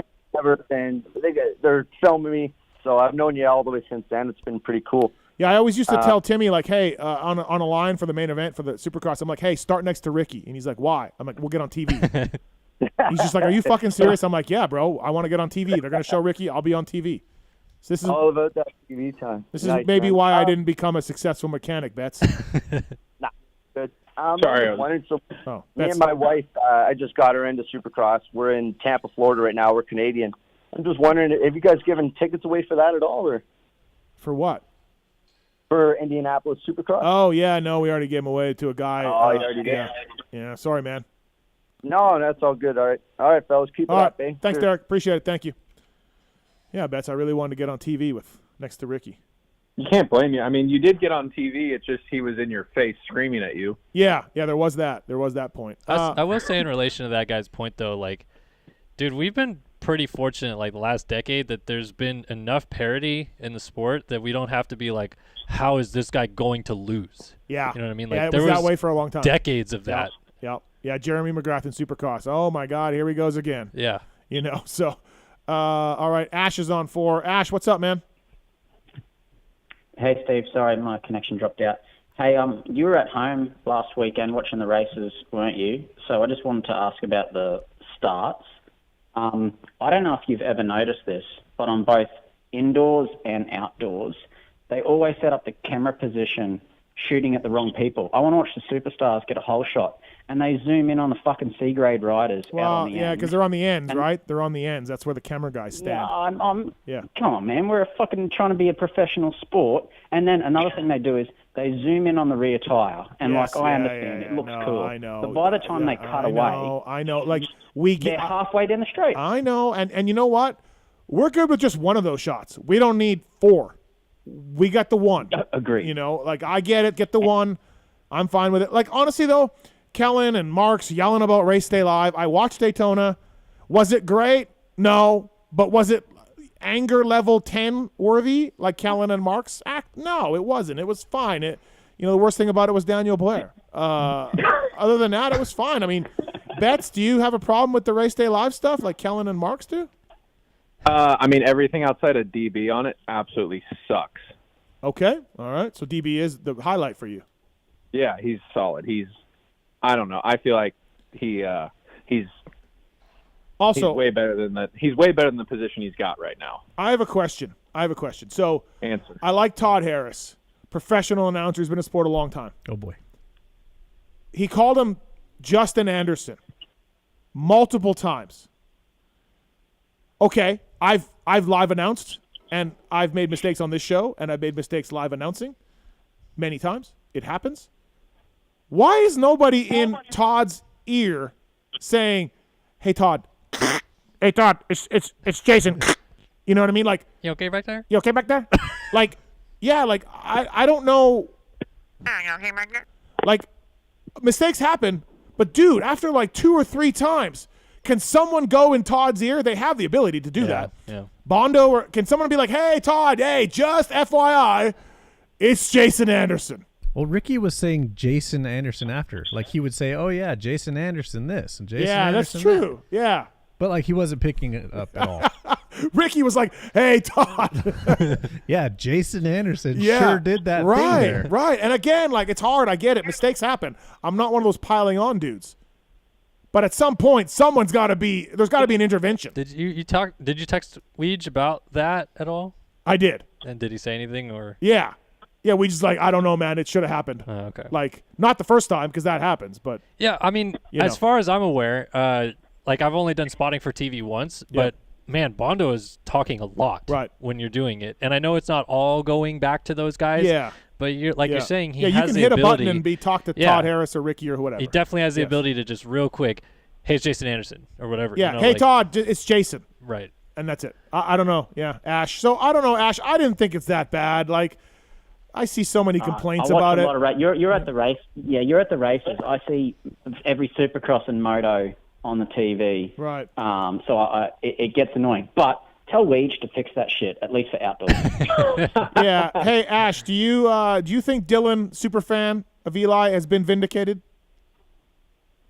I actually think he's a bit of a fucking goose, to be honest. I like but he's validated. Yes. Yeah. His theory is validated, but the reason, see, you can't give him that much credit, because whenever something goes wrong, he goes completely left field. So his logic is questionable at best. You were just talking about dumb people in the world. All hail the new king, category. Dylan, superfan. All hail the new king. Wow.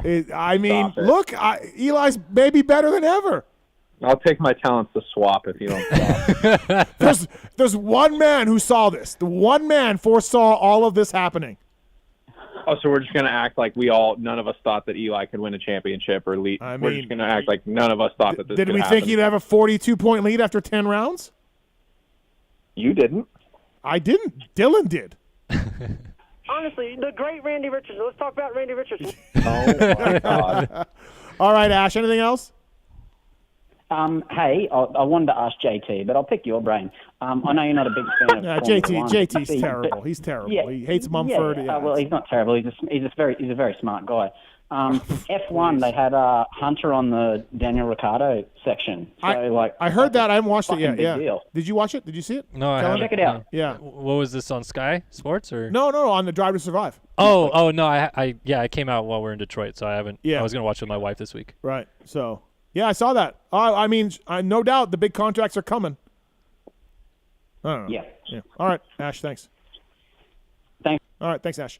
I don't know. Yeah. I mean, that's cool for Hunter. I'm not. Yeah, it's cool that, I right, mean, wasn't Will and Daniel Ricciardo close for a while too? Like, yeah, I like that Daniel's as interested in the sport as he is, but yeah, I don't think it's going to break new barriers of entry. Caleb's been on hold for a while. Let's get to him. Caleb, you want to talk about PulpMX Fantasy? Yeah, hey, how's it going, Steve? Good. Are you upset at Marchbanks and Troll like Chris Betts is? Oh, it's not those two guys. Not too bad. This whole PulpMX fantasy ride has been just filled with ups and downs, man. It is. It really is. To say the least. But it has. We started it this year, and I now found my wife arguing with me about picking people like Bogle. It's great. It's great. It's terrible. It's all of it at the same time, man. Do you follow me on Twitter? Did you see that guy when Michael Hicks made the main event? Did you see that guy running into his wife on Twitter? No, I didn't. Oh, my God. This guy filmed himself. I'll have to check that out. This guy filmed himself running into his wife sleeping, yelling, "Michael Hicks made the main. Michael Hicks made the main." And she's like, "What?" So, yeah. Good times. Yeah, this thing has evolved into now my wife needs a team next year so that we can decide who's better at this. Right. Oh, you guys share a team? No, we're gonna have to have separate teams for the outdoors. Yeah, but he's saying currently. Oh, currently? No, she just she always wants to know who I'm picking, and then usually gives me her 2 cents, and it's usually in disagreement. Wow. And I will fucking kill you. Yeah. Every time I pick Bogle, that's what I hear. Betts, do you pay to play bets? Yeah. Okay. Yeah. I bought the mulligans because I didn't understand what they were, and I thought you got to change your pick with them, and so I'm bummed that I bought like 5 of them. Oh. If only there was a help button on the mulligan when you buy Or it if that only- tells you what it does. Oh, if only he could text the guy who put the mulligans in the game. Right. Speaking of marks, though, I don't know if I'm allowed to say this, but I got the beta of the app, and it is fucking great. That's awesome. Thanks, Betts. It's coming out this Friday, I think. The 19th. Yeah. So, anyways, what else? Caleb, what else?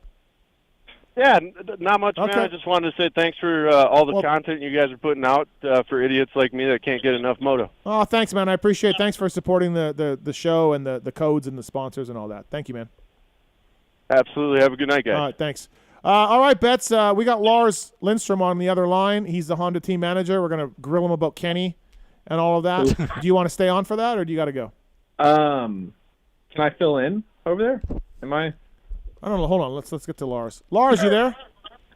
Yeah, what's up? Hey, Chris Betts wants to know if it's a muddy Supercross race, if he can fill in for Kenny. You know what? I remember I heard about this, and that is super interesting. And I've thought about it. So, Okay. Chris, I mean, we've never talked before, Chris. But yeah, I know. Are you sure you're low maintenance? Are you sure about that? Yeah, I'm low maintenance. All I need is some free tomahawks, and I'm there. I got some steaks, and I'll be good. Yeah, just steaks. That's what he rides for. All right, but I mean, you need like how many? This is a production bike deal, right? Like ride a muddy Supercross track for like how long, and then what's the deal? I was just gonna bring my 05, if that's okay. It is a Honda. Yeah, but I'm not sure if I trust your 05 Honda, maintained by you. I'm assuming. Yeah, and other people. I've never really touched it. I just spray the smell good stuff on it. I'm honest to God, it's at Connor Olson's house. He just fixes it. I broke it somehow. I don't know. Wait, how do you know Connor Olson? Fox. Through when Kiefer allegedly took me out to the high des to ride, he was with Kenny Day. Oh, okay. All right. So, I didn't know this. Like AC, Fox. So, Lars, listen, you are a great rider. You made the night show in a Supercross. So Betts wanted to know, like, what's the muddiest Supercross we've had recently? Like Anaheim 05, Lars. Remember that? Daytona 08. Yep. Betts was saying if he practiced on nothing but a mud Supercross track where you just roll the jumps, like you barely do any jumps, could Betts make the night show? This is what I was talking about. I heard this before. Right. I think I listened to that episode with Chris talking about that, and that's why I think it's super interesting, because I don't know if I 100% want to say no, because, dude, I mean, how interesting is that? Like, you just ride a muddy, crappy Supercross track, and that's all you do, and then you have the backing to do that. I don't know. I mean, the only thing I'm gonna say no, only because you still got to have a lot of skill. I mean, it's a gnarly deal. Yeah. I already ride with my legs out and feet off the pegs most times anyway, so I got that down. That's good. Ricky, one time I remember saying that he didn't understand why people had so difficult of a time in muddy ruts, because all you got to do is put your feet out and like basically paddle and you're good. So I mean, maybe there's something there. Yeah. Can Betts wear his catcher's mask and helmet? God. It might be required to, actually. Yeah, that'd be great. Yeah. All right, Betts. Thanks for calling in tonight. Appreciate it. Absolutely. Good luck in Dodgers camp. Absolutely. Have a good one, guys. And let's get out there and Kellen, and go cheer him on. I'm in. Yeah, we need to do this. Be awesome. When do you start playing games? What was that? When do you start playing games? Tomorrow. Got the Rangers on the backfield if anyone wants to come on out. Oh, interesting. Are you starting? Do you know? I don't know. I just show up. Okay. It's kind of like Groundhog's Day at this point. Right. Okay. All right. Thanks, Betts. See you guys. All right. See you. That's Chris Betts, everybody. Hero to all of us. What's up, Lars? Hey, not much. I got a question real quick. Yeah. Is he playing majors or still minor? No, or? he'll be in the minors still. Yeah, he signed with the Dodgers. He was with the Rays, and he signed with the Dodgers, which is good because he's a Long Beach guy. But he will start in the low minors and work his way up, hopefully. Wow. My son had a baseball game tonight. He's 7, and he is on the Rangers, and he played the Dodgers. So oh wow! Why didn't we? Interesting. Why didn't you say that when he was on the line? Well, whatever. do you want your son to get lessons from Betts? Heck yeah. Because I feel like if you get Betts some parts, for his 05? Yeah, for his 05, which I think I might have a carburetor I can hook him up with. I mean, the Kickstarter still works, right? Yeah. Yeah. So there we go. For sure. Thanks for coming on. Appreciate it. Brought to you by Renthal, by the way. How's Renthal for you guys over the years? I went and did that factory bike thing. And in 1986, you guys switched to Honda switched to Renthal, and it's been that way ever since. It's incredible. 1986. Yeah, right. Yeah, it's crazy. I just talked to Paul about that, and there's not too many years away now that we will have a 40th anniversary of running Renthal, and I can't see us changing.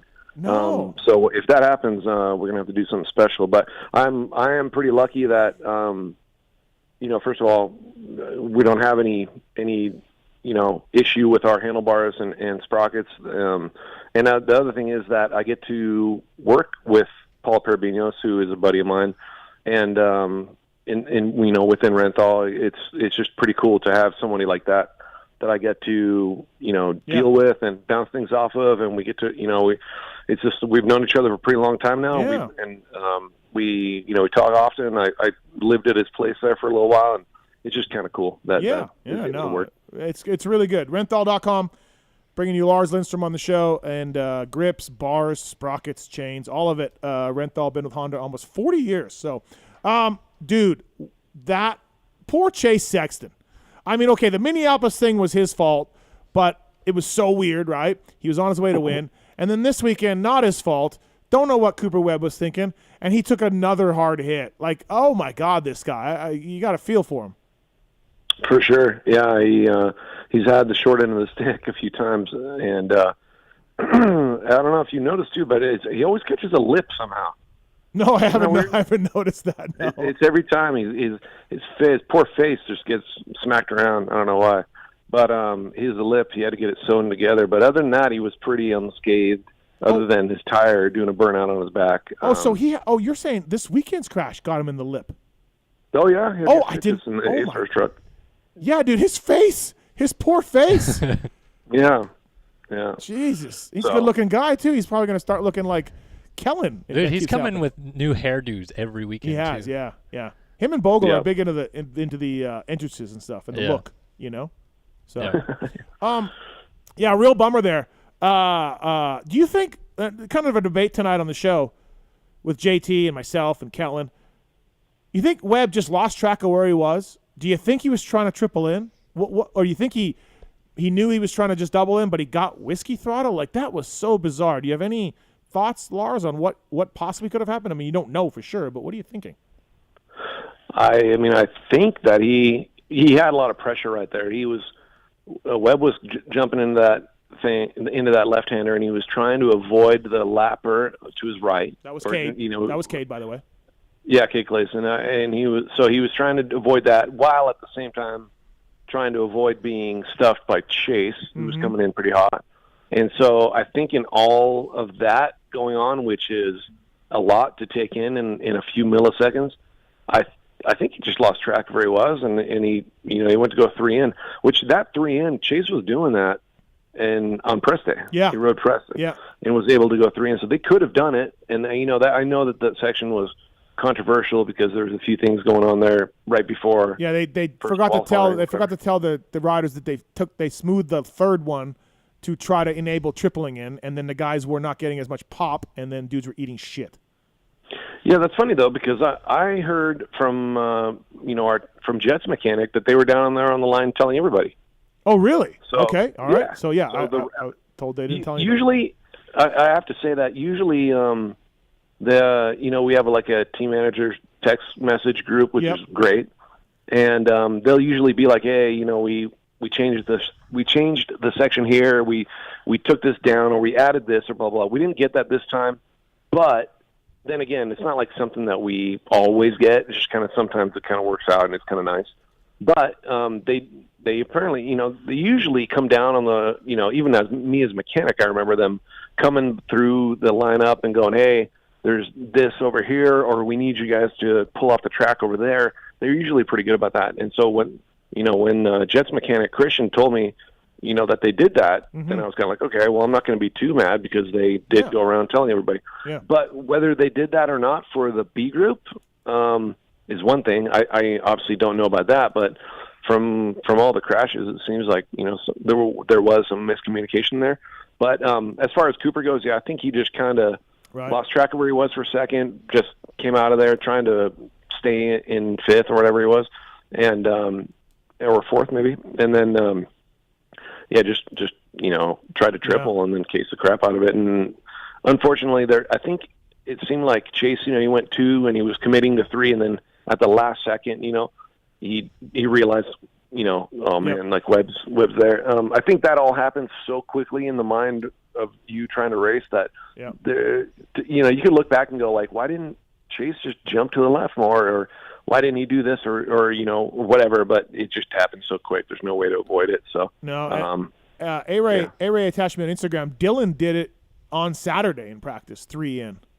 Oh yeah. Yeah, but I never really saw anybody other than that try it. So it kind of popped you up at the end, I guess, is what someone was telling me, that it wouldn't be that good. And I think you had to kind of like single into that turn. Yeah. And it it wasn't the best. I thought it would have been a cool option because you would have been jumping into a section with no ruts.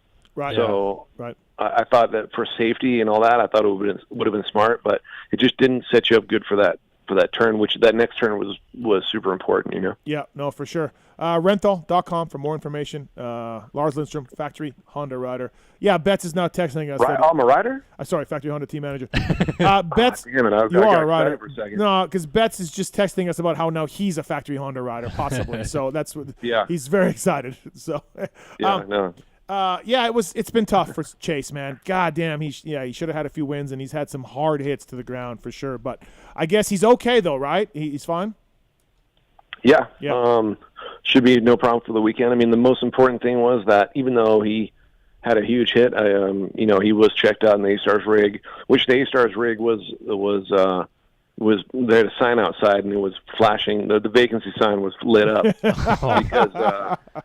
There was, and not just, like anybody. I mean, there was big name guys in there. Yeah. And we were all outside waiting in the 14-degree weather with me and Nastasia, his wife, and a friend, his wife, and then Barsha's, everybody, and then Anderson. So it was pretty interesting. But he luckily got out of that without any major injuries.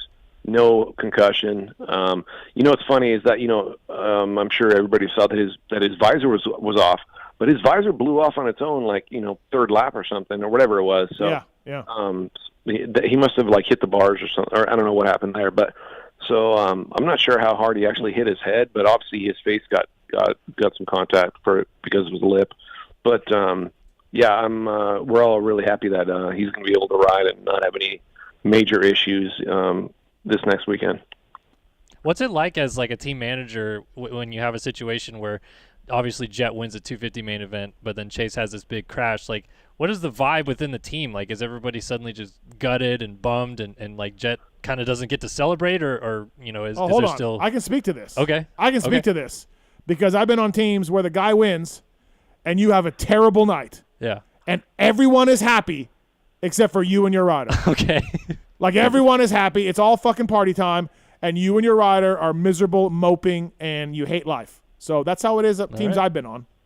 All right. Yeah, no, I think that's actually a really good question because, I mean, this weekend sucked for sure in that respect, but nothing was worse than Minneapolis because we were, it was Jet's first race, for the season, and then Chase had it, in the bag, and then we looked like we were going to have a double win, which I don't know if we've done in Supercross really ever, even back in the day. Yeah, I would have to think Henry and McGrath would have done it for sure. In Supercross, though? Yeah. Henry was a 125 Supercross champion. Yeah. Well, yeah, so what, 94? Yeah, a long time ago. Right, yeah. But, I mean, even then, we did it in outdoors this summer in Unadilla, which was rad, but Supercross, it would have been really special, and it looked like it was going to happen. So for that not to happen, wow, that was tough. And then, but yeah, to your point though, it's really difficult because Jet just kicked everybody's ass, and you want to be there and show him how much you really appreciate it and how much respect he deserves and just the excitement that he should be able to get. And then on the other hand, you have what happened to Chase, and then man, it's tough. I'm not gonna lie, and so we try to do our best. I try to show Jet and not just him, but his mechanic and the guys that work on the 250 side as much happiness as I can. But it's tough when the premier class we get that big of a hit, and especially now with Ken too. So it's not the easiest thing, but at the same time, I got to look at it, just in Jet's case, and be stoked that, I mean, he is unbelievable right now and riding super smart to make, to win those races and take a little bit more of a lead in the championship. So. You know how many race wins that Chad Reed and Grant Langston had on teams I was on where my rider sucked? Yeah. What about the days that Timmy did win, though? No, we just won the first moto at Budds Creek with me. That was You never got an overall with him? No. That was Brian Kinney, not me. All right. Also, too, Lars, we didn't even talk about Jet tonight at all on the show because we had so much to talk about 450 class. So impressive. Obviously, little sketchy moments a couple weeks ago. But this week, big lead, lappers, and maybe a mistake by him. He gets caught. I mean, Pierce was a second behind him. McAdoo's charging. And it was almost like Jet was like, oh, look, they're catching me. Oh, all right, watch this. Yeah. It was just, I mean, again, Pierce Brown and McAdoo, I don't want to take anything away from those guys. They rode great. This was Jet's race the whole way, and even though he got caught, he was able to just turn it back on. It was really impressive. Yeah, I think that has, Minneapolis was the same way, just total control. Yep. If he wouldn't have had those mistakes on the start at Arlington, I think it would have been the same there. Yeah. And he even had good starts. He's had really good starts pretty much the entire time. But this weekend, I was really impressed with Pierce Brown. Yep. I even in qualifying, he was ripping, and McAdoo too. McAdoo's very, very solid, and not as sketchy as he was before. He's really he's buttoning that up quite a bit, especially in the whoops. He's really good. Yeah, he's fast in the whoops. Yeah, for sure. But so I was impressed with Pierce, and then and I think Jet was too. Because he wasn't really gapping him like he probably expected to. But yeah, when he did run into those lappers, and obviously lappers was a big deal because of the short lap time and all that. But it didn't look like he had too much to worry about, or he didn't sweat it too much, anyways. And was able to ride away from those guys. But for that, I mean, I have to give the kid a lot of props. He's only 18, and no stress. He was able to do what he needed to do, and he's on top of it right now, which is really, really fun to see. Does he know what's going on with the bike, or is he just kind of like, yeah, that's good?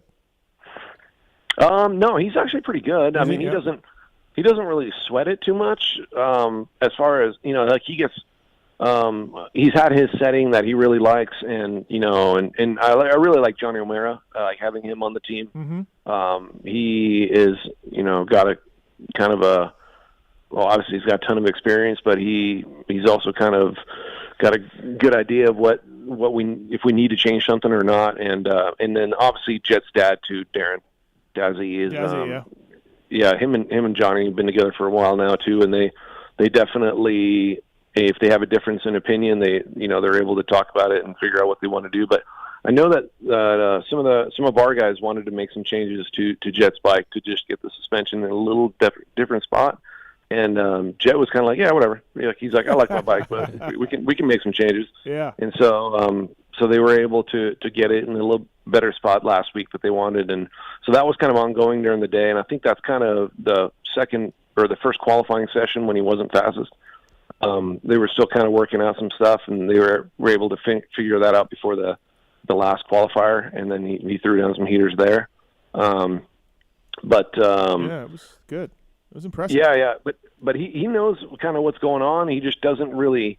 Right now, I think he's good enough to where he can kind of make some, any adjustments that he needs to a bike that's not perfect. But his feedback is actually really good. He's not, over dramatic about it, and he kind of, if he feels it, then he'll let you know. And I know that our guys have been really happy with the feedback and that he has compared. He's got Hunter is obviously a lot different in the way that he rides and his attitude and everything. Hunter is a lot more sensitive, but they both have good feedback. So, hey Lars, moving into the team manager role this year, I'm sure you had, like maybe an expectation or a thought of how it was going to go or how the role would play out. How much different or at all has it been than what you thought it would be before you took this role? You know what? I'm not really sure, I guess. So far it's somewhat what I expected. There is a lot of trying to make sure that everybody feels the love if they need that, and also getting them what they need. That part is it's a little tough because you definitely you don't want to have a favorite and make somebody else feel like they're not important. So trying to make sure that everybody gets what they need and feels like they're getting what they need, and whatever attention someone is requiring, all that is.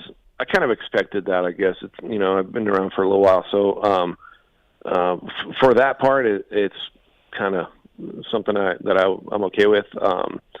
But there's a lot of other things with the job that I didn't expect. I didn't expect to do as much kind of dealing with all these little details when it comes to payments and trucks and parts and things like that. But for the most part, I understood what I was getting myself into. So it's actually, I'm getting a little bit of a flow there. So it's not too bad. I wish you were my team manager. I'd be able to do anything I wanted. It'd be awesome. You'd be the greatest team manager ever. Like, you and I go a ways back. You're a nice guy. I'd be able to do anything I wanted. Like, you'd be so much better than Jimmy Perry. I would just get to do whatever I wanted. It'd be great. So. What do you mean? You think I'm just a pushover? No, not a pushover. You just be like, yeah, that's fine, man. Well, that's another question I had is, I don't know Lars all that well, right, but he seems like a pretty, mellow, chill guy to me. Have you had times yet where you've had, to get, mad Lars and come out a little bit of your shell, I guess, with this new role? Well, I mean, I've definitely had to put my foot down with a few things, I guess. And, wow. So yeah, we've had a few things go on that haven't been really it hasn't been all roses, but for the most part, I can't picture you being and probably you're talking about yelling at truck drivers, I would guess, but I can't picture you just being no, man, this is the way we're doing it. No questions. This is how we're gonna have to. I can't picture you doing that, Lars, but I guess you have to, yeah. Well, I mean, if I have to, then I will. But as far as that goes, so far, it's been pretty good. I think I'm lucky right now. I got a good group of guys and girls that really make my life easier than it could be, I guess. You know, I mean, there's always a few things here and there, but also, I mean, I've done a lot of these roles, so you know, I understand. Yeah, you literally started on the bottom over there. You know what I mean? Like test guy, wash the test truck. You know, you started low level.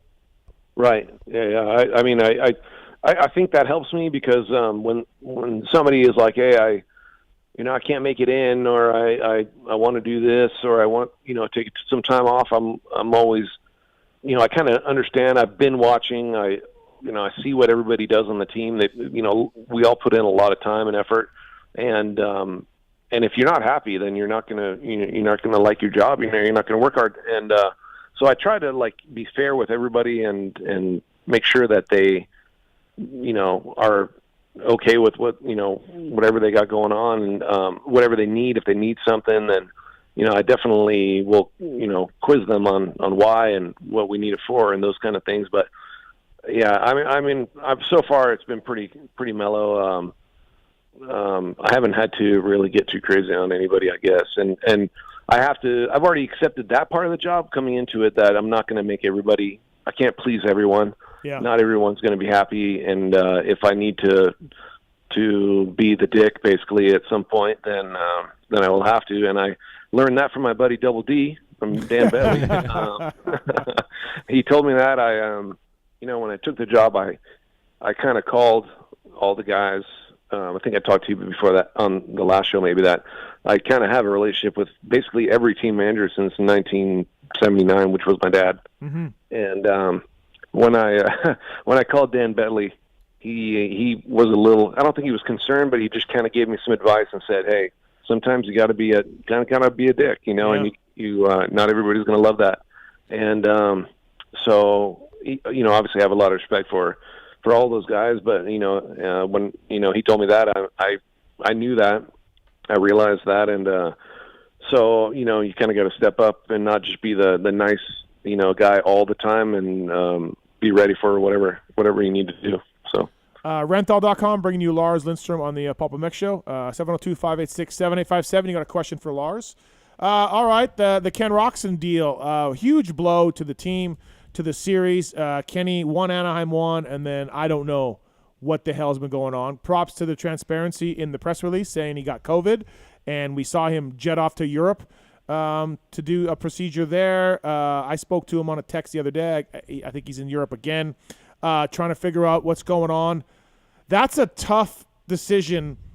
What he was doing wasn't working for anybody, but that was a tough decision for Honda and everything else. I guess take us through that decision and kind of where that came from, and when do you think, will he be back for nationals, do you think, or what's your outlook? Yeah, I think that what was going on wasn't what any of us wanted, and he has put a lot of time, a lot of money, and effort into trying to get himself to where he needs to be, and it just hasn't really been the easiest time for him. For us, Mm-hmm. from basically December to now. I mean, he had a really good November, December, until he got sick there. And, before that, he was really feeling like the old Ken of, from years past. And then that first sickness, which unbelievably wasn't COVID, it's just, apparently you can still get sick without COVID. I'm not sure if you knew that. Yeah, but, I know, right? Yeah. Yeah, but so that really wiped him out, and he was kind of tweaked from that, and he didn't, and we didn't think that the first Anaheim was going to go very well, and then he ends up winning, which was unbelievable. And I think that just kind of shows that Ken Roczen is an unbelievable rider, and he's got this talent that is undeniable, and that's why it's so hard to. Not to root for him, because he can do some special things at any time. And, but that it really just, it took it all out of him, the sickness before that. And then he wasn't really able to recover from that. And I'm not sure if that's from injuries past and surgeries and all that stuff, but, it kind of started snowballing. And then he had a really bad Oakland, where he crashed, and luckily didn't get more injured there when Chase ran over his head. And then it just kind of, he wasn't able to get himself back to where he wanted to, which I think it's kind of a snowball effect with everything, with physical, and then that affects your mental, and then the bike feels crappy because of that. And, there's a lot of things there. So, unfortunately, it wasn't getting any better. And, he came to us and just wasn't really in the right mind space and the physical space to be able to keep going. And it just kind of kept seeming to run himself into the ground. So yeah, I think between him and us, we just decided that right now would be a good time for him to take this time to try to get anything that he thinks from his doctors that could help him recover quicker. Yeah. So that he could come back for the nationals and really put a fight on for a championship there. I know that we definitely are hungry for a 450 championship, obviously, and he is too, and he wants to definitely give it to us, before this is his last year on his deal, and who knows what's happening next year, whether he wants to race, and I believe he does. I know that he's definitely wants to, but he's got to figure out if that's something that he is able to do. Yeah. But for this coming season, I know that his goal is to win that outdoor championship, and if that's what it takes, is for him to take the break now, get whatever he needs to get done, and start prepping for the outdoors, then it would just seem like the best choice for all of us. Yeah, that sucks, man. It's terrible, but like you said, it wasn't going anybody's way there.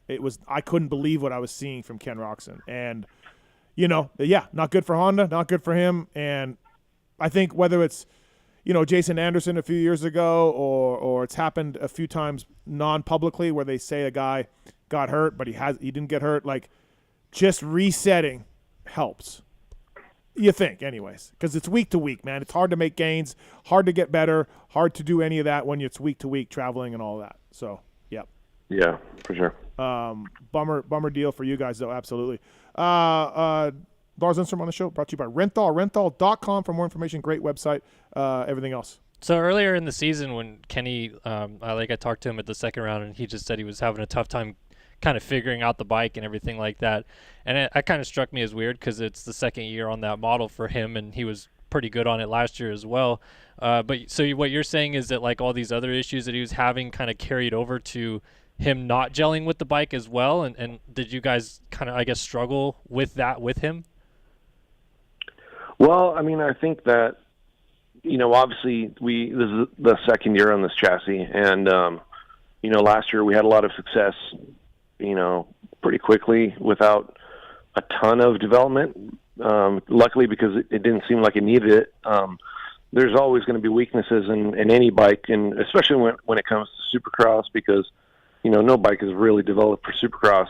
It's developed for guys like you and me to go ride, or, just a broad spectrum of riders. So, but that one, this current bike, 21 and 22, seemed to be a little bit easier to set up, a little bit less sensitive to change compared to the old one. And so, we definitely tried to improve in areas that we were lacking in last year. And we definitely thought we had had the bike in that direction. And then, he won the first race, so we didn't seem like we had done, we seemed like we did our homework, correctly. But then, obviously you always want to improve, and no bike's perfect. So we kind of struggled with him to get him into a spot where just he's comfortable, and the way that he likes the bike set up is not really, perfect for a lot of other riders. So I think that the bike could have been better, but at the same time, for us, I think the struggle was, are we setting up the bike for a guy that's healthy and able to ride the bike like he needs to, or are we trying to kind of band-aid it for however he feels? And that's tough. I don't know if we made improvements or not, but even recently, like his qualifying at Dallas, I mean, he was second to Tomac by a tenth or something. It was like right there. Not even that. I think it was less than that. So he was able to do, pretty quick lap times on it, and even at Dallas, at Daytona. But, when it came to the actual race, it just didn't seem to work for him. So it was, it was tough to try to figure that out right now. And hopefully, coming back with, if he's rejuvenated and able to ride like, like he normally, like the Ken Roczen can, the Ken Roczen of old, then, maybe we'll be able to get the nail on the head a little bit easier. We have that LCQ race coming up in Denver. Have you heard about this thing we're doing? I did hear a little bit about that, yeah. Okay, so the bike's just there, right? Can we put a rider on the bike for this race? Who, like Chris Betts? Yeah, or can we, like, I don't know. Like, I feel like, hey, we're doing an LCQ privateer race. There's 17 riders, 5 wild cards that I get to pick. And then also, one of you will get a factory Honda for the race. I was just going to say, you just said that it's a privateer challenge, right? And then you're going to put down yeah, but like imagine if we're like, hey, Devin Raper, I know you ride a privateer Cali, but you can have Ken Roczen's factory Honda or your your privateer Cali. Like I feel like that'd be awesome. Like it's just sitting there; it's not doing anything. Yeah, is John Short racing that race? I don't know. I think he wants to. I have wild card. He's not going to qualify, so I got wild card. So I may put John Short in. All right. Will you give John Short the factory bike? What about Hanny? Can we put Hanny in there? No, I think you got to have a Supercross license. I don't think the AMA is not going to let that happen. You can't get one? I thought that Hanny actually had one though because he was doing press day stuff. Yeah, but I think you got to have one. You got to be like signed up for the race and everything. Like I think it's. Oh, I don't know. I thought he still had his pro card. Yeah, I don't know. Maybe he does. But I don't think. Let me think about that. I like it. Like you said, it is just sitting there. Yeah. Actually, at that point, it might not be sitting there because the truck's coming back after Seattle and the bike might be off. So just leave it on there. It's a few more rounds. It's fine. Or I'll pick it up. I'll pick it up in Torrance and drive it to Denver. Should we put Paul Perabinius on the bike? Yeah. Ooh. Yeah, we could do that. That'd be great. What about you? Do you want some money? How's your soupy skills? I might ride for the first time in like way more than that. Since I got my ACL fixed, and I'm not sure I'm going to be ready in that short amount of time. I might need more time, but maybe. Should we put a tank and handguards on it, and Gothic can ride it? Yeah, that'd be interesting for sure. Yeah, but you just make it around a lap. But for reals, like Cade was joking around with me about getting on Kenny's bike, and you're not going to fill it in, but it's so much more than just like hey, let's grab a privateer or let's help this guy out. I mean, you come from that background. You love helping these guys out. I know you give them parts if you can, and you've helped out a ton of guys, especially if you have them in PulpMX Fantasy when you played the game. But like, it's so much harder to just be like, why don't they put somebody on Kenny's bike? Like, there's so many hoops to jump through. Yeah, and we don't. I know there's a lot of teams with sponsors that require a certain amount and all that, and we don't have a lot of that, which is cool. And at the same time, sometimes it's nice to have that, right? But if there was a long, we've done this before. We had Christian Craig on our bike, right? Freddie Noren. Yeah, exactly. It's happened, but for what we're doing right now, there's just not a need. We have 3 badass riders, and hopefully this is only very temporary, and then we get Kenny back for the outdoors. So there's not really a need for that. Although if there was, then we would start thinking about it. But you're right, it's not that easy. Even the privateer guys, like quote unquote privateer guys, are still backed by companies that are paying for them to go to the races and represent them. So it's gear and it's those sponsors and whatever else. I mean, it does work out sometimes, but it's not usually that easy. People are saying put Brayton on the bike. It's like Mike Genova's paying Justin Brayton to represent Moto Concepts and what the fuck's it? Bullfrog. Yeah, Smart Top. Like, you know what I mean? Like, Justin Brayton's not going to be like, yeah, see you, Genova. Like, it's so much harder than that, So yeah, one thing that I've seen before, like when I worked with Chad the first year in 11, we were full privateer. Right. I would have to say we can call ourselves full privateer. We built bikes out of production. We used Pro Circuit parts that Chad paid for. Right. It wasn't free. And, he did well. At the end, they offered us the works bike, and he did ride it for the last 2 races. But our bike actually had 2.2 graphics. It's not like we went and rode under the factory truck. So right, yeah. I guess something like that would happen, especially if there was, anything else. But right now we still have, Chase, who can win anytime. And then, the other 2 riders, Jet and Hunter. So they're pretty good too, yeah.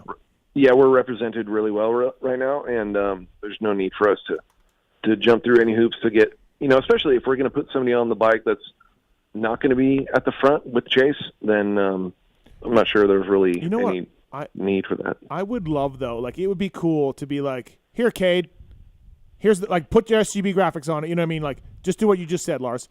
Here, Cade, here's a factory bike. And just to see how a guy's results would be. Just to see if Cade, obviously, look, he got 10th this weekend. We know we got a little fortunate with some crashes, but he's been really good all year. It would be a cool story if a guy could take a step up. And I'm on the record of saying, the factory bike is not the magic button. It is not, you could not just jump on it and say get 5 spots better. The bike doesn't make that much difference. But it would be cool. It would be cool to see. Yeah. Yeah, you know me, I'm like you too. I think that stuff is cool. Yeah. Those stories are cool.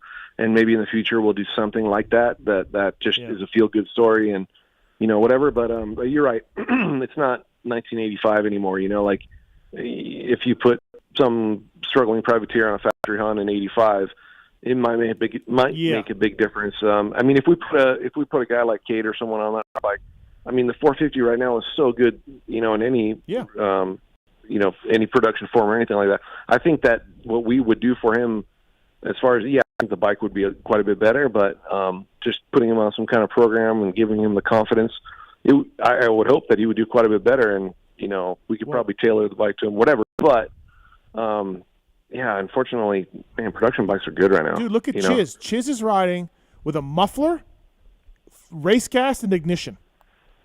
But he's Chiz. Yeah. And he's getting 13th and 14th on a bike that you could literally just put together and roll it out. Stock motor. Yeah. Stock everything. Well, look at Carnow literally buying a bike that and then the next day putting it in the main. Right. So. And if you put A-Ray on it, would you have enough parts? Right. Yeah. So. Yeah, that's the only problem there. Yeah, exactly. All right, Lars. Hey, man, thanks for – oh, wait, we got a question for you from Cody. Cody's on line 3. Cody, what's up? What's your question for Lars Lindstrom? Hey, thank you all, gentlemen, for your time. Steve, thanks for all you do for the moto community. Kellen, you too. I'm a big fan of your gaming YouTube channel. My question for Lars is, being a BA rider who made a main event and being a mechanic, hearing so much as Steve talk about is him and Timmy against the world, do you find that experience coming into your management role influence the way maybe you stand up more for the riders, or you maybe can understand where they're coming from more, and that can help you convey certain situations to the higher ups? Also, Cody, he wrenched for McGrath. Fuck me. Oh, man. He wrenched for McGrath. I have one of McGrath's jerseys. My dad drew a picture of him like a character and gave it to him at one of the signings in Houston, and McGrath gave us his jersey after the race. Yeah, nice. So, Lars, what about it? What does your role help you out a little bit when you talk to Japan or, anybody else? Yeah, I think it helps me, and it probably hurts me in some ways too, because I think that it helps because I can understand when they're telling me the bike's doing this, and I can see that too, and that I can kind of understand what they're talking about, and also when they don't want to jump something or something like that, or they're hesitant to go into the whoops as fast as somebody else. I can feel that too. I'm like, obviously I know how difficult it is. It's not easy. At that level, it's unbelievably hard, and they make it look so easy, right? So I think that helps in kind of understanding where they're coming from. But also, I kind of feel like some of the other guys that have never done that before, they have the kind of the balls to tell them, like, what are you doing? Just do it. It's that guy's doing, Jump the jump. and kind of get into it, like where they're almost mad at them for not doing it. And like, a lot of dads are like that too, right? They'll tell their kid, go jump that double. And maybe I would tell my kid, like, well, that's kind of gnarly. I wouldn't do it. But then the kid goes and jumps a double, and they push their kid to be even better. And maybe some managers do the same thing. I mean, that could be a benefit sometimes that you don't realize how gnarly it is. But as far as, I think it's mainly a benefit, just being able to, understand what they're talking about. And if I need to argue something that we need to get for them or something like that, I think that is a pretty good asset, of mine to be able to give them. So yeah, just jump the jumps. I like that one, Cody. I like that. Yeah. That's good. Yeah. But yeah, thanks for the good question, though. Yeah. Yeah, Lars, you've had a lot of highs this season with Jet, and you've had some lows, with the Roxon situation. But I just want to say, man, you're doing a great job, and keep up the good work. Yeah, I appreciate it. Thank you very much. All right, thanks, Cody. Appreciate it, man. All right, Lars. Hey, thanks for calling in so late. I appreciate you being honest about it. And, yeah, good job with Chase, and bummer about Kenny, and the Jets amazing, and Hunter's having a good season too. So somehow they're all pulling together. I mean, I think you'd be better if you got rid of that droopy guy, but, that's just my opinion. So, whenever somebody gets mad at me for something I say or I write, I'm like, blame Shane Drew. And they look at me like, what are you talking about? And I'm like, if it wasn't for Shane Drew, I wouldn't be in this country, because Shane brought me down to be a mechanic back in the day. So, Yep. I've heard that before. Yeah, blame Shane Drew. All right, Lars. Thanks, man. Appreciate it. Yeah, no problem. Thanks, guys. All right, see you later. That's Lars Lindstrom, everybody. Brought to you by Renthal.com. The 9 o'clock hour brought to you by the folks at ORW. Marks, have you gone mobbing yet? I have not. I had a busy weekend, but oh my God! It's so frustrating. What is so frustrating? I just got it like 2 weeks ago. ORW installing the SDI E-Click suspension onto Marx's Raptor. Off-Road Warehouse sponsoring the PulpMX team too. You see that ORW butt patch on Enzo and Phil and Marchbanks and these guys. ORW, please check that out. PulpMX code to save, offroadwarehouse.com. Get your bike to the track in style and performance from Off-Road Warehouse. They've got industry's leading brands there. They're staffed by a knowledgeable, experienced team. Plus, they install everything they sell. Was the installation good, Marks? Yeah, it's easy. Yeah, super easy. And I will say, even on the street, that thing makes a difference. It's very nice. Very, very, very nice. And I haven't even gone mobbing yet, so. Well, please let us know on the mobbing. There will be mobbing. Thank you to SDI for getting us the E-Click shock system for Marx's Raptor. SDI was founded in 2005. They're a one-stop shop for hard-to-get OEM MX suspension parts.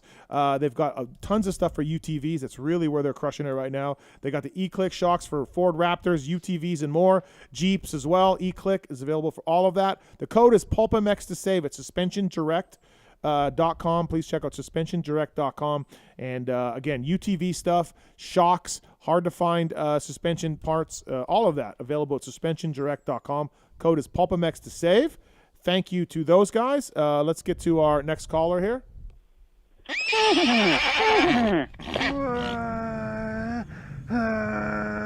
shit, that's David Bradshaw's bike. I just fucked up. What's up, Jamie? What's up, Steve? It's another night at PulpMX. How's the show been so far for you? How's the show been so far for you? Dude, Kellen is so fucking knowledgeable. He rules. Racer X is killing it. Oh yeah, all the Racer X employees. He's just sucking up to me. I feel like a little bit. He's on your corner because he's doing a privateer profile. So I mean. Are you kidding? Yeah, I just did one on Logan in December, Kellen, but that's all right, man. Hey, I'm sorry. Look, a story came up, and I felt like I should go down and just hear the side. Yeah, I agree. You should. It's a big story. Who was on the wrap-up last? Did anybody listen to the wrap-up show last week? I did, yeah. Oh, and who was Vincent Murphy and RJ Wageman. How'd they do? How was it? That was awesome. It was awesome.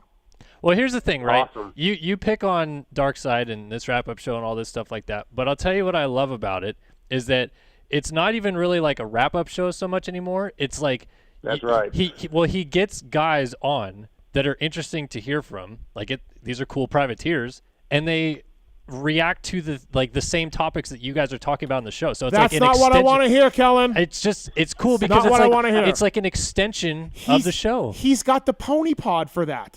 That's the Pony Pod.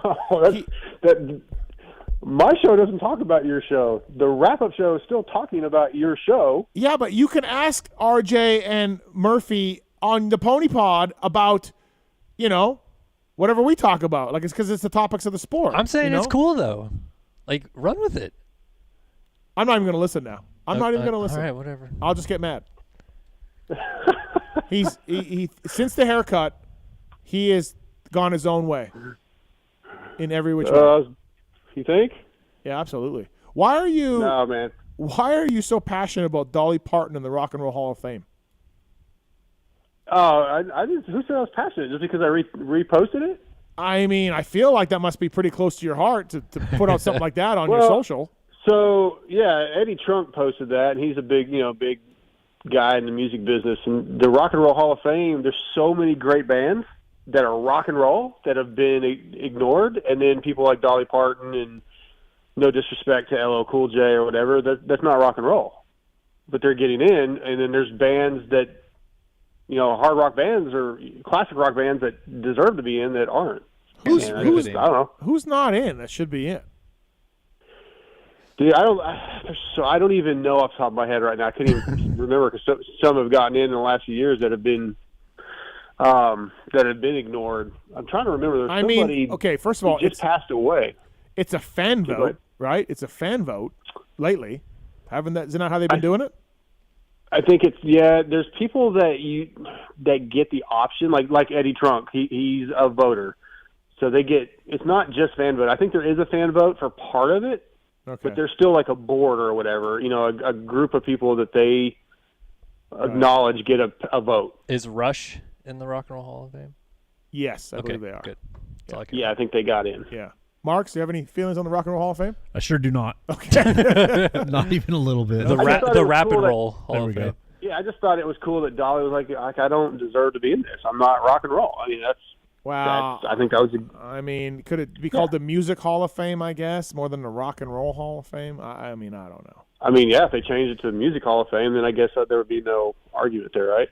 Right. What I'm getting from this is it's very nice that there's just Hall of Fame arguments aplenty. It doesn't just stick to just baseball, which is what I care about. Right. Or hockey. Yeah. Hockey's real divisive too, for sure. But I mean, it'd honestly, be like if would Chris Betts go in the Hockey Hall of Fame? No, he's not fucking hockey. Do you think the Pulp Show should get in a Moto Podcast Hall of Fame? Well, yeah. I mean, it'd be the first entry, I would think. Oh, there we go, Mr. The first and still best. Original still best. Oh yeah, that one. Yeah. Honestly, the wrap-up show, if it's the way it's going, you're gonna fucking get canceled.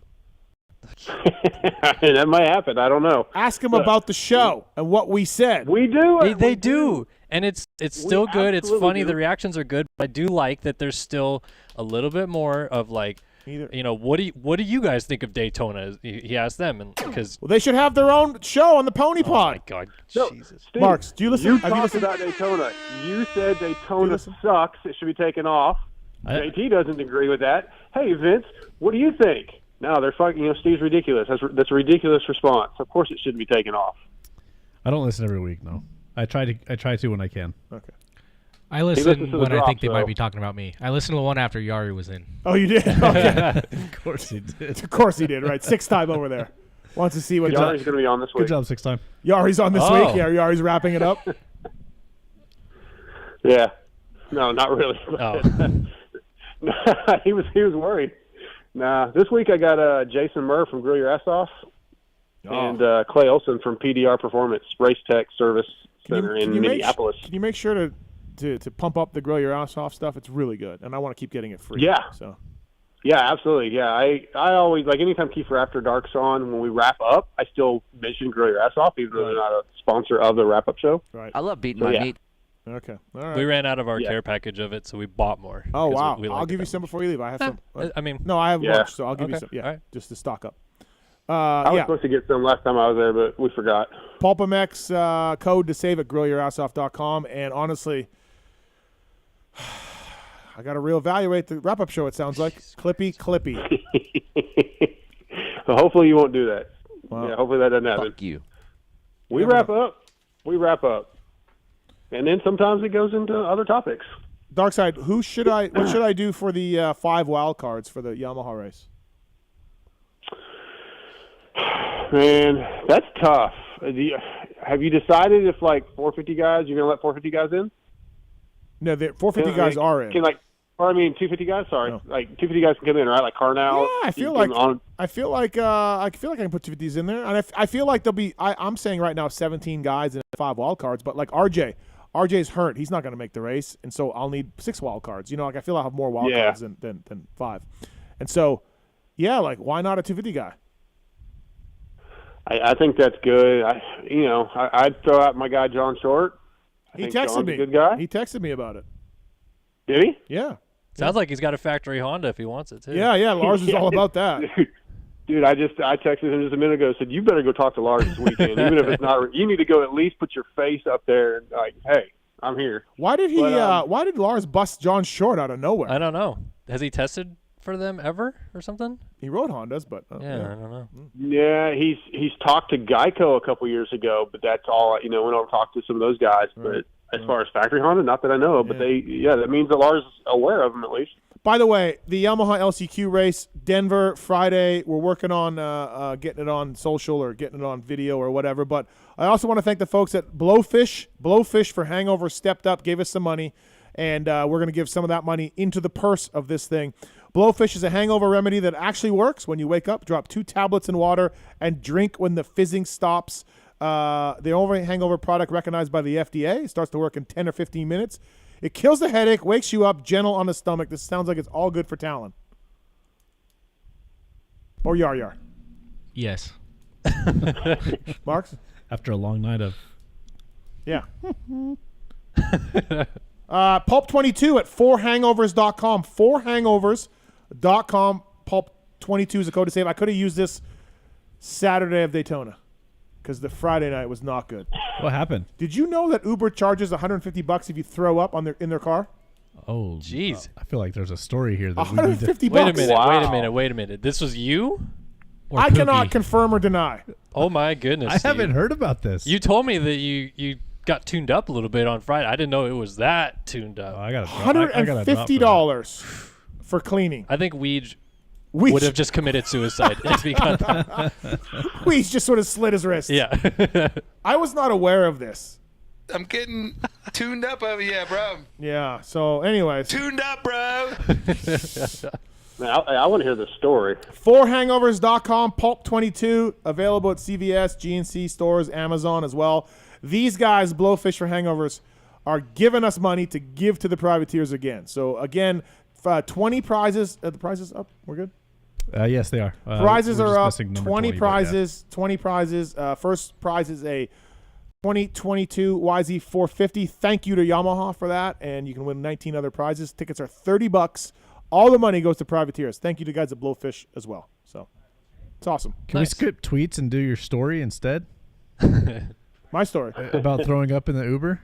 No, it was nothing special. I just got too drunk. That's it. I mean, like we didn't do anything. But you don't really drink. I don't, and that's probably why I got drunk. Like, yeah, I don't really drink. You're right. So that's exactly what happened. So, Dustin knows about. Dustin, you're aware of this Uber fee? Oh, yes, I am. Well, my ex is. We were leaving a wedding, and apparently she had a little bit too much, and halfway to dropping her friend off, right inside the little glove door in the back seat, filled that thing up, and then her cousin or her friend dipped out, and my wife at the time was losing her mind because she was afraid she was going to lose her rating in a Uber as an Uber client. Oh, wow. Yeah. So I think it was about $175 because they had to have the car completely detailed, not just cleaned out. Yeah. And there was I think she dropped a star. Wow. Yeah, I dropped a star too. That's big. That's absolutely it was an absolutely true, and she was sweating that thing for days. Well, I what the worst thing was I not realizing sort of because it wasn't in the Uber, it was out the window. Okay. Well, see, okay, you're better off. Well, no, but then so we got done. I apologized to the guy. I got done. We got home. What did the guy say? Was he like, "Oh, no problem"? No. I was saying to him, I was telling him to pull over, and he didn't pull over. And so I was saying pull over, like, I'm going to throw up. He never did. And then I leaned out the window and threw up. Yeah. I probably got some inside the car. You never know. Right. But anyways, the point is I tipped him. I tipped him pretty good because I'm like, oh, shit, I threw out the window of his Uber.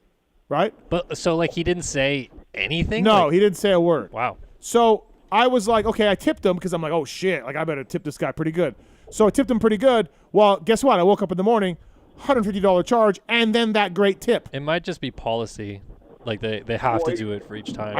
You feel like the Yeah, driver you gotta could get have the said car something. Detailed. I think it's something with being sanitary or Yeah. something. But yeah, the look on that Uber's face, man, was just eye roll and like, oh, like you son of a bitch. Like, I don't why did mind you do that in my car? I don't mind the $150. Like, whatever, I did it. My bad. I suck. I'm a loser. I can't hold alcohol. I get that. But then I want my tip back. I want my fucking tip back. That's where I'm at. I just wonder, is that actually in the fine print? Because I never went back and looked because I didn't pay for it. No, but I didn't look I really either. wonder if that's in there.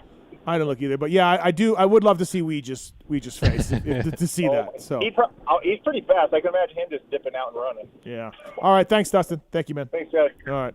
There we go, everybody. That's your tip of the night. So, all right, Dark Side. Anything else? Well, a couple other names that I think, I texted you about Richard Taylor. I think it'd be a good one. Hardy Munoz, because he's Is Richard going to be healed? Is Richard going to be healed up by then? He thinks he's going to be ready by Denver. That's what he said in my most recent privateer profile. Oh wow! On Racer So X. he said he wants in. So but I mean, a guy like Hardy Munoz, who you just never know where he's going to end up. Jeremy Hand, those guys would all be good. Are you trying with these 5 wild cards to find people that could win it, or that are like feel good stories? No, or yeah, just fun? they just got to be nice guys to me. Okay. Like I just got to be like, yeah, you're cool, you're in. That's it. I don't, I don't give a shit about that kind of stuff. So Like, you'd pull one of the amateurs that's a fan of the show up? No, I think you got to be racing, but no, Ryder D. I would Ryder D would probably win. Yeah. Like just you're a good guy. I've known you for a long time. You can Yeah. probably use the money. Here, you're in the race. You know what I mean? That type of guy. Like, no real qualifiers other than that, which is awesome. That I could just be like, yeah, you're a dick. You're out. You know what I mean? Yeah. Like there's a racer that may have made this top 17. Like Josh Hill. I'll say it. Josh Hill might have made this top 17. Zero fucking chance he was racing my race. And if he wanted to race, I wouldn't pay him a dime. Would you have done the same thing he did to you at the party and like go tap him on the shoulder? Absolutely. Yeah. Hey, you're gonna have to go. Yeah, you're not allowed in. So you know what I mean. So yeah, that's how the race works. And if you don't like it, too fucking bad. Yeah. But that's just my attitude. It's your show. Yeah, exactly. Right. I'm giving the money up. I'm raising the money thanks to Yamaha, and that's how I would roll. Yep. So, Pony, any more reaction to the haircut? Yeah, I mean, I still run into people that haven't seen me yet, family, friends, whatever, that I haven't seen in a while. That it's all positive. Everybody likes it. All positive. You're welcome. You're fucking welcome. One thing I'd forgotten though is how often you got to get your fucking haircut. Like, I gotta go spend $25 every couple of weeks to get my haircut. Doesn't got to go to a stylist. Yeah, I mean, I can't just go like the local barber for $10. I mean, you got to do something with it. And Jilly lives too fucking far away. Yeah. Yeah, so it's already grown out so much. It needs to be cut again. Well, call Jilly. Call Jilly. Get her down there. It's a long way away. Yeah, you meet her halfway. Drive halfway. Gargle cock. She'd be worth it. Yeah. All right, man. Well, What about anal bleaching? thanks for calling.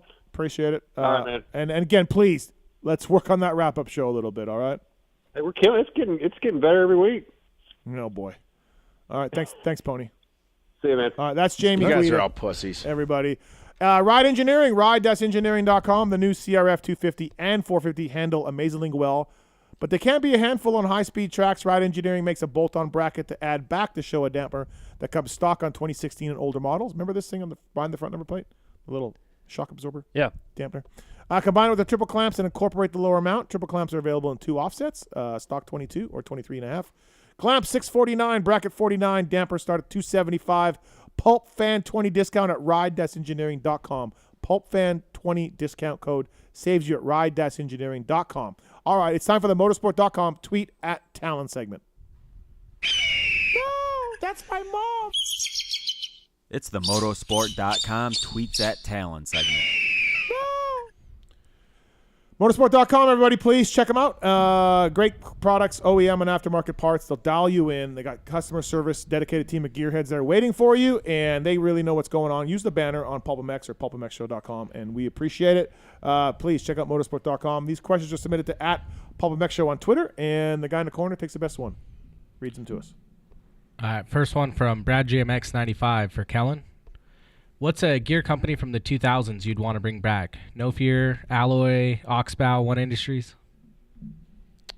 No Fear out of that group, I'd say. No Fear was Got rad. it, right? Yeah. I first race I ever won, though, on a 65. I was wearing alloy gear. Just slide that right in there. I know. Yeah. Right. Do we have that drop?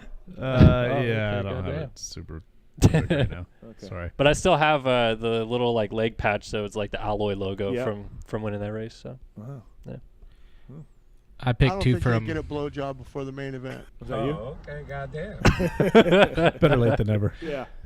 All right. I got another from Brad GMX for you, Steve. Can we get a story from your wrenching days? Did you get lost while driving, unload Timmy or Birdwell's bike, and ride a local track? Did you ever race a Wednesday night fair race? No, I did. Yeah, I did. 97, working for Birdwell. He might have got hurt at this point, or maybe not. I don't know. But my brother was wrenching on a road race team, like American road racing, and they were racing in Brainerd, Minnesota. So I diverted. I don't know if Birdwell was hurt or he wasn't there, but I diverted to Brainerd to watch some superbike, motorcycle, street bike racing. It was boring as fuck. and then I heard about, or I read about a local race at a fair race in Minnesota. I don't know where it was. I cannot tell you where it was, but I went there and showed up in a box van, and it was like a little mini stage race, and I raced Birdwell's bike. I had I had extreme over the boots riding gear. Yes. That's all I had on the truck. So I had gray extreme over the boots riding gear, Birdwell jersey, kind of tight, and a helmet and everything else. And I raced, and I don't know. I think I did okay. Like I remember I was top 5 or something, some fair race.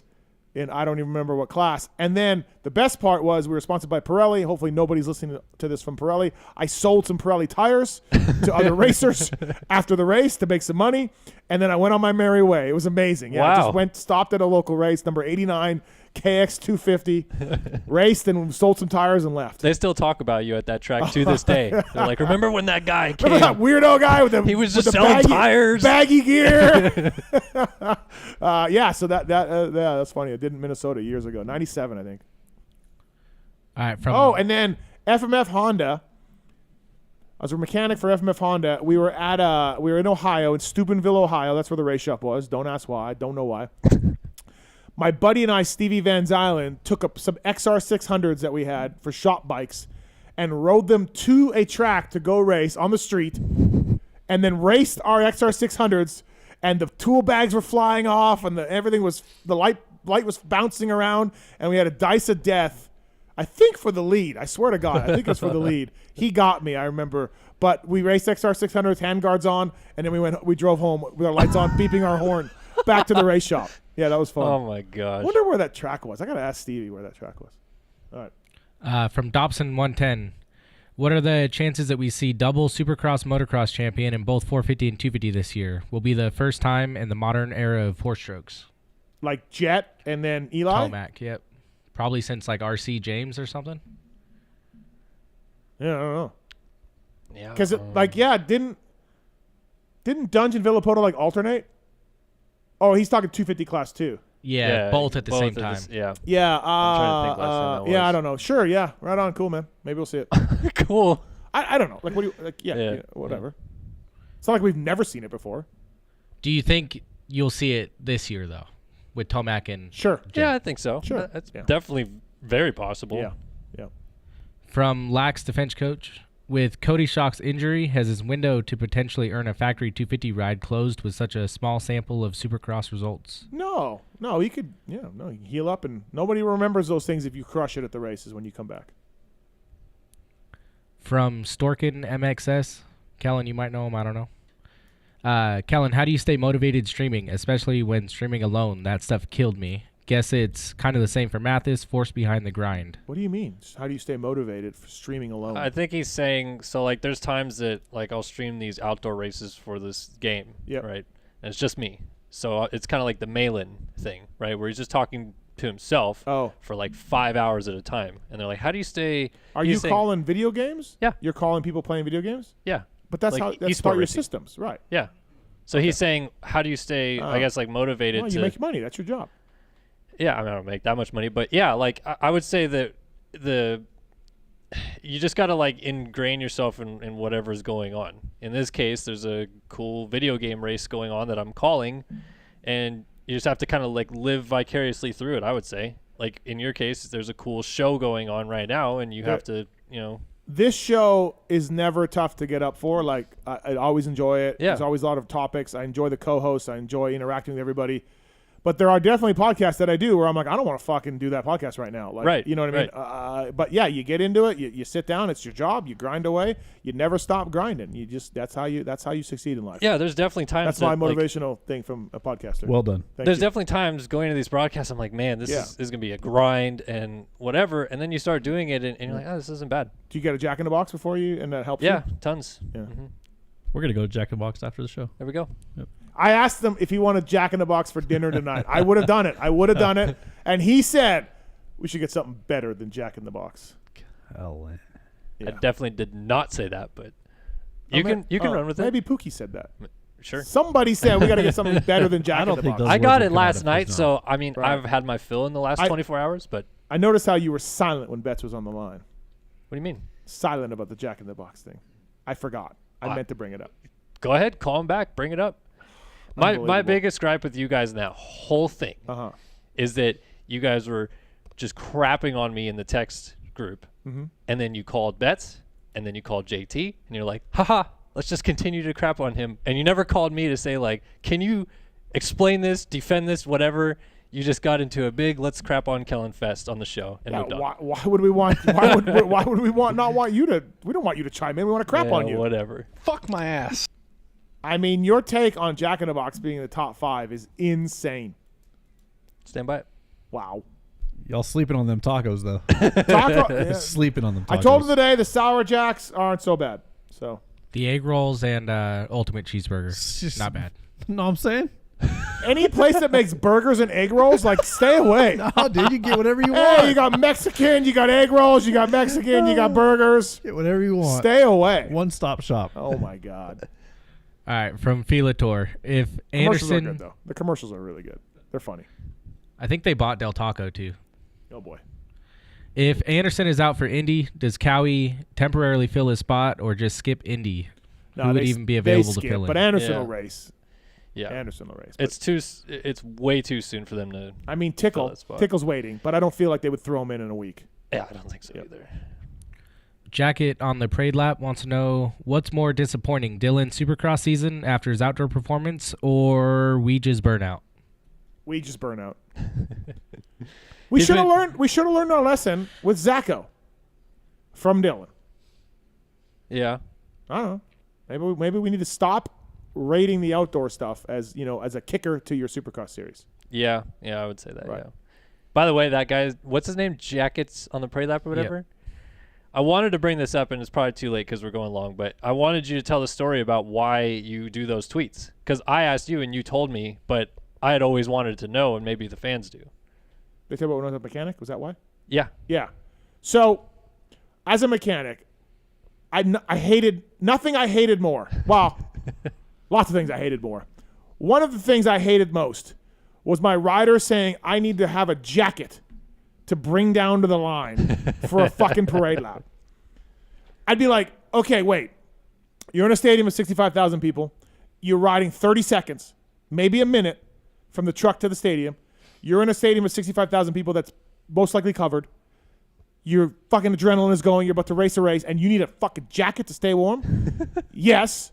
Okay, but then what? Well, then you have to hold the jacket. So you're the mechanic. So a couple times I put jackets over the rails behind the starting gate. They would go missing. People would take them. So now you got to hold the jacket, put it in front of you, keep it like a baby Yoda, in your area. You got to put it in the ground. You got to step on it. You can't step on it. You got to watch it. You got jackets everywhere. Everyone's got their jacket. Like, fuck off. I don't want to watch your fucking jacket. If you want to get your wife or your girlfriend or whatever, or if you're prepared to just throw this jacket away, no problem. But your fucking jacket shouldn't be my responsibility. I already got fucking goggles, a water bottle, a fuel bottle, a fanny pack, a tire cart, a fucking boot. Like, I already have everything. I don't want your fucking jacket. And that's why I hate those fucking jackets on parade laps. All right. Fair So enough. the guys that don't wear jackets, is that what I said? Is that what I told you? Yeah. Okay. Exactly. The guys that don't wear the jacket, thank you. Thank you to those people. Because your mechanic doesn't want your fucking jacket and have to deal with it. Oh, my gosh. I think Kelly Smith, it was Kelly Smith. It might have been Nick. One of the jackets went missing because after they gave it to me, I just put it on the railing. Yeah. And it was gone. And they were fucking irate. And I'm like, you make thousands of dollars. Buy another fucking jacket. Well, I don't Like, know. You told me one ride, I don't remember who, but you put the jacket on the ground at one point. Yes. Just so you could Yeah, because you do something. Yeah, you're pit boarding. Yeah. And then when you gave it back to him, they were all pissed off because it had dirt on it. Or whatever. Yeah, for sure. Yeah, no, the whole thing. Like, fuck off. Fuck off. That's the story behind the Mathis's tweets before the main event saying how many jackets are out. Yeah, because that nothing bugged me There you more. go. Like, you know what I mean? Like, I got everything, man. I cannot be responsible for you to stay warm. Yep. Sorry. Sorry. Put on a fucking T-shirt if you want to stay warm. Or bring a jacket, but then I don't get it yourself. I'm not your mom. All right. Love it. We get this one almost every week, so I'm going to ask it this time from Maddie820. What's the latest with Triumph and Beta? Well, you tell us, Beta guy. You tell us, Beta guy. The bike was supposed to be released last fall. Still haven't seen it. But Horbeek's still on it. And They're racing it. They're not going overseas, right? Did I see that? What do you mean? Beta's not going to the flyaway? I guess I didn't hear that. Did I? Maybe? Did I dream that? Maybe. I don't know. Okay. Seems weird. They have a 2-rider team. Yeah. Thought I heard. Anyways, Triumph's coming. Bobby Hewitt's going to run it. I think Scuba Steve's going to manage it. I don't know what they're going to do for riders or anything. Tedesco's been R&Ding it, you know? That's like I feel like that's a pretty big win for them to get Hewitt and Scuba. Yeah, for sure. But is it one of those things where Triumph's like, hey, man, we got a bike. We don't really want the team, Bobby. You could run the team and get sponsors. And then Triumph's but like, cool. I mean, that combo still has proven to be, championship winning combo. Right. So. Okay. From Devin Burrell. Since he goes by a different name now, will Justin Anderson start calling in? No. Yeah. From Ryan Hargrave, 431. I got so many DMs and what about Justin Anderson? Like, I covered it. Like, I don't get it. Like I said, it's not the end of the world. My friends today were like, if you're not ranting about Justin Anderson, I'm like, I didn't even watch the show. Yeah. Like, I don't know, man. From Ryan Hargrave. It's bad. They should have corrected him, but we're moving on. Yeah, exactly. Theoretically, if the World Supercross guys wanted to have a round in the U.S., is there anything preventing that? Does the AMA have to be involved? No, but they said on my podcast, you might want to go listen to the Steve Mathis podcast with Adam Bailey and Ryan Sanderson of Supercross Global, that they want to have a round in America. Now, for all you youngsters out there, in 2002, AMA Supercross sold the Supercross AMA Pro Racing sold the Supercross rights to a company called Jam Sports. Jam Sports was going to run a Supercross series in America and couldn't book any buildings, couldn't book any stadiums because the folks at Clear Channel told the stadiums, if you book a Supercross race, you won't get a Monster Jam, you won't get a concert, you won't get any of our business if you book with Jam Sports. And so Jam Sports was like, WTF. Then they sued, and it came out in a court of law that Clear Channel was doing that. And the Jam Sports guys, I think, got $30 million. I tried to do a story on this. I got nowhere with it. But anyways, there was, basically a compete clause that, Clear Channel fucked up. Mm-hmm. There was an email that they found saying, don't book these guys. And so shortly after all that, that's when Clear Channel went to the FIM to get the sanctioning, and then they got the Supercross back. But at some point, so my only thing to the Supercross Global guys is, what buildings will they get? And how will that go? Because that's fucking political. Coliseum? Rose Bowl? Dude, I know, right? You'd have to go somewhere that the current series doesn't go to because there'll be some sort of exclusive backdoor channel of Feld telling the stadiums, do not book these guys. Yeah. There's a lot of stadiums. Yeah, there are. So it's just a little interesting. So, last one from Mac McGuire. Steve, your opinion on kids getting paid when they haven't done squat is well known. How do you feel about Tampa Bay wasting $1.5 million at least on bets and getting nothing? I'm pulling for bets, but young talent is always iffy. LA will end up benefiting from the Rays trading him. Wow. Getting nothing is a harsh thing. Betts had 2 Tommy John surgeries after he got drafted. So, I mean, he got hurt. Fuck my ass. I mean, I feel like, was it 4 years? There was, with the Rays, you mean? Yeah. Yeah, I think so. Guys don't make it in majors 4 years. Not too many guys make it in 4 years. I mean, elite guys do.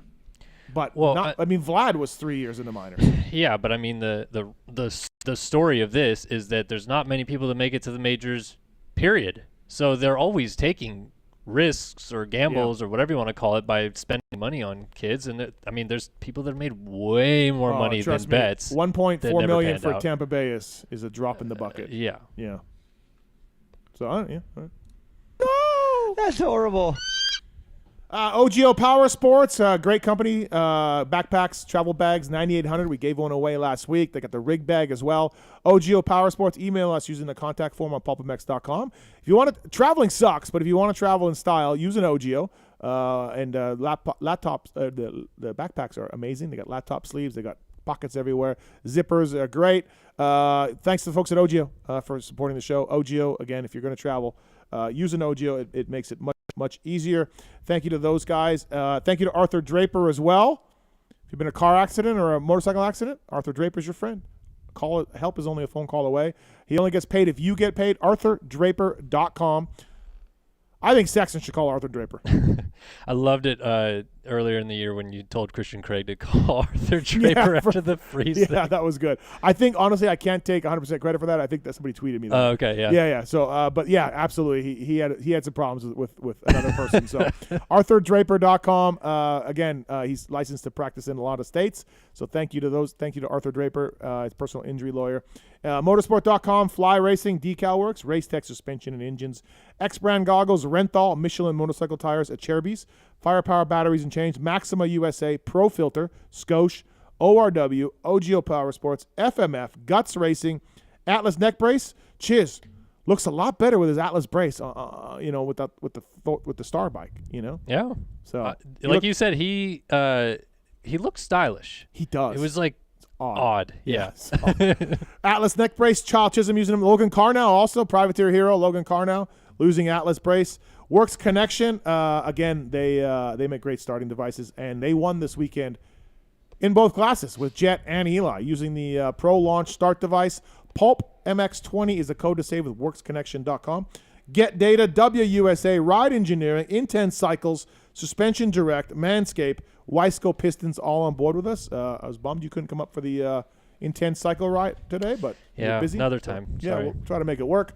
All right, Mookie, Jordon Smith, Mitchell Oldenburg, Lars Lindstrom, Chris Betts, or Jason Thomas. Best call tonight. They're all pretty good. Here we go. Okay. No. I will say I like hearing from Jordon I'd Smith. fly the girls in from L.A., boy. Yeah. I liked hearing from Jordon Smith. He's been through a lot last couple of years, and I feel like he sounds happy, sounds motivated, and it was just cool to hear. Yeah, I think Jordan's pretty good. Marks, what do you think? I was actually going to say Jordan as well. All right. Mookie. Yeah, Mookie was good too. Mookie's always good. I used to have a hardest time getting Mookie for the show. Yeah, he's always lively. I don't think he didn't. I think we were fine relationship wise, but he wouldn't get back to me on a text. No text. And the last 3 or 4 times he's been like, boom, I'm in. Were you accidentally texting James? Ooh. Maybe. Never thought of that. No, Mookie's in my phone as Mookie, and Right. James is Stewie. Stewie. So they're in my phone. I couldn't screw it up. No, or- Stewie. Yeah. So they're in my phone as different. I James couldn't is screw it getting up. text. I'm not Malcolm. Yeah, exactly right. I thought about getting James on though again. Maybe he'd do it. I don't know. He was good the last time. He crushed it last time. He was in for an hour. We called him for an hour. And it didn't even seem like he was bothered by it. No. He could have kept going. It was No. great. Remember what he said? I was his inspiration. I don't Yeah. remember that at all. Oh yeah. No. Oh yeah. Fuck you guys. Yeah. Yeah. That's what he I said. think we need to get him in show 500. I think that's been scrubbed from the server. I reached out for 500. Didn't happen. Still waiting to hear back. No. I got back. I got an answer. It ain't happening. Would he ever? It didn't seem like it was a no. Like forget it. It was like a Just plant the seed now for 600. Yeah, maybe 700. I was gonna say 700. There you go. We'll start working. 500 is gonna be a banger. Gosh, if I'm still here at 700. That's very impressive, man. 500 episodes. That's crazy. We got a banger night lined up. We do. We got a banger night lined up. It's gonna be great. I will give away 2 of the co-hosts. JT and Daniel Blair will also be in. Oh, in studio. In studio. Okay. They will both be in studio to celebrate 500 episodes. Will you give away how many more co-hosts there are? 2 more. Okay. I'm surprised you actually did that. 2 more. Okay. Do you know Tallon? I don't know yet. It's more As soon Tallon. as we turn this off, I'm asking. Can I ask? Make sure if, the mics are off. Can I ask if JT and Blair requested to come in? Or no, I asked them to come okay. in. Yeah, I asked them to come in. Like thought maybe they heard who was. Do you want to coming know in. the real story? What? Do we have time? We have time. Okay. Yeah. Tallon. So, this is how Pulp works. The inner workings of Pulp. It's not pretty. I asked Blair because I thought he would be pretty well with one of the guests. Okay. So I asked Blair to come in, and he's like, "Yeah, I'll do it. Like, no problem. I'll fly in." And I'm like, "Sweet. Okay, good." This is a long time ago. Mm-hmm. Then I'm like on a mountain bike ride one day, and I'm like, "You know who'd be good? JT'd be good." Forgetting that, I asked Blair. Okay. Yeah, I send JT a text. You want to come in for 500, man? It's gonna be great. He's like, "Yeah, I'm in. I'm in." It's only 3 rungs right here. That's it. So JT's like, I'm in. Then like a week later, I'm like, fuck, I asked Blair already. Like, what do I do? And they're both awesome. Yeah. They're both going to be great. So I just, you know what? Remember my Race Tech rant about telling the fucking truth and the truth shall set you free? I put them both in the group text and said, guys, I fucked up. I'm so stupid. I forgot I asked each one of you, a month apart to come in for 500. Yeah. I want you both in, but if one of you, I can't have you both on at the same time, so you'll have to maybe split the show, or maybe one of you wants to take this opportunity. So you don't even have a 5th line, I guess, to use for them. I do, but I don't have it. Mark said we Someone couldn't. could sit back there. No, Mark said we couldn't do it. Marks. I said no such thing. What? You said we can't do it. I don't know. I said, what about a 4? You're like, nah. Did I? Yes. Maybe like with the camera situation. Yeah. I think it was a camera. It wasn't. I'm sorry. It wasn't like a fuck this guy. It was a camera. It was a camera lights thing. Like he was like, I don't know if it'll really work. What I'll probably do is not use my camera or Talon's camera, and we'll move it and situate Okay, well, it whatever. so Yeah, we I can don't do know it that over anybody there. would want to see We don't care either of about those us. guys. So we'll make it work. Maybe we'll get Yar in the phones though. Everyone wants There to you see go. her. So I was like, hey, truth be known, I'm an idiot. I called both of you guys. I forgot. I fucked up. What do you guys want to do? Like, if one of you wants to bow out, Yep. I get it, and I apologize, and I'm an idiot, and whatever. And they both were like, no, we're in. We'll split it. Fuck me, dude. I'm a loser. Yeah. The truth shall set you free. So that's what I did. So anyway, so 500's coming up. All right. It's this is 497, I think. Or yeah. So next week is 498. 498. Comes yeah. out I to don't. I 497. don't. Yeah. I was gonna give the co-hosts away, but maybe I'll wait on that. Next week is Travis Preston and Will Hahn. Ooh, in studio. That's good too. That'd be great. That'd be Yep. a banger. 499, Mr. Randy Richardson. I'm sure he'll make a lot of. The great Randy Richardson. Let's talk about Randy Richardson. He'll make a lot of jokes about that. I'm sure about being 499. And then there's a off week. Yep. Yep. And then 500. Your mom said the same thing. So it'd be great. All right, Kellen. Thank you for coming in. Start your systems. Yes, sir. Thank you. And we didn't really talk about the new game, but I guess we kind of did. Answered a couple questions. Okay. Hit me up on Twitter at Kellen Brauer if you have any more questions. Kellen Nation. Yes. You're gonna be stoked that you're in here. Hopefully. Yeah. All right. Well, thanks for coming in. I really appreciate it. Thank you. Thank you. Always good. Always a good time. Marks. Yes. Thanks for really not putting too many shitty drops at me tonight. Thanks, man. You know, Yep. you said before the show that you were feeling a little bad about it, and it was kind of getting you down. You seemed a little emotional with all this low and high T stuff, so I figured I'd give you the night off. I don't have high T. I have low T. The T is not working. Well, I gave you the night off. Thank you. I appreciate You're it. welcome. Thank you. Must be time for a raise or something. Thanks for letting me come in. Talon, thank you, man. Appreciate it. thanks. Good work over there. And tell Yar we said hi. She's listening, so. Okay, well. Yep. She says hi. She's a lovely woman. How's that going? Eh. She's listening, and he goes, she's listening. How's it going? Maybe it's gotten weird since she was on the show, because didn't he not want her to come in for After Dark last week too? Yeah. A lot of passion. A lot of passion there. How's it that going? was with A-Ray. We're gonna have to work on this, Tallon. Yeah, Oh, he didn't want A-Ray to steal her. Yep. I was keeping it away from A-Ray. No, he for sure thought that A-Ray was going to take her away. Because and then the story changed. But I didn't think we were going to be doing. I didn't think we were going to be doing After Dark so soon, because Kiefer just came in like 2 weeks before and did it. So. But when I say how's it going, and you say she's listening, and then you go yeah. Yar. And if I'm fucking spread eagle, if I'm doing some like dirty shit or whatever. Mm-hmm. All right, everybody. Thanks for listening. Appreciate it. Thanks to our guests. Thanks to our sponsors. Thanks to Blowfish Hangover Stuff for stepping up for the LCQ race as well. Really appreciate that. Check out my social for codes and more information on that. For Kellen Brauer, thanks to Swisscore. Thanks to Moser. Thanks to Pookie. All that. Thanks to Yar. Thanks to Courtney. Shout out Yar. Shout out Courtney. Shout out Courtney. Shout out Courtney. She'd really wish I was home right now. So let's Flat Courtney. Let's wrap this up. Let's get some Flat Courtney in here. All right, everybody. Thanks for listening. I really appreciate it. And we will. We'll see you next week. What about anal bleaching? My daughter, she's probably banged a few, but not everybody at least. There's something I want to get off my chest, and it's about that summer when you went away to community college. I got an offer to do Playgirl magazine, and I did it. I did a full spread for Playgirl magazine. I mean spread, man. I pulled my butt apart and stuff, and I was totally nude, and it was weird. I mean, you probably didn't hear about it because I went under the name of Mike Honcho, but I just wanted you to know that. If you could hear me, if it got into your brain somehow,